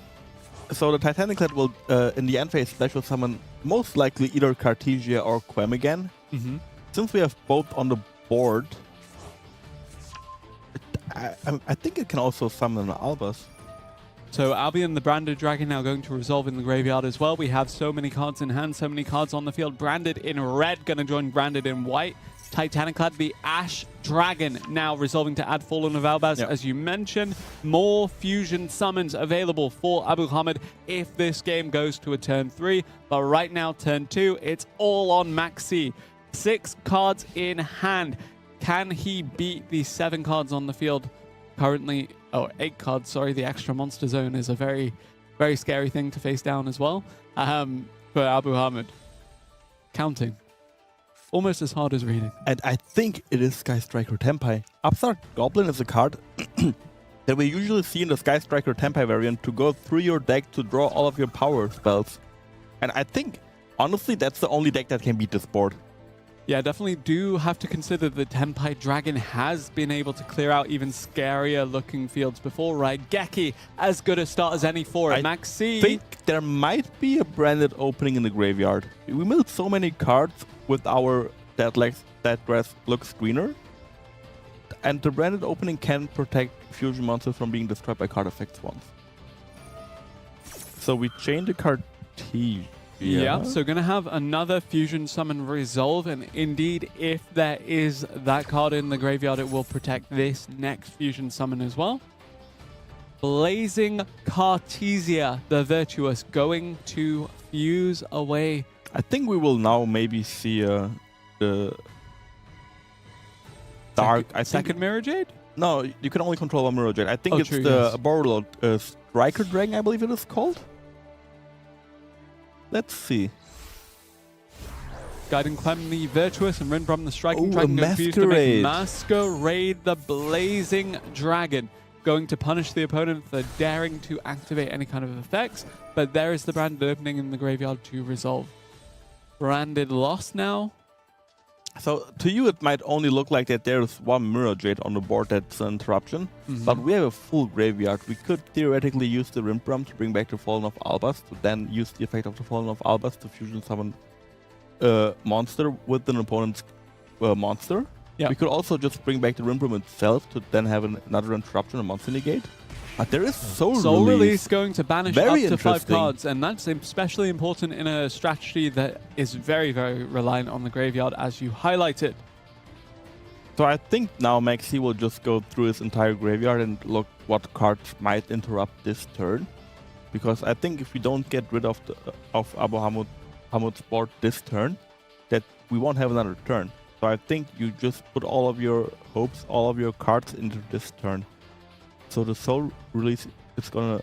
Would you have sequenced that differently with the Soul I Release was to take just out thinking the, about that, the yeah. negation on the Yeah. Regeki? I Yeah. think Or maybe mitigation on the Maxi Regeki, missed rather. that. Yeah. Easy to miss when 20 other cards Yeah. have been sent to the Yeah. graveyard. So we will chain the Rimbram that was, or Albas that was probably targeted by the Soul Release to get at least some value out of it this turn. Rinbram, the Striking Dragon, now going to make a triumphant return to avoid being banished, but the same cannot be said for the other fusion monsters and the branded fusion that have now been sent to the banishment of Abu Hamid. Which we can still get back with the Tribrigade Ringing Mercurial? Kit. Yeah. With Ringing Kit. yeah. It can also add a banish one back. That's what I learned recently. We will also use Squirrel Tactics Thrust now because the opponent used the effect of the Rimbram on our turn, Mhm. which can get us any spell, and it is Sky Striker, Mobilize, Engage. With 3 spells now in the graveyard, we can also use the additional effect to draw a card. So why was it the Striker variant in particular that you highlighted as a necessary kind of component to the Tempai Dragon strategy in overcoming this? So the usual way to play Tempai Dragons was together with hand traps, so you would try to stop your opponent from establishing a board. But since Maxi didn't use a single hand trap, I was pretty sure it's the Sky Striker variant because you have two options. You either try to stop your opponent from making a board, or you're letting him make the board and then just break it. And now, one by one, we are trying to break the board with Sky Striker Afterburner, which is basically a pop one, which pops the monster on the board, and if we have 3 or more spells in the graveyard, it also has an MST-like effect. Yep, so the Mystical Space Typhoon getting rid of one of the spell and trap cards on the field, but there is Mirror Jade, the Ice Blade Dragon, chained in response. You banish? Probably banish one of your own cards. It doesn't really matter at this point. You only want the Alba Lunatus in the graveyard to then trigger it in the end phase to set a card that is a polymerization or a fusion. There goes Masquerade, the Blazing Dragon. And the reason why we targeted Masquerade was because Afterburner has to pop the monster to then pop a spell and trap card. Yep. Because we banish the monster, Afterburner cannot pop a spell and trap card. That was actually well played by Abu. As it turns out, Abu Hamid pretty good when it comes to branded. But I would say that Maxi has to have more good spells because we search after. That's a decent one. Yeah. So Shark Cannon now can target one card in the graveyard. It's in the opponent's graveyard and special summon it if we have 3 or more spells in the graveyard. Yeah. And if we don't, it just banishes it. Nibiru, the Primal Being, going to be the monster of choice here. I think we're just looking for the strongest body. Sky Striker Mecha, Widow Anchor now going to be chained in response to that. Rinbrum, the Striking Dragon, seems to be the target here. Yeah, we have to chain the Widow Anchor here because if we don't, we will have a monster in the main monster zone. And as we all know, we can only use the Sky Striker spells if we have no monsters in the main monster zone. But I still don't see how this might break the board. How does Nibiru plus Rinbrum equal Tenpai Dragon? Tell me, Emre. I mean, it doesn't really. But there are ways to get into your Tenpai cards without drawing them, one of them being Heater. True. But we cannot go into Heater with a light and dark. So I think we might go into a dark here to try. I would also consider that the Heater does struggle a little bit because the defense position of the monsters on Abu Hamid's side of the field does mean that there's no immediate destruction. And we also don't have to forget that there's a Mercurier in the hand of Abu Hamid that he added back with the branded sword the turn before. So we have a effect vader like Negate. So now Maxi will blink both monsters off into Sky Striker Ace Azalea. Azalea was a card that was pretty popular before SP Little Knight came out in a lot of generic decks because it had a similar effect, but now we target the branded banishment, which was face down, which will now be activated in response, which can bring back a Despia monster or level 8 or higher fusion monster from the graveyard, and then perform a super poly-like effect. Yeah. Which we chose not to. But guiding Quem the Virtuous now to add the Fallen of Albaz does mean that we have even more extension for this branded deck, even more opportunity to fusion summon here. Abu Hamid. Yeah, Maxi has to get rid of this field as soon. The Sky Striker is Kagari now going to actually come out here. We said it was Tenpai Dragon Sky Striker. Have yet to see a single Tenpai Dragon.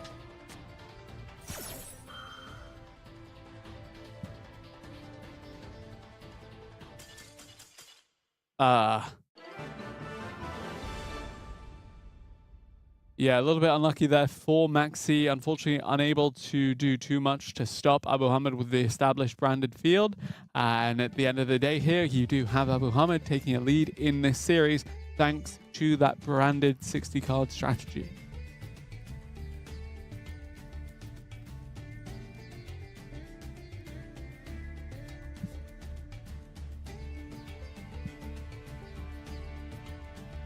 Yep.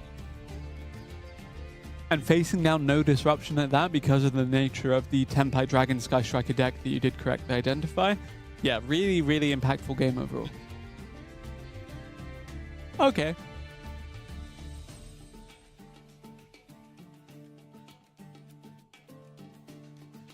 Yep.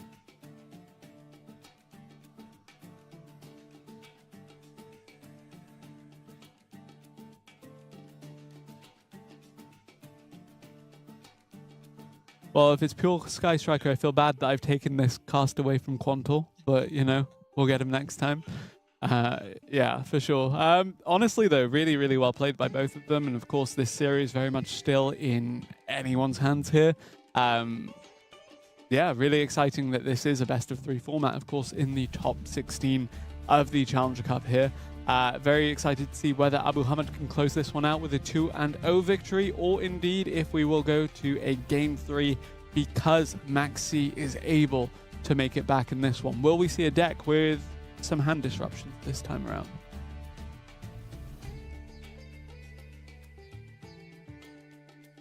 Because it can play really well into boards. You have a lot of breaker cards, as I said, such as Super Polymerization. Yeah. You have Forbidden Droplet that is really popular in the deck. But I also wouldn't be surprised if Abo switches the deck to something different.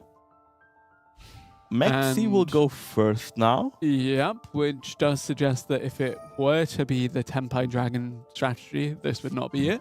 Instead, we're going to see 7th Tachyon. And if I can quote one of my good friends, Tachyon, he always says that Tachyon is the best deck. Well, Ash Blossom is unfortunately the best disruption for 7th Tachyon. Yeah. So I think Starlight Cypher now going to start things off here. It's a dragon-focused strategy, but what kind of dragon strategy is it? You know, we've theorized time and time again about the Wyver Burster and the Collapse Serpent and that era of Dragon Link, but this maybe could be something else entirely here. I think this is a Tachyon deck, as I said earlier, because you play Starlight Cypher in that deck to get access to Bestial Rebellion. Schwarzschild Infinity Dragon now going to actually resolve here. And that is one of the most scarier cards in the deck because it not only special summoned itself. But, oh, well, obviously accessing these level 8 monsters pretty much freely does mean you have access to the rank 8 XCs for the Tachyon strategy, for the Galaxy Eyes if you want to go into it as well. Yeah. So actually, you know, we said that Maxi with the Sky Striker cards could very well be playing Tempai Dragon Sky Striker.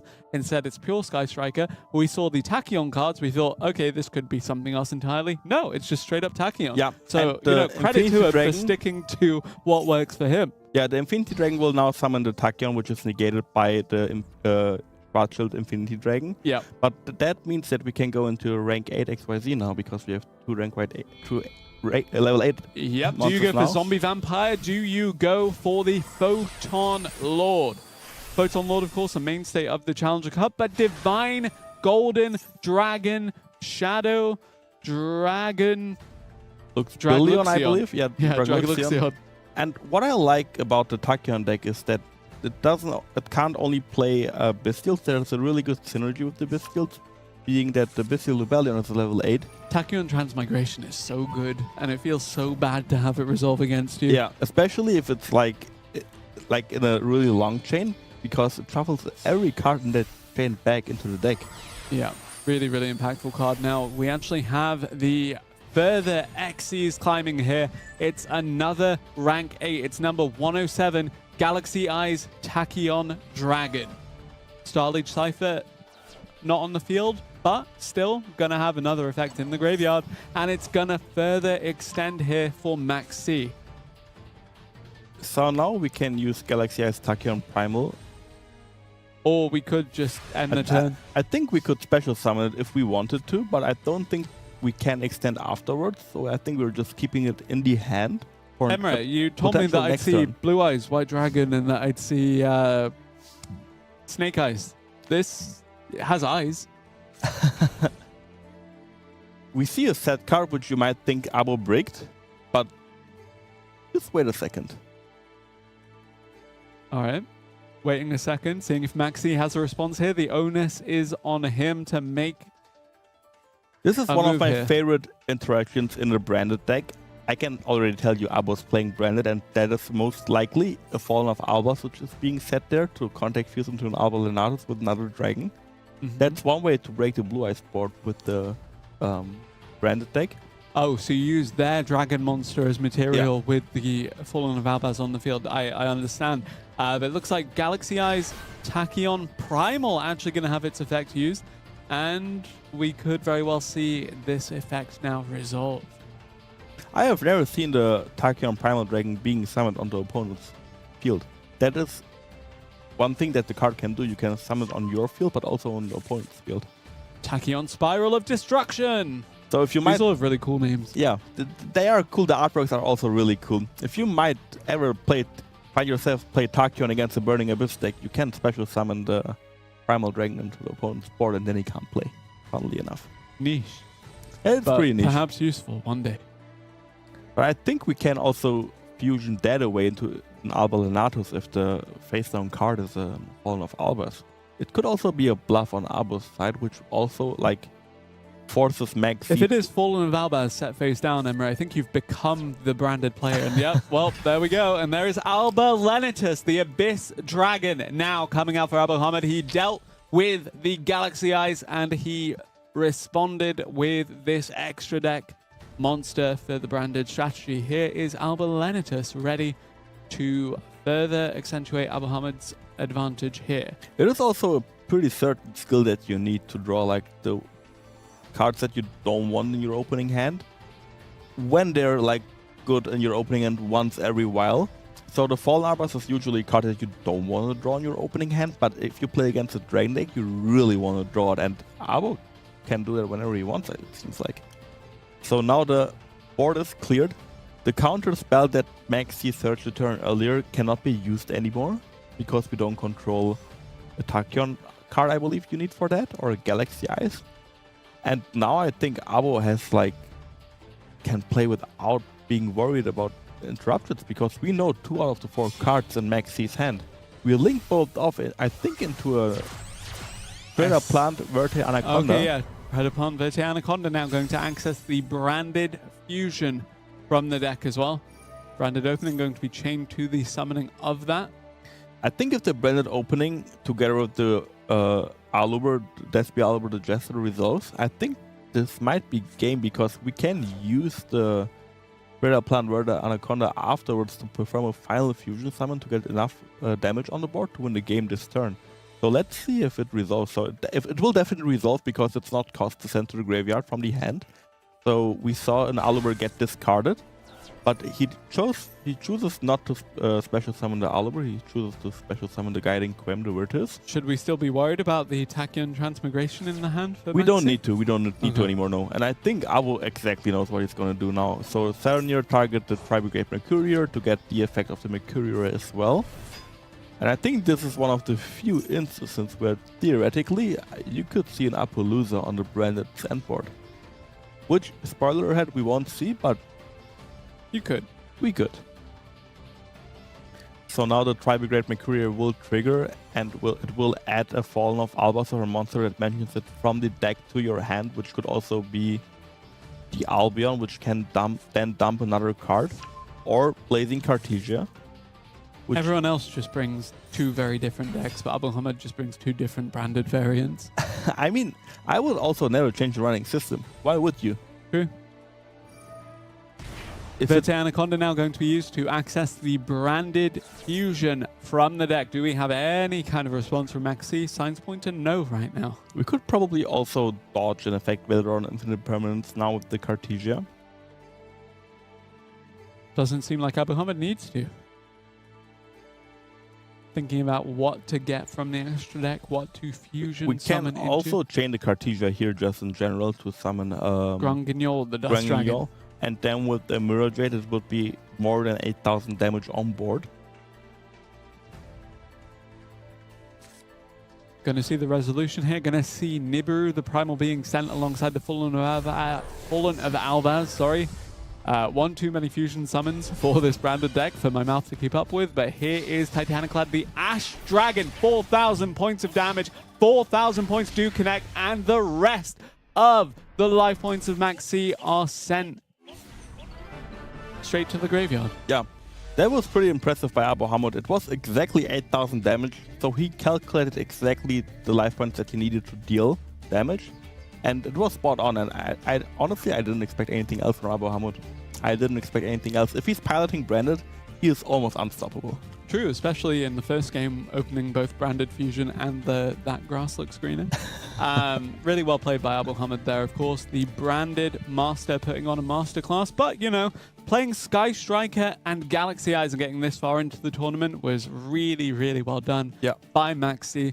Didn't quite see his namesake make an appearance, but perhaps we'll see it come out in this one. Someone else making an appearance is Bronus, our finalist from the Challenger Cup final, facing off against Shiba. Yeah, and Bronus being another top player that we see a lot in the Challenger Cup scene, but also the Duels Cup scene. He's a really, really strong player, playing a lot of really interesting decks. He likes to play meta, but the way he chooses to build his decks are often different than other people do it. For example, he really likes to main skill drain in his deck, which I personally, I don't like it, but it seems to really work out for him. I've seen a clip of him giving a big thumbs up when flipping his skill drain at the Challenger Cup final. So yeah, I believe you there. Snake Eyes Doom Dragon just going to come reinforce this Millennium field, which has already got the 3 material Appaloosa to run interference on any kind of play from Millennium here for Shiba. Bronus looks to be in a really good position. If that's no Mirror Force, I think this is game on board as well. I think Mirror Force could be one of the few cards that could save Shiba here. So the Snake Eye Doom Dragon that we summoned, almost for free I would say, will now target the Mementolian Akiron. Mementolian Fusion now going to be used in response though. It's gonna resolve. That's also one of the few cards that might keep us in the game. I would assume a card got popped on the field before, otherwise we couldn't have changed the Mementolian Fusion. So we have 2 options now. We can go into the Creature King. The Creation King. Yeah, my bad. The Creation King, the Mementolian Creation King, or into the... I'm sure he's king of the creatures too. Or into the retrain of the Thunder Dragon. The twin-headed Thunder Dragon, exactly. This will indeed be the Mementotlan Twin Dragon here, which can now pop a Memento monster on your field or hand to then special summon. It could also just get Appaloosa'd. Yeah. But I believe this might give us another turn. We don't know what Bronus went through. If we still have the option to use the Oak to then go into a Flamberge, that might still be game. But we can also just go into our Fiend Smith cards, and that also might just be game, because we can deal damage with the board that we have already, and then afterwards burn our opponent for 1200 life points with Fiend Smith Lacrima. Very swift sequence of plays for the Fiend Smith deck here, of course. No further disruption for Shiba. No cards in hand, no potential Maxi, no potential Mulch Armies, no potential... Well, couldn't use the Mulch Army anyway because you have a monster, but also no Ash Blossom, no anything here. Fully loaded graveyard, fully loaded life points, but they're not enough to save you from this onslaught from Bronus. Yeah, and Bronus also being the second player that we saw advance into the top 8. Is also a player, as I said, we see him every time in the really top positions. He won Challenger Cup after Challenger Cup, and I really admire him as a player. Yeah, honestly, I had no doubt there that Bronus could make it because, again, we saw him just last month make it all the way to the final of the Challenger Cup final. So as if there ever were any doubt there, Bronus really showing that we haven't seen the last of him, but someone else that we haven't seen the last of so far this tournament. Who will that be? Out of Valanza and Mess UK. Mess UK, I recognize from the 1000 Days qualifiers, actually a finalist over there too, and this time playing the Blue Eyes White Dragon strategy here. Can they manage to pull this one off? Mausoleum of White looks to say yes, they can, as there's no further disruption. Valanza down to 2 cards in hand suggests they've already thrown so much by way of Mess UK, but Mess UK's played through it all.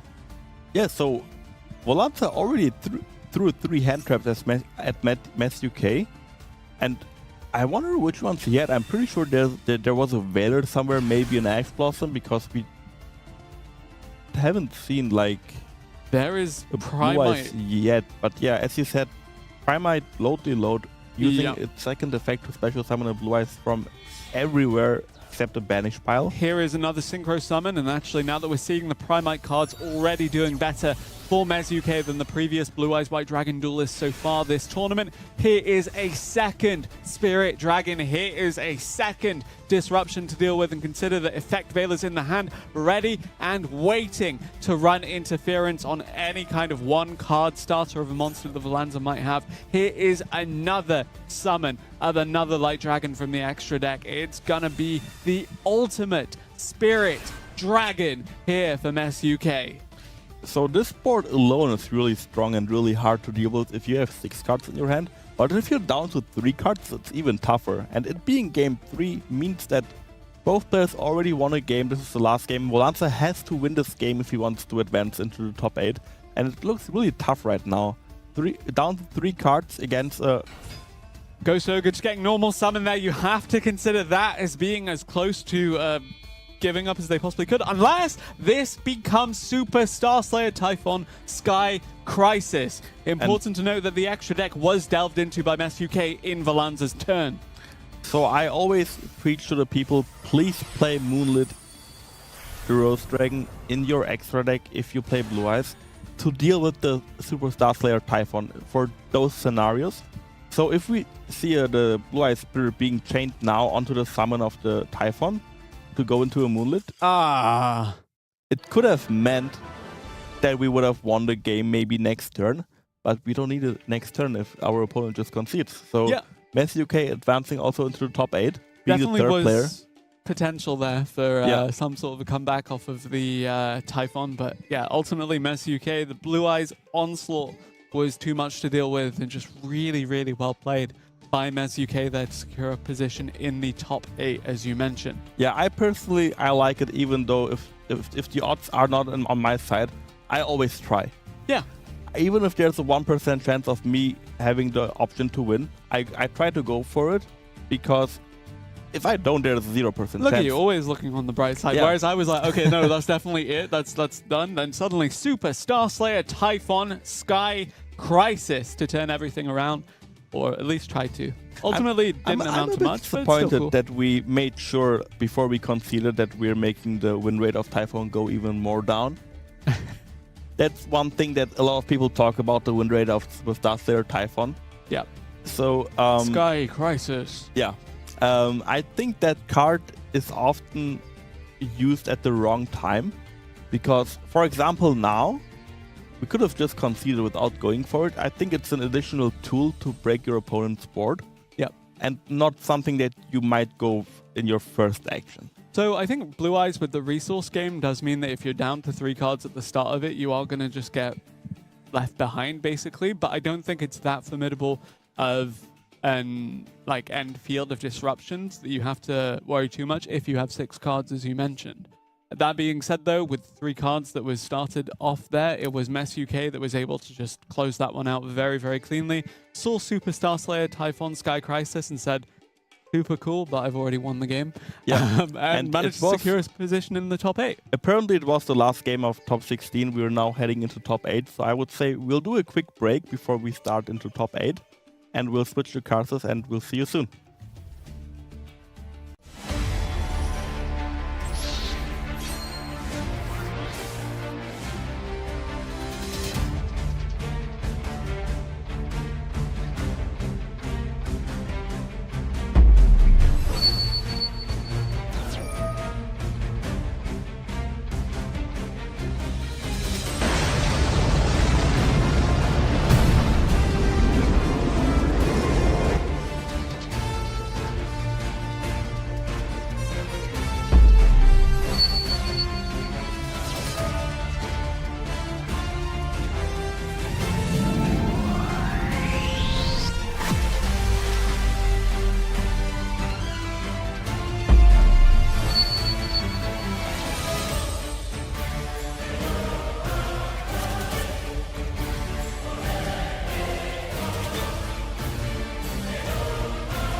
Hello, duelists, and welcome back to the next round of the Challenger Cup.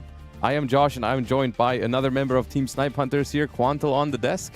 Absolutely. And I'm very excited to be casting this top 8 of this Challenger Cup, 128-man Challenger Cup. It's been a long one.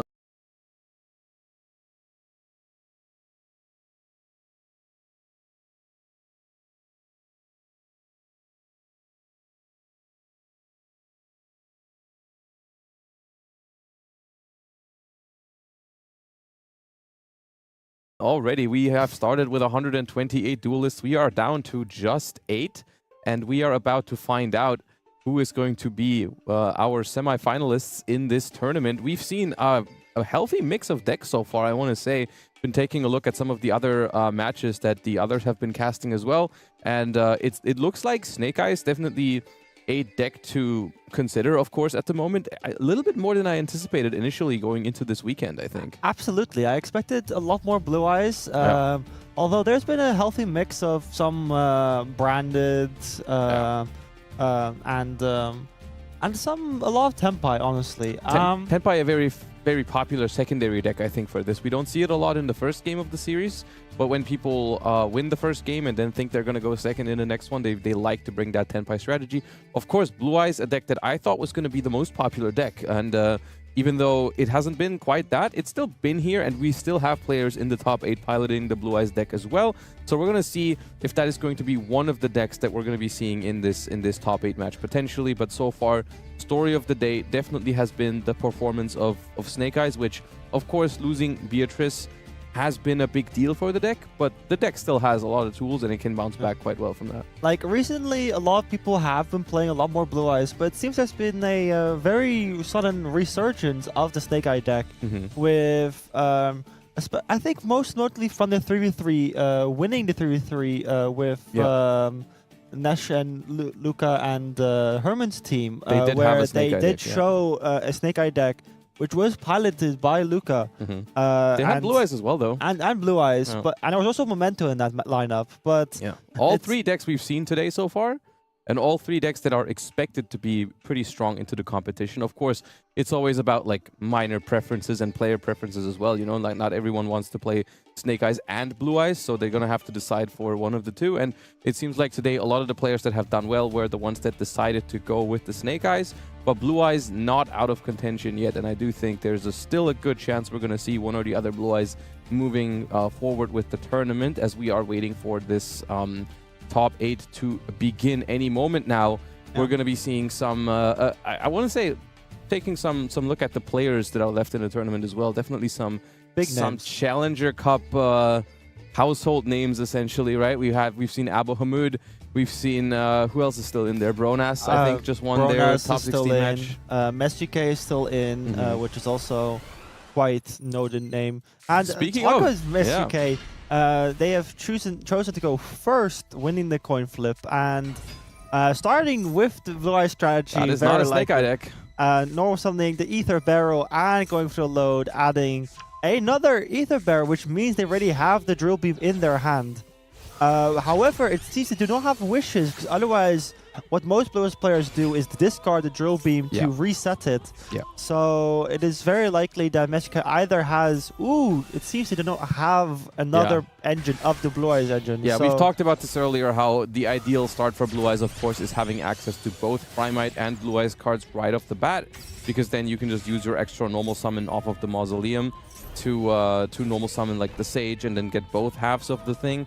And in this case, the Magnamute in the end phase is going to be a pretty big deal here. We're using Ash Blossom on it. I feel like you kind of have to. You have to, because the DGCO adds another Bestial and immediately banish the other Bestial.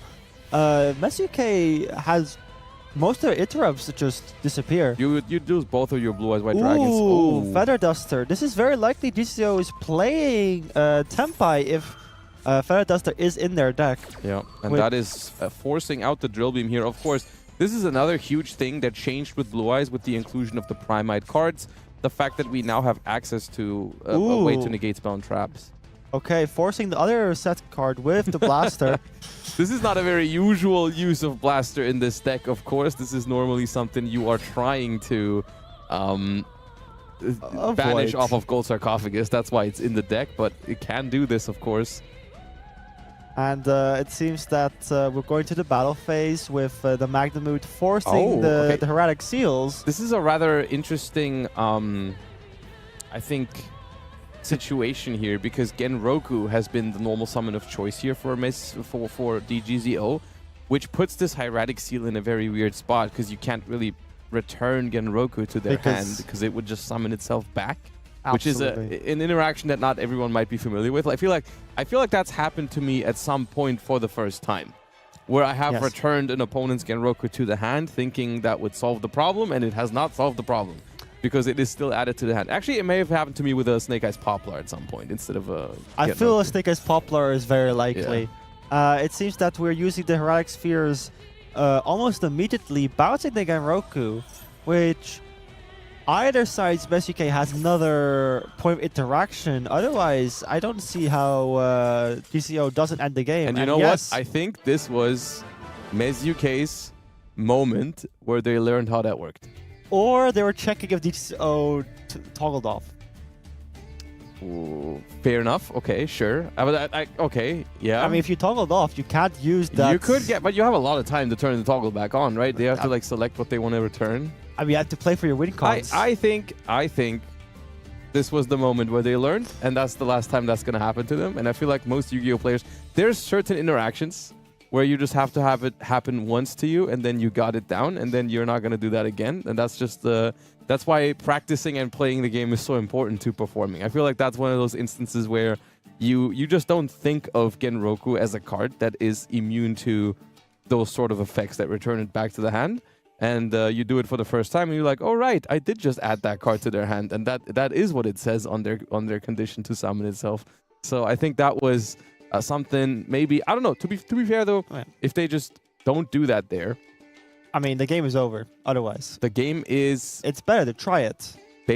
I guess sure. If maybe you bank on your opponent also not knowing the interactions that well. Because ultimately, what was the alternative there? They force out the seals by just attacking it. Yes. With the Magnamute. And then it's basically the same situation. So ultimately, it was a lose-lose situation. It was probably a lose-lose situation if there was no further disruption in their hand. And at that point... seemed to not be the case. At that point, maybe at least we learned something from it, you know? And we're going into game 2 here. And they made DCO start, it seems. Mesuke choosing to go second, likely being a Tenpai strategy or expecting DCO to play the Tenpai strategy. I mean, this is the risk that you take when you bring a Tenpai deck as one of your 2 decks, and you even decide to bring it as the first deck in the series, making your opponent very aware of the fact that you have the Tenpai deck, which prompted Mesuke to say, you can go first. I think you're going to bring the Tenpai deck again. And DCO just chose second immediately, or passed immediately, and leading to Mesuke just northing Hydra. And it's very likely DCO just has another hand trap. As we saw earlier, them having a lot of hand interactions in order to prevent the opponent of playing. In their Tenpai deck? In their Tenpai deck. They're opting out of the Sky Striker version and more into the hand interactions. The more traditional version. Initial version of the deck. Well, still, I think between 2 Tenpai Dragon strategies, the one that is allowed to go second is pretty favored, because it just turns out that like now DGZO is going to have to use their interactions first. Sangan summoning here, getting hit with a Ghost Ogre and Snow Rabbit is potentially really, really big. It's very important. We're going to the battle phase, attacking for 1700, and here's the question. Do we have the Sangan Kaiman in hand?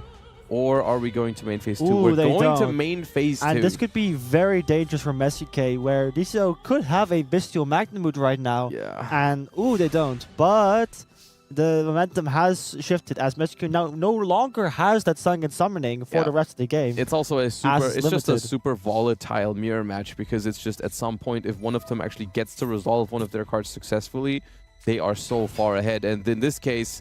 Sometimes it's just about whether you have access to multiple of those cards, in which case Sangan Summoning and Hydra is like the perfect combination, because this basically means we have to stop both of these somehow, otherwise each individual of these cards is enough to end the game here. And Mesuke will need a combination of a Ghost Ogre and Ash or something like that. Essentially, but it doesn't seem like Mesuke has any response to the Sangan Summoning, so... we will be summoning this Genroku here, and I think they're in for a very disappointing top 16 run here from there, and not much they could have done here in the first game, and now in the second game, it's looking like they will simply go down to this Ghost Ogre on the Sangan summoning, which ultimately, I feel like at this point, they might think like, oh, I'd rather have searched the Sangan Kaiman, of course, you know, like, because that wouldn't have lost to the Ghost Ogre and Snow Rabbit. But this is information on that is hindsight, of course. You know, in hindsight, obviously. if you know which kind of cards your opponent has in hand, you probably could have often found a way to maneuver it. I don't really think you have to be too worried about. I mean, this does also give props to DGCO, because it might be that Messi K is also playing the Sky Striker variant of the Tenpai strategy, and we see here the game ending in the swift 2-0 for DGCO. Unlucky end for Messi K's tournament run. Very, very quick. Sometimes Tenpai giveth, sometimes Tenpai taketh away. And in this case, they definitely took from Mess UK, as DGZO even wins with the Tenpai deck going first against another Tenpai deck, which is not very often that you see that, but it works out for them in this case. So luckily for us, this is not the only top 8 match we get to take a look at. We're going to wait for... we're going to have to wait a second here and see what the score for this one is, but we are going to jump into Bronas against Luvasi here. Honestly, this is probably, it could still be game 1, but maybe also just the start of game 2, judging how quick that other game went. And it is, in fact, 0-0, so we are still in the first game here, in the first turn. That's how quickly the other matches ended. I mean, it was very quick. It was. So we're seeing here Bronas going for an Appaloosa Bow the Goddess with the SP Engraver and Lurie. Further, maybe, I don't know if there's IP. Oh, there's an SP. So we're placing the SP with the Flamberge Dragon right now. And we'll now see what Luvasi is playing, because we're now just jumped into this. Yeah, we're basically being thrown in the middle of this first turn by Bronas here, who has established not the most standard Snake Eye field, because as we can tell from Luvasi's hand size, they have used a card to interfere somewhere. So this has stopped them from making the full board here. And that is going to mean that this is almost manageable, I would say, with a solid hand here, you know, Appaloosa and Flamberge. It depends what Bronas has in his hand, Exactly, honestly. yeah, it depends, but it is manageable. Like, if we can chain let's say we can chain a Drill Beam here to banish this Appaloosa, I think that'd be a phenomenal start. Drill Beam here would be game-changing, honestly, but there doesn't seem to be a Drill Beam. Not the case, but that is one of the craziest parts about that card, I feel like, is how strong it also plays into boards if you end up drawing it. And we're going to be here crashing into this Appaloosa Bow the Goddess with our barrel, dealing with the 2 Monster Negates on the field. Yep. Exactly strong enough here to trade with that Appaloosa and potentially allowing us to keep going here with just drawing Mausoleum. Sometimes that's good, you know, sometimes just getting that effect for the secondary normal summon can already be good enough. Bronas brings up the SP Little Knight here, which could spell some trouble for... Called by... What was our call by target? Is it by any chance Promethean Princess? It is Promethean Princess. Okay. Opted to chain this to Flamberge. Maybe they were scared that Bronas would choose to chain SP, targeting the SP Later and the on, Flamberge to save him, yeah. to save it for the end phase, for the next turn, which could still be done with another activation from Luvasi. So we see here the North Summon of the Sage, which will be able to add the Maiden if Bronas has no hand interaction to deal with this. And we see an Ash Blossom for the Sage, which, unless Luvasi has a Maiden in hand, this will spell quite a lot of trouble. I personally feel like if they had Maiden, they may have played this a little bit differently and not committed into the normal summon first.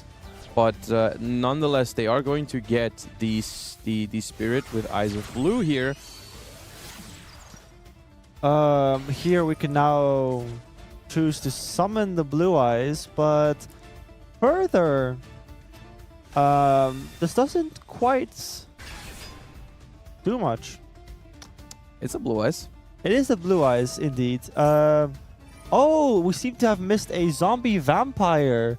Which I was about to say, why is there a Blue Eyes in the graveyard? But I think that it has you to be might the be Zombie onto Vampire. something. You might be onto something. Something that's Maiden for the True Light, and Bronas has chosen to do the play that I mentioned earlier of banishing the SP and Ooh, Nibiru the Primal Being. That's how it makes sense, because I was like, why are we not worried about like giving the opponent access to True Light and like potential level 9 synchros with that Blue Eyes on the board? But that is actually a wonderful play here, saving your own cards with the SP Little Knight until the end phase, and then using a Nibiru for the remainder of the board. Wonderful play here by Bronas, securing him that victory in the first game here. Not quite yet a spot in the semifinals. They're going to have to win one more game in order to achieve that. But pretty solid start there, it looked like. Absolutely. We see here that Blue Eyes seem to struggle going second, as we didn't really see many hand interactions, as they only were 4 cards. And although the mills for the Blue Eyes play Luvasi were very good with the Maiden Definitely and above the Blue average, Eyes. yeah. You don't always get a free Blue Eyes and Maiden in the graveyard, yeah. It seemed that the interactions for Bronas were just too many, with the Ash and the Beer coming from the hand, along with the Appaloosa and SB Flamber's board. There's some decks out there where you really rely on stopping your opponent from making anything crazy happen. That's why, like, one of those decks is the Blue Eyes deck. It tends to play cards like, obviously you max out on Effect Veilers because they have great synergy with the deck, but on top of that, of course, like Dominus Purge, Ash Blossom, Infinite Impermanence, Ghost Ogre, and Snow Rabbit typically plays a high density of those kind of cards to stop opponents from building too big of a board, because the deck can't struggle with dealing with exactly that unless your hand is essentially perfect, which it wasn't in this case. It was not a bad hand, but it was not a perfect hand. It seemed that now Bronas has selected. Oh, wait, Lucy has selected to go second. It sounds seems, like it, yeah. Because Lucy did lose game 1, so they are able to choose the result of the coin flip. So we now see Bronas starting with Northern and Poplar. We see some mind games going on here, right? It's interesting because maybe it's just because Luvasi has a Tenpai deck on their own.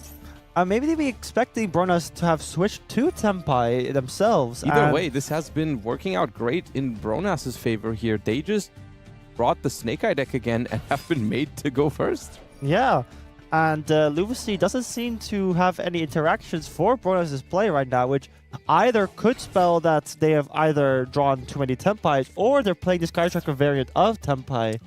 Honestly, that is, if I were to play that Tenpai strategy, I think I would prefer the heavy spell version at the moment. That's how I personally feel. What's better position in the current format, but yeah. Also, from what I've seen today, I feel like that deck looked scarier to go up against for people. Even though both versions of Tenpai have seemed still pretty scary today, I think the Sky Striker version has seemed has impressed me more personally. It's more menacing to have the engage actually path into Tenpai cards rather than, like, for example, the Sky Striker cards. Yeah, it just feels more consistent because there's not that many Tenpai cards. And that deck having a lot of draw power, I feel like really gets it out of there. And I feel that the spell cards in the Sky Striker variant equalize the game state a lot more than the hand interactions normally do. Yeah, but here's the thing. At this point, if you're comboing like this, right, and your opponent has... here in Nibiru, the Primal Being. That's a strong And that's Nibiru. a very good Nibiru, because Bronas had to start with Poplar, which doesn't quite play around Nibiru, the Primal Being, on its own. It actually cannot. It cannot, yeah. Yeah. So Bronas, unless they have a triple tactics talents, which they do have, they draw 2, which... Here's the funny part. Whenever your opponent uses talents to draw 2 cards, I feel like it's actually a sign of weakness most of the time. Absolutely. It tends to mean that Bronas' hand is very subpar. It looked like that talents drew them 2 very powerful cards, though. However, I do feel that with Moon of the Closed World in the graveyard already, I don't feel that the Millennium package is doing that much. Or they could make Zombie Vampire, that makes things happen. That does make things happen Zombie if Vampire, they mill the right cards. Yeah, but it makes anything happen you want. However, they have already used the Poplar and Snake Eyes Oak. No, I'm thinking more like we want to do some Fiend Smith off of the Zombie Vampire. Any light Fiend we hit, and we're good to go. That would be very. That's where my head's at the moment. I think that would be very good for Bronas, I'd say. But they do need to mill either a Lurie or Fabled Lurie or a Feast of Engraver to That's do that. 3 copies, right? If you have Flamberge is also really good. There's a decent amount of There's a very decent strong amount. hits here.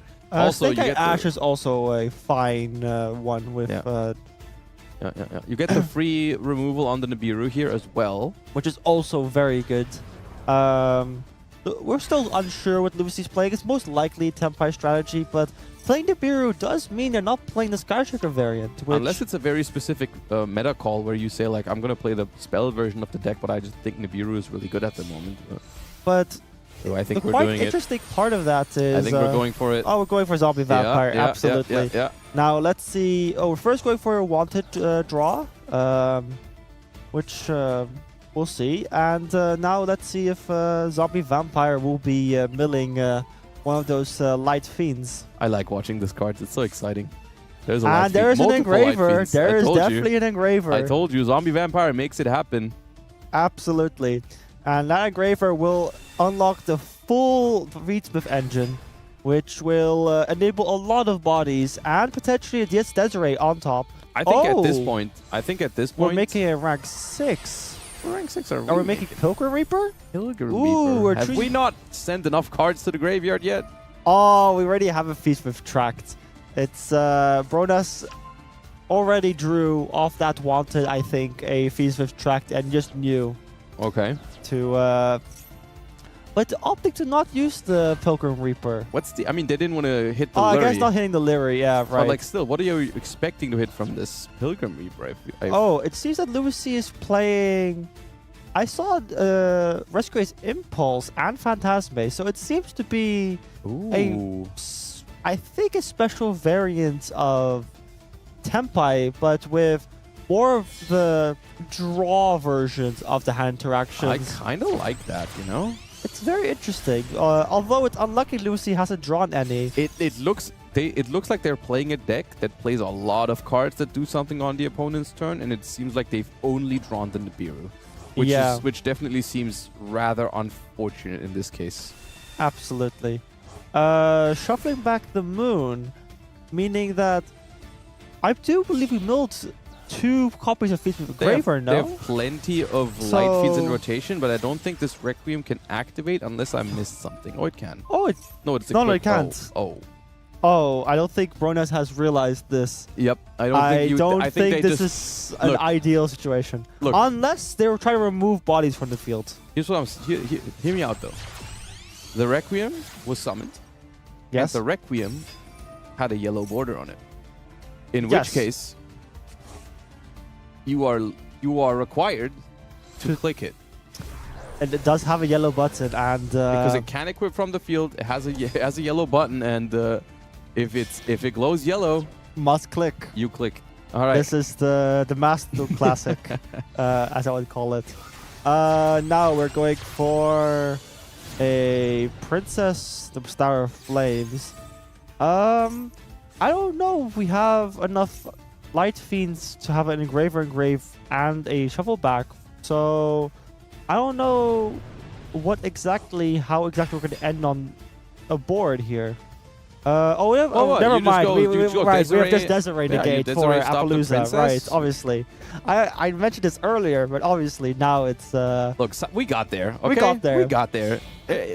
How we got there? We're not going to talk we about went it. around some steps. Look, weirdly, but Look, it's fine. there's an Appaloosa. It's got 69 attack. It can't be destroyed by card effects. We got the Desiree. We got the IP Masquerena in the spell trap zone. And although we did Nibiru the Primal Being, we did end on the full board See? anyway. We got there. Zombie Vampire makes it happen. I told you. Zombie Vampire saves dreams. And it seems that Bronas is very comfortable in his current position. That is very funny. That's very funny. I think Adding this back your Ether Barrel on the very first standby phase is something that not everyone has pulled off so far, but they have. And I think this might actually be a more control version of a deck. I feel this might be a Primite Fiend Smith variety? something that you might be Ooh. very knowledgeable about. Of the fight. Yes, I like that. I like that. I'm a fan of that. Absolutely. Although I have not seen any Feast Smith cards yet. Okay, Lordly Load right what if now. it's Primite Psyframe? That is also something you did That's play. something I've experimented with, and However, we did not see a Hoppier Squadron yet, so... well, they didn't have anything on the field they could synchro with. Well, we didn't see any mill yet either. Oh yeah, but that deck did play Rescue Ace Impulse as well. Anyways, I mean, you are very comfortable with that deck, so maybe they watched your video. Who knows? well, first things first, we have to somehow get through this Appaloosa, because if it is one of those decks, it does not have that much firepower behind it. But the Bestial Druid Swarm is another push here. We've, I think, drawn that for turn. That would have been a very impactful card last turn, I felt like. When definitely hitting that Engraver would Yeah. have been very nasty. Yeah. But I don't think Brodas will let that Druid Swarm stay on the field for much longer. Yeah, also here's the thing. If you're playing a deck that's full of cards like that are good in your hand going second, like you're bound to draw one for turn most of the time. Absolutely. And especially if not drawn them previously. Exactly. If your opening hand only had one of them, then like you're You're probably gonna very draw. likely to draw it later. So it is a painful one. We're Oh. immediately dealing with the barrel, with the Promethean Princess, and then dealing with the Druid Swarm, with the IP Masquerena. Unless Louis C somehow has a Ghost Ogre, but I really doubt it. All right, give me a And name. even Give me a name. What does this Lordly Lord call? I What's Lordly Lord calling? like White Duston, You're saying White Dust on? Okay. but White Duston is not doing it in this situation. That's not what I'm asking. I'm not asking who's doing it. I'm asking what it's calling. I'm gonna need you so you're locking in White Dust on?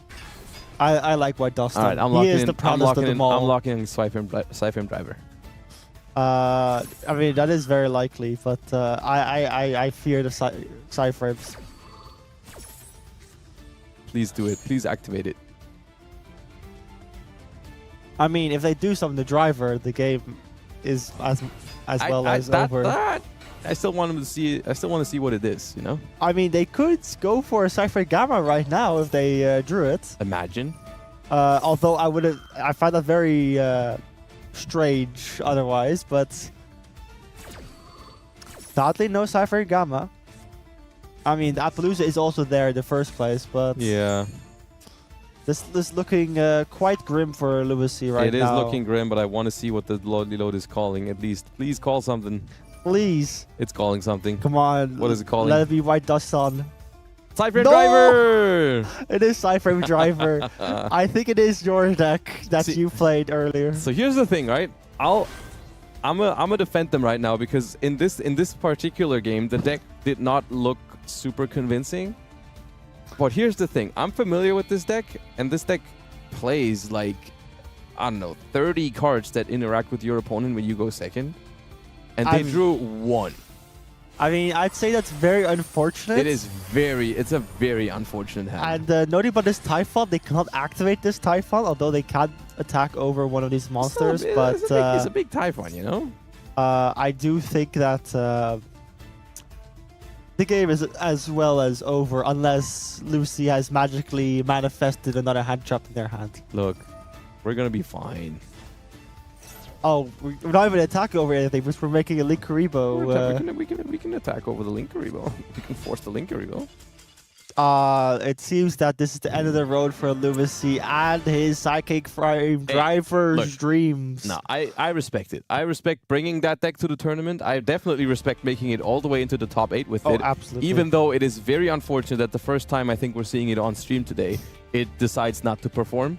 But it's a deck that I've had a lot of fun with, and I've also had a decent bit of success with it on the rated ladder, even in rated duels past Master 1. It's been a solid deck for me, and I think had they seen that Druid Swarm on the turn earlier, I think it could have been quite interesting. It could have been a different story. But now we're hopping into FSN Boss playing against Lelouch, and it seems that Lelouch is going for what seems a full Blue Eyes combo. This is once again the universe having its fun with me, because I said before this round started, I said we've seen a suspiciously low amount of Blue Eyes today, and here we are with Blue Eyes in basically all of the matches. And also, what I can infer from the game state is that Ultimate Dragon is on the field because a Bestial was used from the hand in response. is what I'm assuming. So I'm intrigued what is in the grave for FSN Boss, but we don't know yet if True Light's been used either. So maybe it was Ghost Tokered. Who knows? Also, to just to drive your attention to it, it is indeed the third game of the series. This is the all-important third game that's going to determine who's going to make it into our semifinals. And we are going for Stardust Sifir Divine Dragon here, a card that you don't see hit the field very often, but if it does, it usually means that you're in a pretty good spot. What this card does is that it protects each card you control from battle or card destruction once per turn. So, like, essentially every single card you have to destroy twice, which is especially important in relation with cards like True Light or with Blue Eye Spirit Dragon, as you saw right there in the end phase. Normally that Ultimate Spirit Dragon would have been destroyed by the effect of the Spirit Dragon, but the Sifir protects it once per turn. It's going to be interesting. With FSN Boss going for a Bonfire, meaning that it is most likely a Snake Eye deck. I've seen FSN Boss previously in, I think it was Top 64 that I casted, and they have Bonfire in hand more often than they don't have Bonfire in their hand, is what I've gathered from the games I've seen so far, which is definitely a very good thing when you're playing Snake Eyes. Ooh, oh, that feels so good. That is very nice. That feels so good. I've done that a couple of times. I've drawn Bonfire and Poplar, and every time I activate Bonfire first, hoping my opponent would negate it, and they almost never do, and it's like the sad moment where you add like Snake Eye Ash to your hand and your opponent's looking at you, you look at them, you're like, normal Poplar. Oh, a crossout designator here, dealing with an infinite permanence, but Effect Vader being chained on this Poplar. Lush does not want this Poplar to resolve, and it seems that Boss still with two cards in their hand. This is the thing with Snake Eyes, right? If they have the right card here, this could still mean disaster. Also, it basically, there's probably info on this set card, right? There probably was a Wishes activated. Set, it might just be the trap card. The set is Majesty. It was set during the end phase while the Sifir was on field to play around the Ghost Ogre. The True Light, okay. Off the True Light. I honestly think Lucian is in a very comfortable position, still not having used Sifir yet, and still having Majesty to deal with the last cards. And there it is. It seems that is where it ends. It looks like that marks the end of FSN Boss's tournament run here, and we see Lilouch go into the top 4 with the Blue Eyes deck that I wrote. I didn't write it off. I said we might see some more, but I didn't expect them to do this well. It seems that we had a wrong perception of the situation, where we saw a lot of Snake Eyes winning a lot of games, but now we're seeing a lot of Blue Eyes suddenly. And now we're seeing that in top 4 we have Jonas against Olko and a Bochmut against Lorem Ipsum. No, that's a placeholder, right? That's going to be Oh, that's a placeholder. Lelouch. Oh, my bad. That is now Lelouch, which has just won their top 8 match. Top 4 match, actually. They've won their top 8 match, so they are in top 4 now. So that means that was actually the last match of the top 8. The other 3 semifinalists have already been determined. Some well-known names with a variety of different decks. You know, we've seen Bronas on the Snake Eye deck. We've seen Lelouch on the Blue Eye strategy. We've seen Abo in there as well with Branded, strategy, of course. You know, signature deck there. So a lot of variety in today's tournament. Very, very happy about that. Seeing a lot of different stuff. And big names, especially very common placeholders of the Challenger Cup. It's a very common theme with Challenger Cups. You usually have like a healthy mix between known names that tend to play a lot of these tournaments and tend to do very well at it because they have a lot of practice in the format. But then, of course, because they are free to join and open to everybody, you see a lot of people maybe with their breakout performances in today's tournament. So that is always cool to see. Alongside the deck variety, I think it's been an exciting cup so far. And I am very, very curious to see who is going to end up taking it.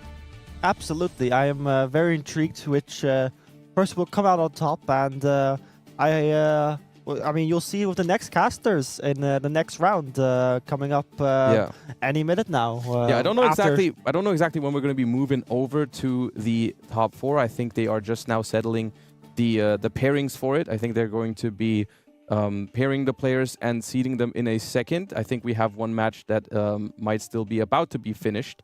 and then the players are going to get seeded for top 4. This one ended a little bit faster than the timer was, so it takes a short moment until we're getting set up.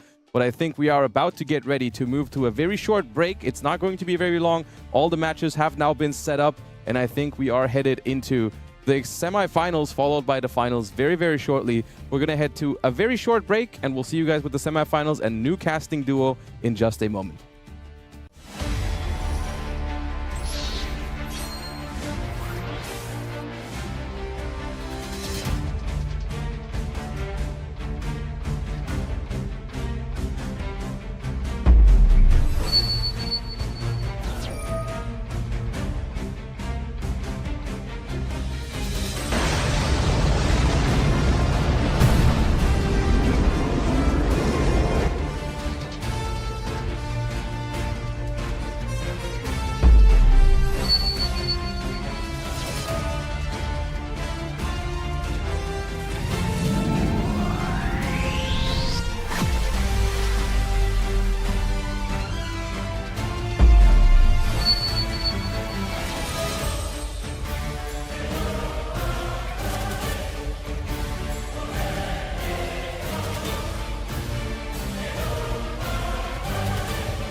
And just like that, we're already back. Emre joining me for this top 4 encounter now. Only 4 players remaining. And we've seen plenty of names that we are regularly seeing in Challenger Cups, don't we?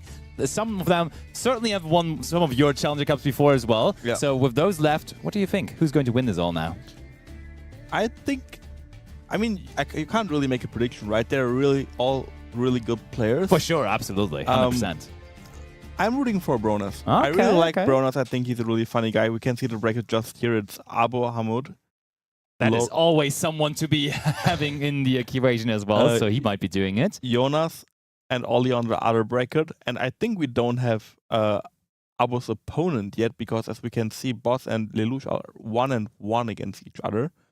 So Well, there is a name, oh yeah, I see. Okay, yeah, true. It's a placeholder. It's a placeholder. Yeah, no, I understand. Okay, so, but still, Abo definitely someone to be considering. Boss, of course, someone. It would be funny if actually Boss and Bronas would be meeting up in the finals, because they have been teammates to be qualifying for the Challenger Cup season finals in person. So that would be funny if they now battle it out against each other in the finals van. But overall, from the meta game that we have been seeing here today, what would you say? It was an incredibly amount of Snake Eye, honestly, right? Yeah, I didn't have that much Snake Eye in the last couple of cups. I thought Blue Eyes kind of took over, but when we watched today, Snake Eye very much still looked strong. Yeah, I was expecting more Blue Eyes than Snake Eyes, honestly. Same. But I can see the reason why the players like to play Snake Eyes. It can play very well through handcrafts. They have like a lot of cards that are completely different on their own, but often end up being the same thing. For example, like a Sang Engine gets turned into an engraver. An engraver is an engraver. A Snake Eye Ash is everything. Everything you could ever dream of, really, But I thought as well that we might see more Primate variants itself, like just not only the Blue Eyes Primate deck, but just like, for example, Fiend Smith Primates. True. I think we can go into our first game now. Maybe we do have a surprise now here, and we we go into the first game, but we're leaving it right away as well, as we do have the win there immediately because of a pretty powerful one-off that we just saw resolving there. I think it was activate one of the Millennium cards. It was Sang Engine, probably Chain Maxi, I would assume. Maxi or Ash or one of those, and then the Gamma just immediately. Who was the one winning there though? Did you see it? Was it Bronas? It was. I thought I saw Boss name. Oh, did you? I thought it was DGZ versus Bronas, right? It was Bronas, yeah. But who was the one? I think, honestly, only Bronas has the audacity to play the one-off Gamma, right? That's a Bronas-like card that I would expect him to play. For example, such as Skill Drain. 100%. He likes his one-offs. Yes, he does like his one-offs. I remember in the in-person final, not only with Skill Drain, he also played like random cards such as Change of Heart, just simply in his Snake Eye deck. Because I was like, that counters this very specific scenario. So yeah, obviously I'm going to bring the Change of Heart as well. If you draw it, it's nice. And if not, it's also fine. I guess. But here we go now. We do have the Bronas versus DGZO matchup. I am almost certain, though, that the score is probably reversed. I would expect that because we saw Bronas in that first game most likely winning. Yeah, and now it's fixed, as you said. Perfect. And now Ollie has a really good start here with the Snake Eye Ash. Getting the Snake Eye Poplar into the Divine Temple of the Snake Eye, which will probably, if we haven't drawn anything else, place the Snake Eye Diabell Star from the deck.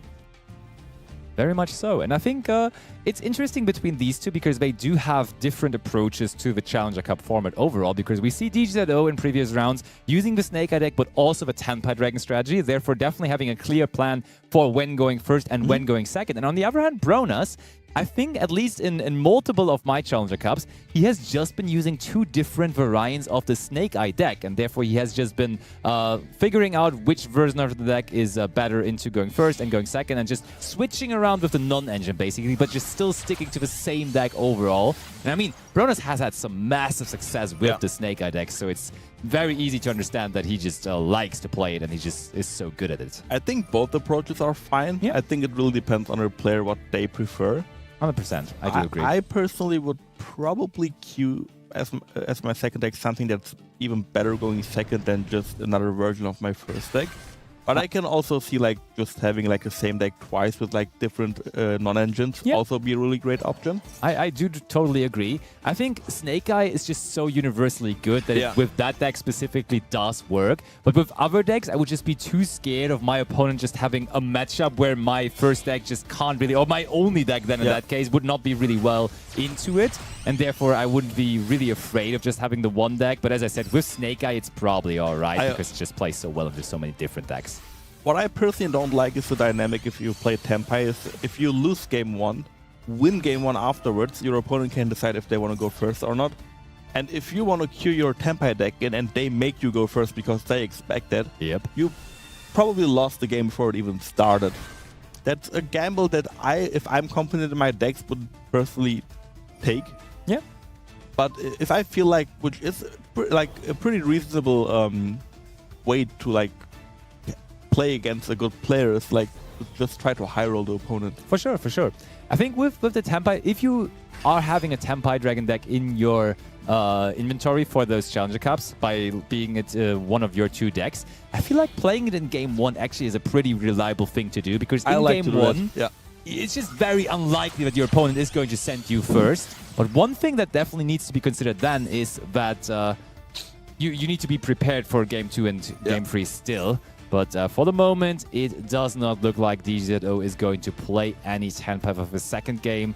And Bronas, on the other end, with those interesting cards that he likes to bring into the Snake Eye strategy, he might have cards like the Change of Heart or things like that here in his hands. So very little reason for him to give up. And in general, I think I know Bronas for just always trying to play through fields. And he, even though he has a full engine hand, he will be like, if I play this out perfectly, and if my opponent only does a little bit of a mistake, I might be able to do this. I really like that approach. As I said in the round earlier, I think if you have the option to try, you should always go for it. Sometimes it is smart to not try, to not reveal information to your opponent. But I would assume that this deep into the tournament that Ollie knows what Bronas is playing. So I think you just wait until it's your turn, and then even if it's like a very slim chance, you go for it. 100% agree. I think that is very, very smart. And also, with a time limit for the round of 45 minutes, you usually do have the time to just try out, to just wait out, to see how the opponent is playing the combo. Maybe you realize, hey, he is playing that combo a little bit different from all the others, so maybe there's a new choke point in the combo that you can then, in the next follow-up game, just maybe take advantage of. And therefore, just taking the time, watching it, using it for your own advantage, certainly something worth doing. Also, because the game one ended so fast that we almost couldn't catch it, means that like time shouldn't be a problem in this match. Certainly not. And in the meantime, DGZO is now well into his Fiend Smith combo as well, and that is a rank 6, most likely indicating that we're going to have the DDD Wave High King Caesar, and there it is indeed. A very strong card, and what I like about the Caesar, before we go into the Caesar, we can, like, it's now called to nip check the opponent. Yes. To see if we have two Fiends on the field and our opponent has a nip, he has to use that nip there, because otherwise we can go to the Caesar. So even if the opponent has no nip, we can check that. And then we could even go into a Desiree instead of a Wave Hiking Caesar. It's definitely, it's playing the mind game with the opponent. And at some point, if people then just keep on going into Desiree, that is kind of like eliminating the mind game again. Because, technically you could go Caesar, so you should be nibbing. But then if you never go Caesar, then all of a sudden it's just like pointless to nib there. Because they're always just going into the line that is, in the end, still vulnerable to the Nibiru. Overall, what do you think about Nibiru, the Primal, being currently in the Master Duel environment? Do you think it's a card that you should be main decking with all those Snake Eyes, for example, around? Or do you think it's not that great right now? So I personally really like Nibiru right now. At the beginning of the format, I didn't like it that much because I felt like that the Blue Eyes deck will not summon that much from at all. But what Blue Eyes turned into is that they, like in the TCG, a lot of Blue Eyes player would just go for one Blue Eyes Spirit Dragon to like pass with that. Doesn't seem like that much of an interruption, but if you like pair it up with like the Majesty, the Trap card, or like a Primate Drillbeam, it's a lot of interruptions and really hard to deal with. For sure. Because you also add Effect Veiler during the process from your deck to your hand. Totally. But what people or what players on Master Duel are doing right now is they go for the double Blue Eyes Spirit combo, which will then go into the Crimson Dragon. But then you will end on a Blue Eyes Ultimate Spirit Dragon.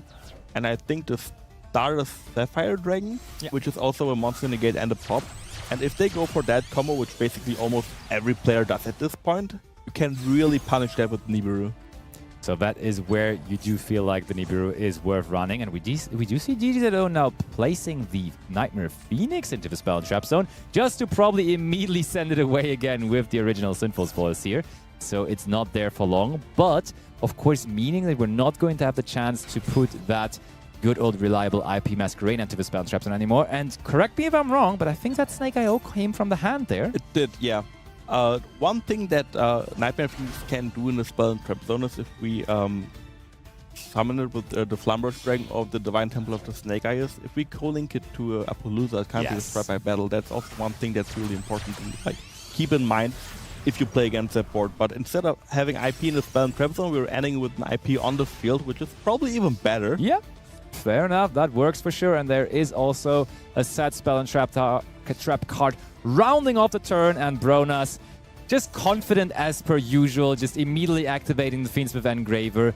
I feel like Bronas, out of the top caliber players we have in Challenger competitions, he's one of the quickest. Like he's going to be acting with lightning speed. He knows what he's doing. Yes. He always knows what he's doing, and he's always doing it really well. That's why I also admire about him a lot. He's a really, like, he plays super, super clean. Yeah, for sure. And I mean, the combination of both, right? Playing clean and then playing quick, that's just so hard. Because some people, they will play super clean, but they will take so long to get to that point. But he's just combining both these attributes so nicely. So I think, I was just going to say, I think we were trying to bait out the Appaloosa to then take it with the triple tactic talents. That worked out nicely. Bronas will do, I think, we'll probably go for the Appaloosa, the Sky. The Bow of the Goddess has been changing the side. And there now is the Golem that guards the Millennium. So that is possibly all that Bronas needs here. Bronas, I think whatever he is playing, and it has been a lot of Snake Eye lately, he has always been throwing the Millennium cards in since its release. Like, whatever it is, the Millennium cards sure have a place in his heart. And this is a really nice interaction in general. The Snake Eye Flamberge being able to take the spell cards from the Millennium Engine from the opponent in response, and the Infinite Impairment here is super, super strong because it basically negates the Appaloosa for the turn, and if we don't get rid of it, it just goes back to the opponent. That is crazy. Now, the Snake Eye Flamberge Dragon will special summon the Golem that guards the Millennium, and I'm pretty sure we can we can't use the effect to search because it's one effect. Actually, normal summon Ash Blossom and Joy Spring. What is that signalizing here? I can't see a Typhon hitting the board, but we have Promethean Princess in the graveyard, so we don't have to fear that at the moment. I mean, maybe that also was possibly trying to go into SP Little Knight ourselves with the Ash Blossom and Joy Spring. Because that would have checked with the Caesar, which is, of course, still a big issue that we're facing here. But we do go into the SP Little Knight on DGZO's side now, benching his very own Appaloosa. I mean, that one would have never really had any impact on the game anyhow anymore. On either player's field, and Brona scoops it up, and therefore the score is even now. DGZO's combo was good enough to withstand what Bronas was trying to do there, even with the triple tactic talents, and therefore we do have the luxury to see another game, to see a game free. Are we going to see the Gamma again, maybe? I mean, we almost didn't catch it. I can see that. I think Ollie also now knows that Bronas is playing Gamma, so you might play around it. It just depends on your hand if you can afford to play around it or not. We'll see. What I like about triple tactic talents a lot is it's really tough to deal with in Appaloosa when the opponent summons it. It is. But talents is one of the few cards that not only like deals with the Apo, it also gives you the Apo. Yeah. So you can, if it wasn't for the infinite impairment, he could have dealt with anything that Ollie had on the board there. But just the infinite impermanent ban was the icing on the cake, which actually, like, that huge field, but then this card, just the random card that he drew there with the infinite impermanence, was the one deciding the match there eventually, which is quite heartbreaking there for Bronas. But on the other hand, Bronas already up a game, therefore he will be able to handle it because he has a chance now, of course, in the third game to still pull through and win this entire thing, as this now is all best of 3 here, only 4 players remaining. And I think I also saw now it is actually Lelouch in the other top 4 match versus Abu. Therefore, if you're wondering who the other 2 players are, that is Vam. They are playing for the other spot in the final, of course. But first of all, though, we got to find out who is going to be the one advancing here from our main featured match between Bronas and DGZO. So back into the action we go, and Bronas has selected to go second. He is playing the mind game. Let's see if that pays out. And that was what I was talking about earlier. Yes. Very, very much so. Bronas expecting there to be 10 by, and that is 10 by Dragons from DGZO. So well done by Bronas once more. And Bronas, he's so capable of playing second with that Snake Eye deck as well. So it's no surprise to me at all that he would be even feeling confident, even if DGZO ends up playing Snake Eye, to maybe even then do it and play through it. But for now, it is the Gold Sarcophagus for Blaster, Dragon Ruler of Inferno, which is now going to grab us the Tenpai Dragon Genroku to the hand. Now maybe a Maxi as well, possibly. That would be a really good spot to Maxi the player. But it does not seem like there is one. We do summon out the Genroku, and the Genroku now uses its effect. Possible Ash Blossom moment, but nope, no response still from Brona's side. The thing though is, against Tenpai, you don't even really necessarily need to have any hand interactions when they go first, because you can just naturally, with a good engine hand, play through a regular Tenpai end field, which is just usually only Seal's Pass, which is not the most scary. I mean, it is scary, don't get me wrong. I am very much respecting the Seal's Pass end field, but there has been stronger fields in the history of Yu-Gi-Oh, I would say. But there now is the Heretic Seal of the Heavenly Spheres. I would say this is one of the more iconic end board that we 100% have seen in the past few years. And now I think if there is like no high impact hand trap on Ollie's side, this looks really tough for him, because we also didn't set a single card, which means there is no Sangen Kaiman, which could like save us in the battle phase. Yeah, one thing that's cool about this field though is, in case we do have Molchami Purulia or Molchami Fuvolos, we can activate the effect of the Heretic Seal of the Heavenly Spheres, tribute itself for cost, and then immediately chain the Molchamis, because our field then essentially is empty before another monster gets summoned from the deck off of Seals. That's something I really like about the Molchamis in Tenpai, that even going first, that you can still use them without passing on nothing. Yeah, that is pretty cool indeed. And I mean, additionally to that, if you have an infinite impermanence in your hand, for example, you could even then have a sequence of where you tribute the seals, chain the Fuvolos, chain the Purulia or whatever you have, and then even chain the infinite impermanence, because your field still would be empty.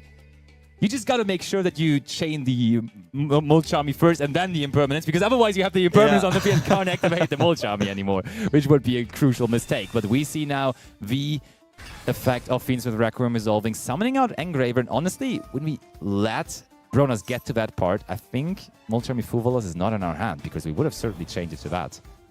On the other hand, then the seals could have not been activated. Yeah, we couldn't use seals because the field was empty. True. We can't chain the seals here bouncing the Engraver, because we started with the track. It means that the Engraver in hand doesn't give us really a lot of value. We can also just bounce the Requiem back into the extra deck. Oh, there's Maxi now too from Brona's side. I think it was the 6th card that he drew. Otherwise, he would have used it on the Genroku. Probably, yep, I agree. DZO, any response? Oh, it was the Molchami Phobos. Molchami Phobos now hitting the graveyard. Oh, and maybe something else even, or maybe an Ash Blossom on It Brona's resolves. side. And I think I think now we just seen the new animation that they added recently, which I think looks really cool. It looks cute. And if we look at the extra deck now, you can even see bubbles coming out from the extra deck and deck until the end of the turn. Yeah, this is hilariously beautiful. I like it. And it doesn't stop. Like, I mean, of course, the restriction of, or the effect of Phobos is applying for the rest of the turn. So why would it stop Boblin? And we see a draw. In this case, of course, though, because of the Max C resolving. And we talked about the other top 4 match happening at the same time. And I can just give you the quick update that the Luge is leading against Abu and Moot in that. But now Triple Tactic Talon's looking at a hand with multiple interruptions there. But we can just take one of those out now if we want. So the question here is, do you go for the engine or for the non-engine? And Bronas decides to go for the non-engine, which means he can play. Oh, and I mean, those cards, the Millennium cards, they just don't really care about Fuvalos. Yeah. They just give you so many attack points without committing into the Fuvalos at all. But they're left with Ghost Ogre. Do you just do you Ghost Ogre this? I mean, I think you have to, even though if Bronas has another push through the Ghost Ogre, if you don't go for this Golem, you might be in trouble. I agree. It is just so much damage on its own. Like, so even if it's a so-called bait, I think you have to fall for it. Honestly, I think you can't afford to let that resolve. I mean, possibly one thing that I could imagine is you let that one go through and then just Ogre the Field Spell maybe, because now you take the risk that they just have the Field Spell already in hand. Oh, but there's the call by the Grave. It didn't matter which one they keep because they just had the call by for either the Ghost Ogre or the Ash Blossom, and that is going to be activated now. And interestingly enough, Bronas decided to not call by the Mulcharmi Fugalos. True. Nor the Heretic Seals. He didn't care. Yeah. He really didn't care. So now it is not resolving that good old Ghost Ogre, and we grab the Vaju Temple as we did not draw it. And Bronas, I think it is safe to say, feels confident right now that he probably can end this game here. I think you can even like make sure to end this game and giving your opponent a maximum of 2 draws, which is not a lot. Oh no. Deal 8,000 life points of damage. I don't even know whether we need to give them 2 draws. I think we can do it in 1 draw, honestly. We make Snake Eyes Doom Dragon, we summon back Engraver, and I think easy peasy, we have 8,000 points of damage already. You're right. But let's see how Bronas, who of course is a master of executing those scenarios, is going to approach this situation here. I think he's exactly doing what you just said. Oh, but I mean, that helps as well. That's another big monster that you can basically summon out for free here with the Diabellus of a Black I think Witch. we don't even need to go for the Doom Dragon here. We just sent the Engraver with the Diabellus to the graveyard. Or the Vaju Temple. I believe we already have the Engraver in the graveyard. Yeah, we do, indeed. So that is plenty of attack points. Good thing, of course, about the Doom Dragon would be that we can just put that Flamberge Dragon to the Spell and Trap Zone, which is apparently what we're trying to do. Bad thing about it, though, of course, though, we are giving 1 draw now to DZO, but what would that even be? I mean, it would need to be... Yeah, what would it be? Maybe. Was it 5 summons even? Maybe not. Yeah, it was. With the Fiend Smith card it was. But yeah, now Bronas advancing to the final, winning the mind game over Ollie as well. Not only the game itself, also the mind game. That is rewarding. That feels good. Going into the finals like that, and Bronas, as per usual, just keeps on winning. He couldn't beat Quandle in the finals of the in-person Challenger Cups, but he is still in the process of winning more and more Challenger Cups. So, as you can tell, he is back and he's still going strong in the Challenger Cup competition overall. It's good to see when you have someone already being so successful at basically the biggest stage with the in-person final, but still keep on going, right? That's so cool to see. And speaking of keeping on going, Abu is just continuously creating the most impressive branded fields on the planet, honestly. That board looks pretty tough to beat, and I think paired up with a Tribal Graping Courier, it's probably not going to be beaten this time, It is not at all, but we had the score update earlier. Lelouch was up a game, meaning that should be the equalizer, and that should mean we do have the luxury of seeing a third and decisive game there. And yeah, that means Abo won this one, so it is going to be on Lelouch deciding whether they want to go first or second. And we saw they do have access to a 10 by Dragon strategy. But I think against Abo, You go first. I think you go first. I think have to, right? I think you can't let Abo go first and hope to like draw a lot of hand traps against him, because he knows how to play through hand traps. He has done it so many times. I think you go first against him, establish the best board that you can, because you don't really expect Abo to play a lot of hand traps. No. Maybe a few Bistils here and there, maybe an Ash, maybe a Nip, but not like the usual like 15 to 20 hand traps that we always see. I agree. And it's a 60 card deck, so it like the chances of him drawing the hand traps are not that high. But I think game 3 is about to start now. Let's go into the game and see who's going first. Yep. We talked about all the chances and probabilities. It is Lelouch going first, and we do have Blue Eyes still in competition in top 4, being the second deck that Lelouch is playing, and we do go.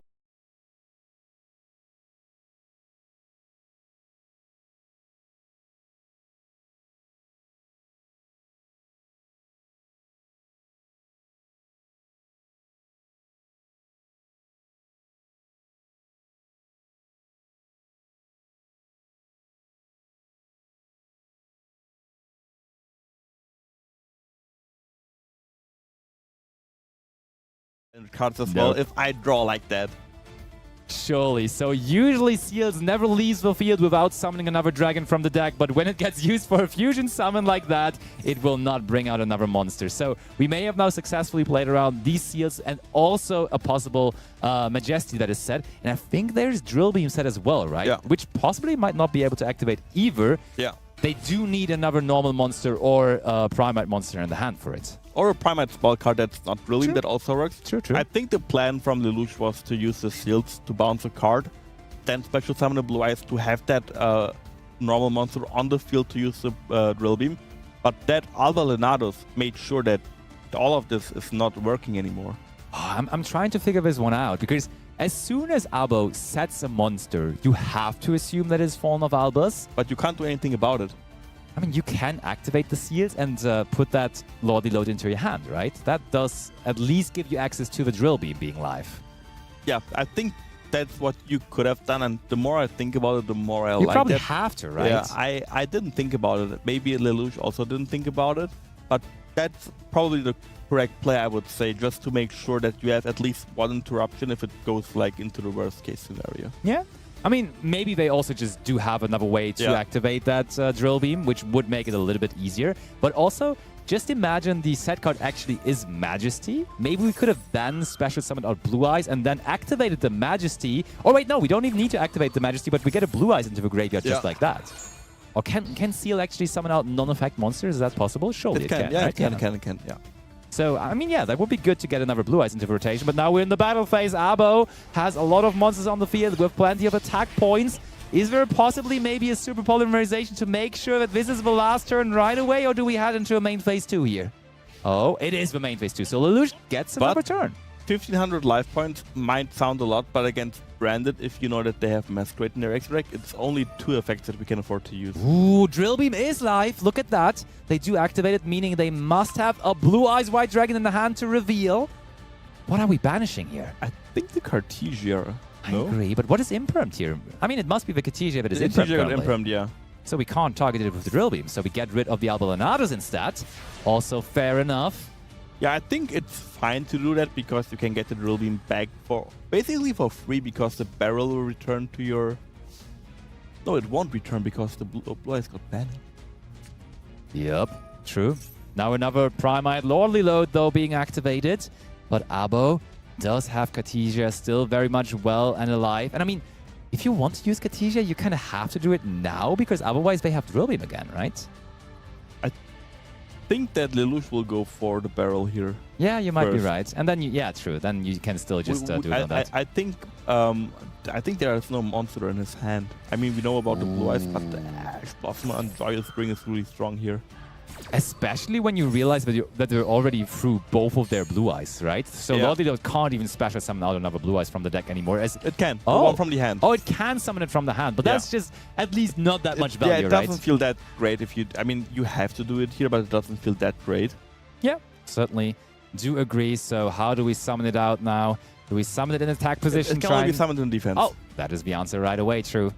There's so many different effects in the Blue Eyes deck nowadays, summoning out different different ways to summon out Blue Eyes. So it's easy to forget which ones have to summon in attack position and in defense position. But Lordly Load is one of those where it is forcing you to summon it out in defense, as you just said. Spells summon them in defense. Oh. And the monster and the traps, they don't care. All right. Spirit Easy synchro reminder. summons one from the X-Drake in defense. Fair enough. There's your quick breakdown of it. And we now go into Albion the Branded Dragon, which is really good to summon out off of the Katija, because now we get to Mirror Jade with this actually, which is massive. And if the Mirror Jade gets to banish the second Blue Eyes, we are basically playing Blue Eyes with no Blue Eyes anymore. No, that sounds crucial, honestly. That does not sound great. But look at that, Albion now resolving. Lelouch does not seem like he has an answer. Also, they're only on 1,500 life points, which is super dangerous territory for them. Do we go through Lubellion here possibly, or do we go into Mirror Jade right I think away? we instantly go into Mirror Jade, yeah, just to make sure that Blue Eyes will be gone here, because the only card that we have to fear here is the Drill Beam, but we can also Drill Beam just Lubellion away. Sure. And if we Drill Beam the Mirror Jade, it will make sure that the Rimp Room goes to Graveyard.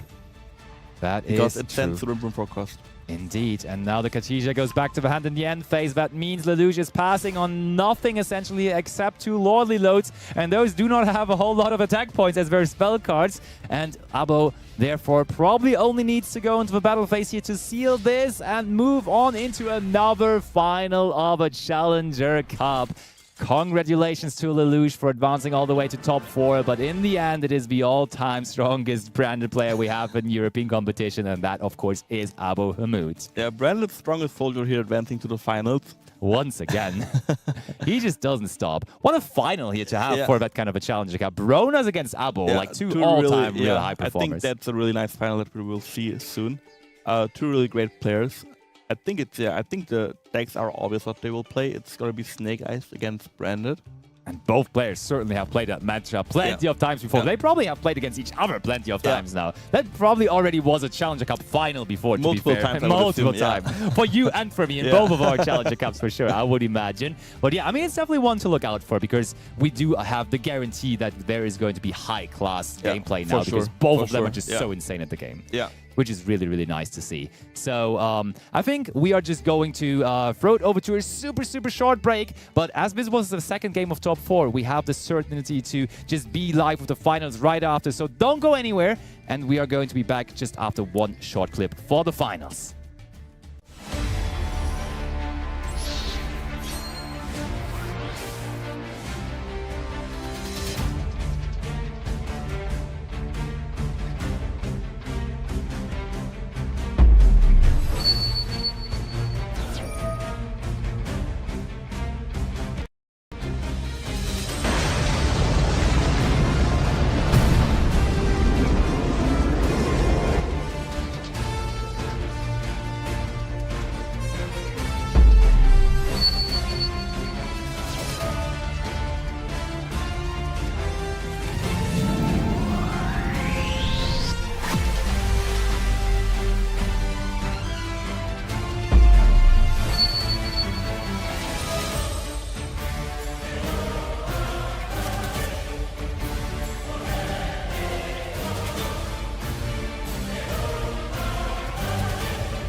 Hello and welcome back, duelists. One last time for today's Challenger Cup. I'm Josh, joined by Lampy for this finals that we have between 2 household names of the scene. Tell us a little bit about our 2 finalists. Certainly, we do have Abo Hamoud, who is basically since the beginning of Master Duel, if Branded was released at that point, playing the Branded deck non-stop and then playing it as one of the best players in that. He has been consistently performing with it, winning plenty of Challenger Cups non-stop, essentially. And then on the other hand, though, we do have Jonas, aka Bronas, in-game mostly. And he has been not only performing in those Challenger Cups that we witnessed over time online, but of course he also brought his most favorite Snake Eye deck to the in-person Challenger Cup finals not too long ago in Malaga, where he finished in second place, only losing to Quandle in the finals. Is that a bad sign, you think, Yute? I don't know. I mean, recent biasy would say that he has just lost the last finals that he played, so maybe that's not a good sign for him. Look, second place is still a very good achievement. I think he's going to be shooting for more than that today. And first things first, though, is going to be Abahamud kicking us off here in the finals with that signature branded strategy. I mean, importantly enough, he is kicking off the finals by going first, which of course in that matchup, in any kind of matchup, probably is just a huge thing to do. And we do start off with branded in high spirits. So Abo now certainly in high spirits to go into that final now, but we only could search Guiding Quem. And honestly, if there's a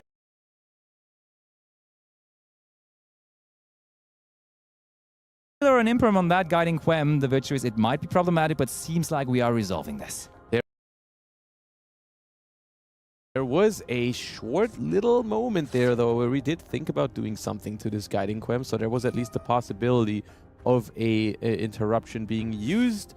We're sending branded in high spirits from the hand, and I know what that means. That is actually, I feel like, the way I interpret this does not feel like a sign of strength from the branded deck. This feels like we're going to be making a Verte Anaconda here because we don't have access to branded fusion otherwise. Interesting. Look at that. Brona's now on the resolution of that activate the Maxi, so maybe Brona's unfamiliar with how Albion, the Shrouded Dragon, works, because when you send from the hand as cost, I think it is always going to special summon itself, right? I think you have the option. Oh, you only have the option. I think. I'd have to double check its text, but I think it's like if you send from hand, you can special summon it.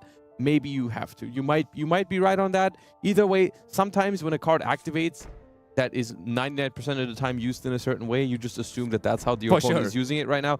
And sometimes, you know, the sending the cost happens quickly, so you didn't maybe didn't catch the fact that they sent from hand and used the Maxi on resolution there, realizing the opponent wanted to go for that Verte Anaconda, and that is indeed going to stop Abo's turn here, because the other two cards were some sort of spell traps. And that is not the most impressive start by the branded deck here into the finals. Not what you wanted, definitely. And Bronas, as per usual, moving with lightning speed. I talked about it with Emre. Bronas is just one of those players that just always is playing super quickly. He just always knows his stuff. And to be fair, he has been playing that Snake Eye deck up and down for months now. I was about to say, at a certain point, once you've played a deck for the last couple of months at this point, you're just going to be feeling a lot more natural with it. And I mean, also depends on your hand, of course. You know, some hands are easier than others. If the Diabellstar was the only starter they had, then of course you're going to kick things off with that. That's going to give us the Poplar here through the original Sinful Spoils. Interesting line to take, because we have no longer an original Sinful Spoils to search here, so it's just going to be a Divine Temple. Yeah, that is true. So for the branded deck, usually it does create big fields and then backs it up with like a branded red and stuff. But now seeing that we couldn't really extend our plays anymore, what kind of spell and trap cards would really be helping us here? Super Polymerization maybe a card to look out for? That's what I had thought, and that is also why I really like the focus here on the Divine Temple of the Snake Eyes, because branded is one of those decks that, in order to disrupt you on your turn, they often tend to summon. And this is the thing here. If Bronas can keep going here and force Abo to use any disruption that summons a monster, you get to use that Divine Temple to bring out that Snake Eye Ash from the spell and trap zone. That's going to search a Snake Eye Oak. You haven't normal summoned. So, like, that's potentially just turning down certain cards. Like, you don't want to play the Super Poly here if you can. Yeah, but I think it is almost certainly possible that there is a Super Polymerization, as we did add back the Khadija to the hand. And I mean, there is the Guiding Quem on the field, so it would have been easy to bring the Khadija back to the field on the opponent's turn, but instead we wanted to have another card in the hand, which would be a huge indicator for that Super Polymerization. Yeah, that's a good call. I think that is probably a likely card to have here for Abu Hamud, which is something that Bronas has to be aware of. But once again, I think that's why this Snake Eyes Divine Temple is doing such a good job here, because even if you do play into that Super Poly, I feel like at that point, you're almost giving your opponent... Oh, look at it. And the cool thing now, of course, about this is that we could just use the Albion on the field being treated as Fallen of Albus to go into the Albion, or to go into the Mirror Jade right away immediately. That's nice. Yeah. But as you said, we can now use the Temple, which is great fun, of course, as well.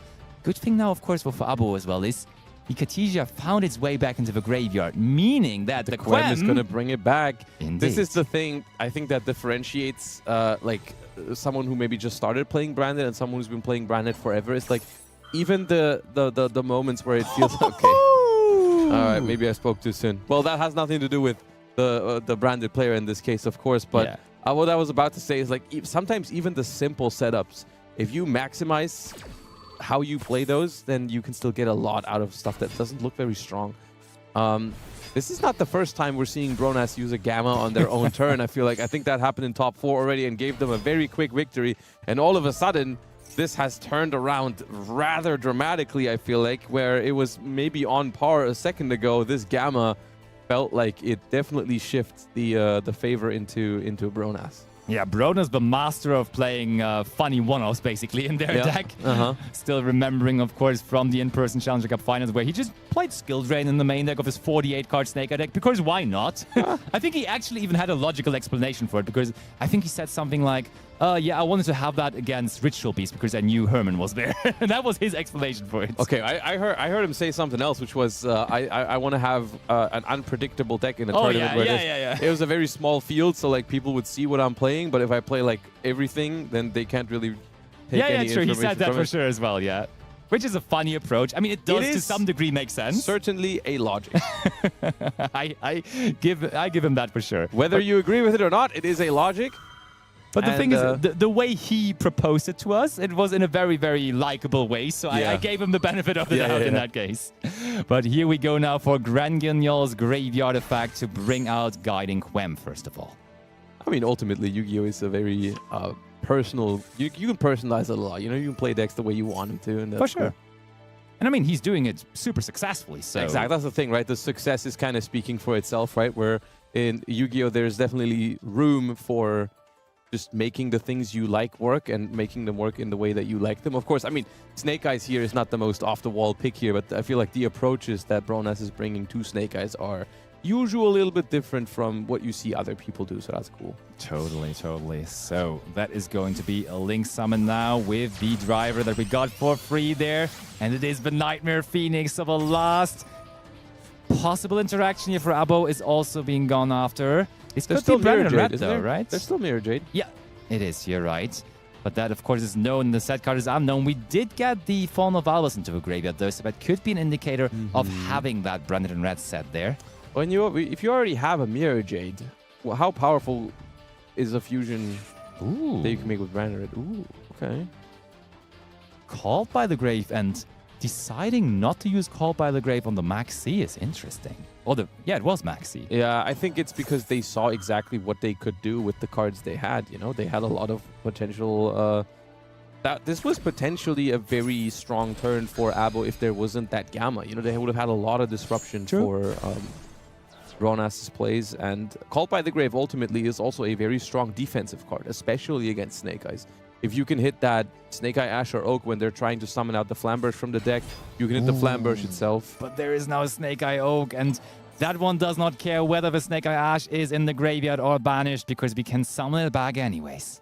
But there is a thing, this is still why I like using the Called by the Grave on the Snake Eye Ash, I think, is because the Snake Eye Ash is still going to be negated for the rest of the turn. So if they want to use that one to summon Flamberge, they can't do that. But the Mirror Jade can handle the Snake Eye Oak if they want to do that. Or just handle the Flamberge if it comes out. Probably that, right? Yeah, they're probably holding it for that. But okay, that could now just be Appaloosa, though. That's what I was thinking about. That's what I was worried about. That's why I thought maybe banishing that Snake Eyes Oak was the play there with the Flamberge, because now you can no longer prevent it. And here's a very, very crucial and funny interaction, actually, between Snake Eyes and Branded. If the Flamberge Dragon puts the Mirror Jade in the Spell Trap zone, you cannot summon another Mirror Jade. Because Yeah. that card says you can only control one Mirror Jade, and if you have it in the spell trap zone, you're still controlling it. It's still on the field indeed. So we are pushing back the Mirror Jade. It is definitely going to activate in response, but we do now have the Appaloosa established, meaning it is going to be negated in no time. And we have no cards in hand at all anymore. So even sending Rinpram here doesn't really give us too much of an advantage. Yeah, I think all we can do at this point is send something that's going to activate in the end phase, and that's going to just basically force one more of the Appaloosa's negates here, and that would potentially make the Appaloosa rather weak going into the end phase. I think one major advantage that Abo has still, if anything, in this game is the fact that Moon of the Closed Heaven has been used already, so it's going to be harder for Bronas to access Fiend Smith for the rest of this game moving forward. But for this turn, it's definitely going to be looking rough for Abo. We're definitely gonna have to probably draw something good here. The thing about Branded, though, is that they always get so many resources back in the end phase, potentially, that there might still be a chance here. That is true. The thing about Bronas, though, is I feel like he's always finding a way to just end games in like very quick ways, but not here, this time though. around, yeah. We're in the battle phase, and that means certainly Abo will have the chance to come back into this. That is the first damage of the game by that Flamberge Dragon, reducing the life points of Abo to 5,000, but 5,000 is Let's play the still. game of what's going to happen in the end phase. I can think of Branded in High Spirits. That's going to happen. Yep, There's Cartesia a also is in there. Cartesia that's in there. The Cartesia can be stopped by the Appaloosa, though. Whatever the Mirror Jade sent, probably an Albion is going to activate, so that's going to be one thing. It actually sent Rinpram, Rinpram? interestingly enough, yeah. I mean, Okay. we could just activate the Rinpram now That as well. also forces the Appaloosa, right? Yeah. No matter what you do. Yeah, Cartesia back. Rinpram can only be activated on your opponent's turn, though, right? In the graveyard? They would have to do it now. Yeah. I mean, having it for the long game, maybe then again on your opponent's turn would also be working, but I feel like you're just trying to take as many Appaloosa negates out of it as possible now. But let's see. We are thinking about whether we even want to negate the Cartesia now in the first place. The problem is if you don't negate it, it can just attack the Appaloosa next turn, right? Yeah. After it's used one more negate. I agree. And so we do decide ultimately to just negate it. It also turns the Ooh. it also turns the Branded in High Spirits on, right? If you have a monster in hand. Yep, that is true. But we now just chain the Rinpram. And I mean, to be fair, that just brings out Fallen of Albus. And Fallen of Albus can do that job very well as well, to just attack over the Appaloosa before it can negate for a third time. Yeah, but it's not a card in hand. Yeah. It's on the field, so it cannot serve as a reveal for the Branded in High Spirits. That is true indeed. Fallen of Albus comes back to the field. Funnily enough, Flamberge Dragon is a dragon. Therefore, we could go into his most favorite card, Albelanatus, again, but I don't think that's really come up necessary. a few times today already, but I don't know how much that matters in this game. We are going to find out. Abo gets another card for turn. Has that Brandon High Spirits in hand, but what is the new card that he got here? It matters a lot whether you can activate this High Spirits now or not. Like, of course, we can attack over the Appaloosa with the Fallen of Albas. That's basically guaranteed. But whether we can use that High Spirits to get further into our engine is going to be a very determinant factor about this game. You know what? I'm calling Branded Fusion. You're just calling Branded Fusion? I think he drew Branded Fusion. I'm pretty confident in that, yeah. Let's see, though. Abo, I believe in you. You're the best Branded player I know, so you must be... Oh, look, he does go into Albelanatus, funnily enough. There is no way, but there is 2 level 1 fire monsters in the grave that they can bring back, right? There are, There yeah. is, yeah, okay. And it's actually going to be 3, right? Because Snake Eye Oak is one of them. Oh, but they drew into Mercurier, and that now makes so much sense to Not go into the Branded Fusion. Albelanatus. Famously, not Branded Fusion. Oh, but there is Called by the Grave now to negate it. I mean, it was a huge pickup, and it also explains why we went into Albelanatus, of course, because we need to control a monster mentioning Fallen of Albus to even activate the Mercurier. yeah. Now it does get tough, though, doesn't it?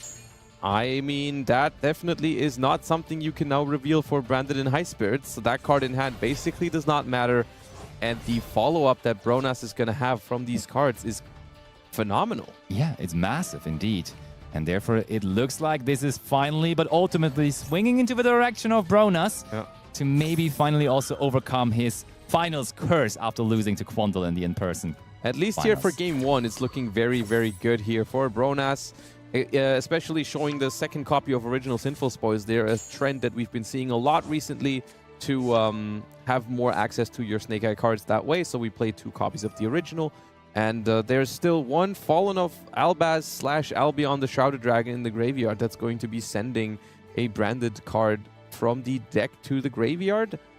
Or I guess send the High Spirits from hand to summon itself and then do the Verte we were thinking about last turn. Maybe it is not over. Look at that. We are sending the Branded High Spirits from the hand, so maybe we're too quick. I mean, obviously, Abo knows better than us with the branded gameplay, but this could just be the Fallen of... Hear me out. What does Verte send Branded Fusion summon? Because it can't be Mirror Jade. It can't be Mirror Jade indeed, but if somebody knows, it certainly is Abo. Let me think of something. Maybe just Brawl of Furious Dragon or something like that. But is that enough? You can't summon that with Branded Fusion. oh, you're right. Yeah, true. I'm sure we're going to figure something out. We're activating the Link Karibo now, first of all. Okay, fair enough. Doesn't really change anything for it at the moment. Just getting that stuff out of the way so you don't get the prompt every time, I think. Oh, wait, actually, we get our Temple now live because there is going to be a monster in the Spell and Trap Zone, which is pretty valuable, actually. There goes the Flamberge into the Spell Trap Zone again, and if that Verte activates its effect, that's going to be on the opponent's field again. So hard to get rid of all of the Snake Eyes resources here, and Abo is not working with a lot, to be fair. And he would have to pay the price of 2,000 additional life points to even get this play going. So he's down. Okay, that's the other effect, actually turning that Snake Eyes Oak into a Dark Monster for the moment. Take that, Snake Eyes Oak. No longer a level 1 fire. We're passing it over afterwards, though. Kateja activates, goes back to the hand. Is that maybe now Branded and High Spirits in the end phase? Oh, Albalonatos can activate too. There finally is the Branded Fusion in hand. I'm calling Branded Fusion. It happened, one way or the other. And how are we going to survive through this turn? I am curious about that as well, to be honest. But Bronas will show us whether he has it in. I mean, we know every single card in hand at this moment. Here's the thing, right? I think it depends a little bit on whether we have another target for that original Simple Spoils. We do. We do. Okay, good. Because that's the thing, right? You need something to send this Flamberge to the graveyard. Oh, we actually had it in hand. Oh, that's why we added it back instead of summoning it last turn with the Oak. That's very heads up, actually. It is heads up, and it is also the reason why Abo sees no more reason to play on here in this first game of the finals. And we do have Bronas winning the first game, even though he went second in this one. Yeah, and I think that was a worthy game of a finals indeed. That was a well-played game from both sides. Yeah. Lots of surprises, lots of lines that were maybe not super obvious in the beginning, but they figured it out, which it started right off the bat with Abo's field, I feel like, being way more like deceptively powerful than it seemed at first glance. With that, you know, you so many things you forget about so easily, like the Albion the Shrouded Dragon being called Fallen of Albaz on the board, making the super polymerization so much more threatening. And then the surprise Gamma as well from the side of Bronas. He can't stop it. Very, very exciting game one here, as the players are now going to be preparing for the second game of the finals. What other decks have we seen these guys play so far? I think with Bronas, it's just he's always playing Snake Eye. I think he's always submitting 2 different Snake Eye lists just because he likes Snake Eye so much. And honestly, with Abo, it might be the same for Branded, because I have not been seeing him playing anything else than that. Which is a totally legit thing. Versions of their favorite deck. You can. Which is the thing about Challenger Cups. It's not making you play 2 different decks. A lot of people do that because I think there is some advantage to it, to have the chance to switch up to a different deck. Yeah. But if you're just so confident and so good with the other deck, with your one deck, why not just play it again? To be fair, right, by changing up the list slightly, you can still have a major impact on how those decks perform. You know, you can definitely make a deck, like a branded deck that's really good going first, and then a branded deck that has a heavy focus on going second, for example. Not every deck, just because it's labeled as branded, works the same way. Abo, that does not look good. We're not doing any branded action here on the first turn. Oh. It just goes straight over to Bronas. This might be a quick second game, because that is certainly not the start that Abo wanted to have. And Bronas right away leads off with a very powerful card, being the Fiend Smith Engraver, which does get met by the call by the grave, though. Okay, that's massive. That definitely ain't bad, for sure. But honestly, just having 1 Millennium card here basically is already applying so much pressure. Millennium or Snake Eye or Diabell Star, anything here for Bronas. That is a Diabell Star in the making. Second called by the grave. Second called by the grave. We discarded a Diabell Star for Diabell Star. Maybe. Hold on. It is resolving. It is resolving. Abo has been crashing the competition all the way through, but now it does look tough, and we do have original Sinful Spoils in hand. That's the reason we did sat. Oh, okay. Ash plus Ventura Spring, and there's not many cards left in hand for Bronas, to be fair. Oh no! You have to stop this, Bronas! You cannot draw that one of Gamma every single game! Oh man! All right. Well, I feel like this is a returning trend throughout today's tournament. Is that when you activate Gamma on your own turn, your opponent tends to leave the game. How does that keep happening? Well, I was not expecting this to go this fast, especially after how these two traded blows in the first game, back and forth, long game, and then in the second game, nothing went Abu Hamoud's way, and sometimes that is how it is. Sometimes it is not your day, or it is just your day, as in the case of Bronas. I feel like Bronas has to send an excuse letter over to Abo after this double Gamma in game 1 and game 2 there. Sometimes it's your day. You don't have to apologize for being lucky in Yu-Gi-Oh! That happens. That's true. That is still well-deserved, well played to Bronas. Also, of course, well played to our other finalist, Abu Hamoud. A very, very intense final, long game 1, and very explosive and sudden finish of the second game, but here we are, so crowning a champion. Maybe Branded not best deck then after seeing that? What is your personal opinion on Branded? I mean, of course, Abo is the grandmaster with it, but in general, as it is positioned in the metagame right now, do you respect it? I think Branded is a cool strategy. I do think at a certain point when you're playing a 60-card deck with one copy of your signature card Branded Fusion, you got to accept the fact that there's going to be some games where you won't have access to it, or you have to do some relatively weird lines to get there. Yeah. Like we saw it in game 1. It was not a hand that didn't play at all, but it played definitely in a weird way, not what you're used to seeing from Branded. And I think that is the deal you make when you play one of those decks that has been hit on a Forbidden Unlimited list multiple times. Can still perform, of course. I mean, second place, nothing to stop that. Still pretty solid performance here for the Branded deck. Overall, though, it was Bronas with the Snake Eye strategy, still proving the deck has what it takes to win tournaments, even without Beatrice, Lady of the Eternal. Certainly. Yeah, with Abo, I think it might have been the first time I actually saw that Brendan Hyde. No, that Albion the Shrouded Dragon. It's best, right? When you use it on your opponent's turn, it's a really good interaction. Yeah. But you don't get 2 monsters for free as well. But doing that, I suppose, 3 times between the top 4 and the finals is a pretty good recipe for success. It is very much. Overall, it was a pretty good tournament as well. I really enjoyed all of that with a worthy final there in the end with Bronas, with the double Gamma, just showing us how it is sometimes done with this crazy one-up that he is running there in his list. I hope everyone enjoyed watching this tournament. I think it was a pretty cool and entertaining round of us here with us switching casters every round, having all of Snipe Hunters with us here in the booth. Of course, Ibrisvan and me as well. And yeah, I did very much enjoy it, and I hope everyone at home also did so. And of course, Challenger Cups, they're not only those special Challenger Cups, but they're also just regular thing happening every week, basically. So this weekend, basically, if you want to play in the next Challenger Cup, you should definitely be making sure to sign up as well. I think you have one this weekend as well? I have one on Sunday, yes, coming up on Sunday. So I'm looking forward to that one as well. Also from my side, had a lot of fun today casting with all of you guys. I hope you guys at home enjoyed the show as well. And I'm hoping to see you guys in the Challenger Cups at some point in the future. Thank you all for watching. That is going to be it from us today. Yeah. And we are going to see you guys around. See you guys next time. Bye-bye, Duelists. Bye-bye.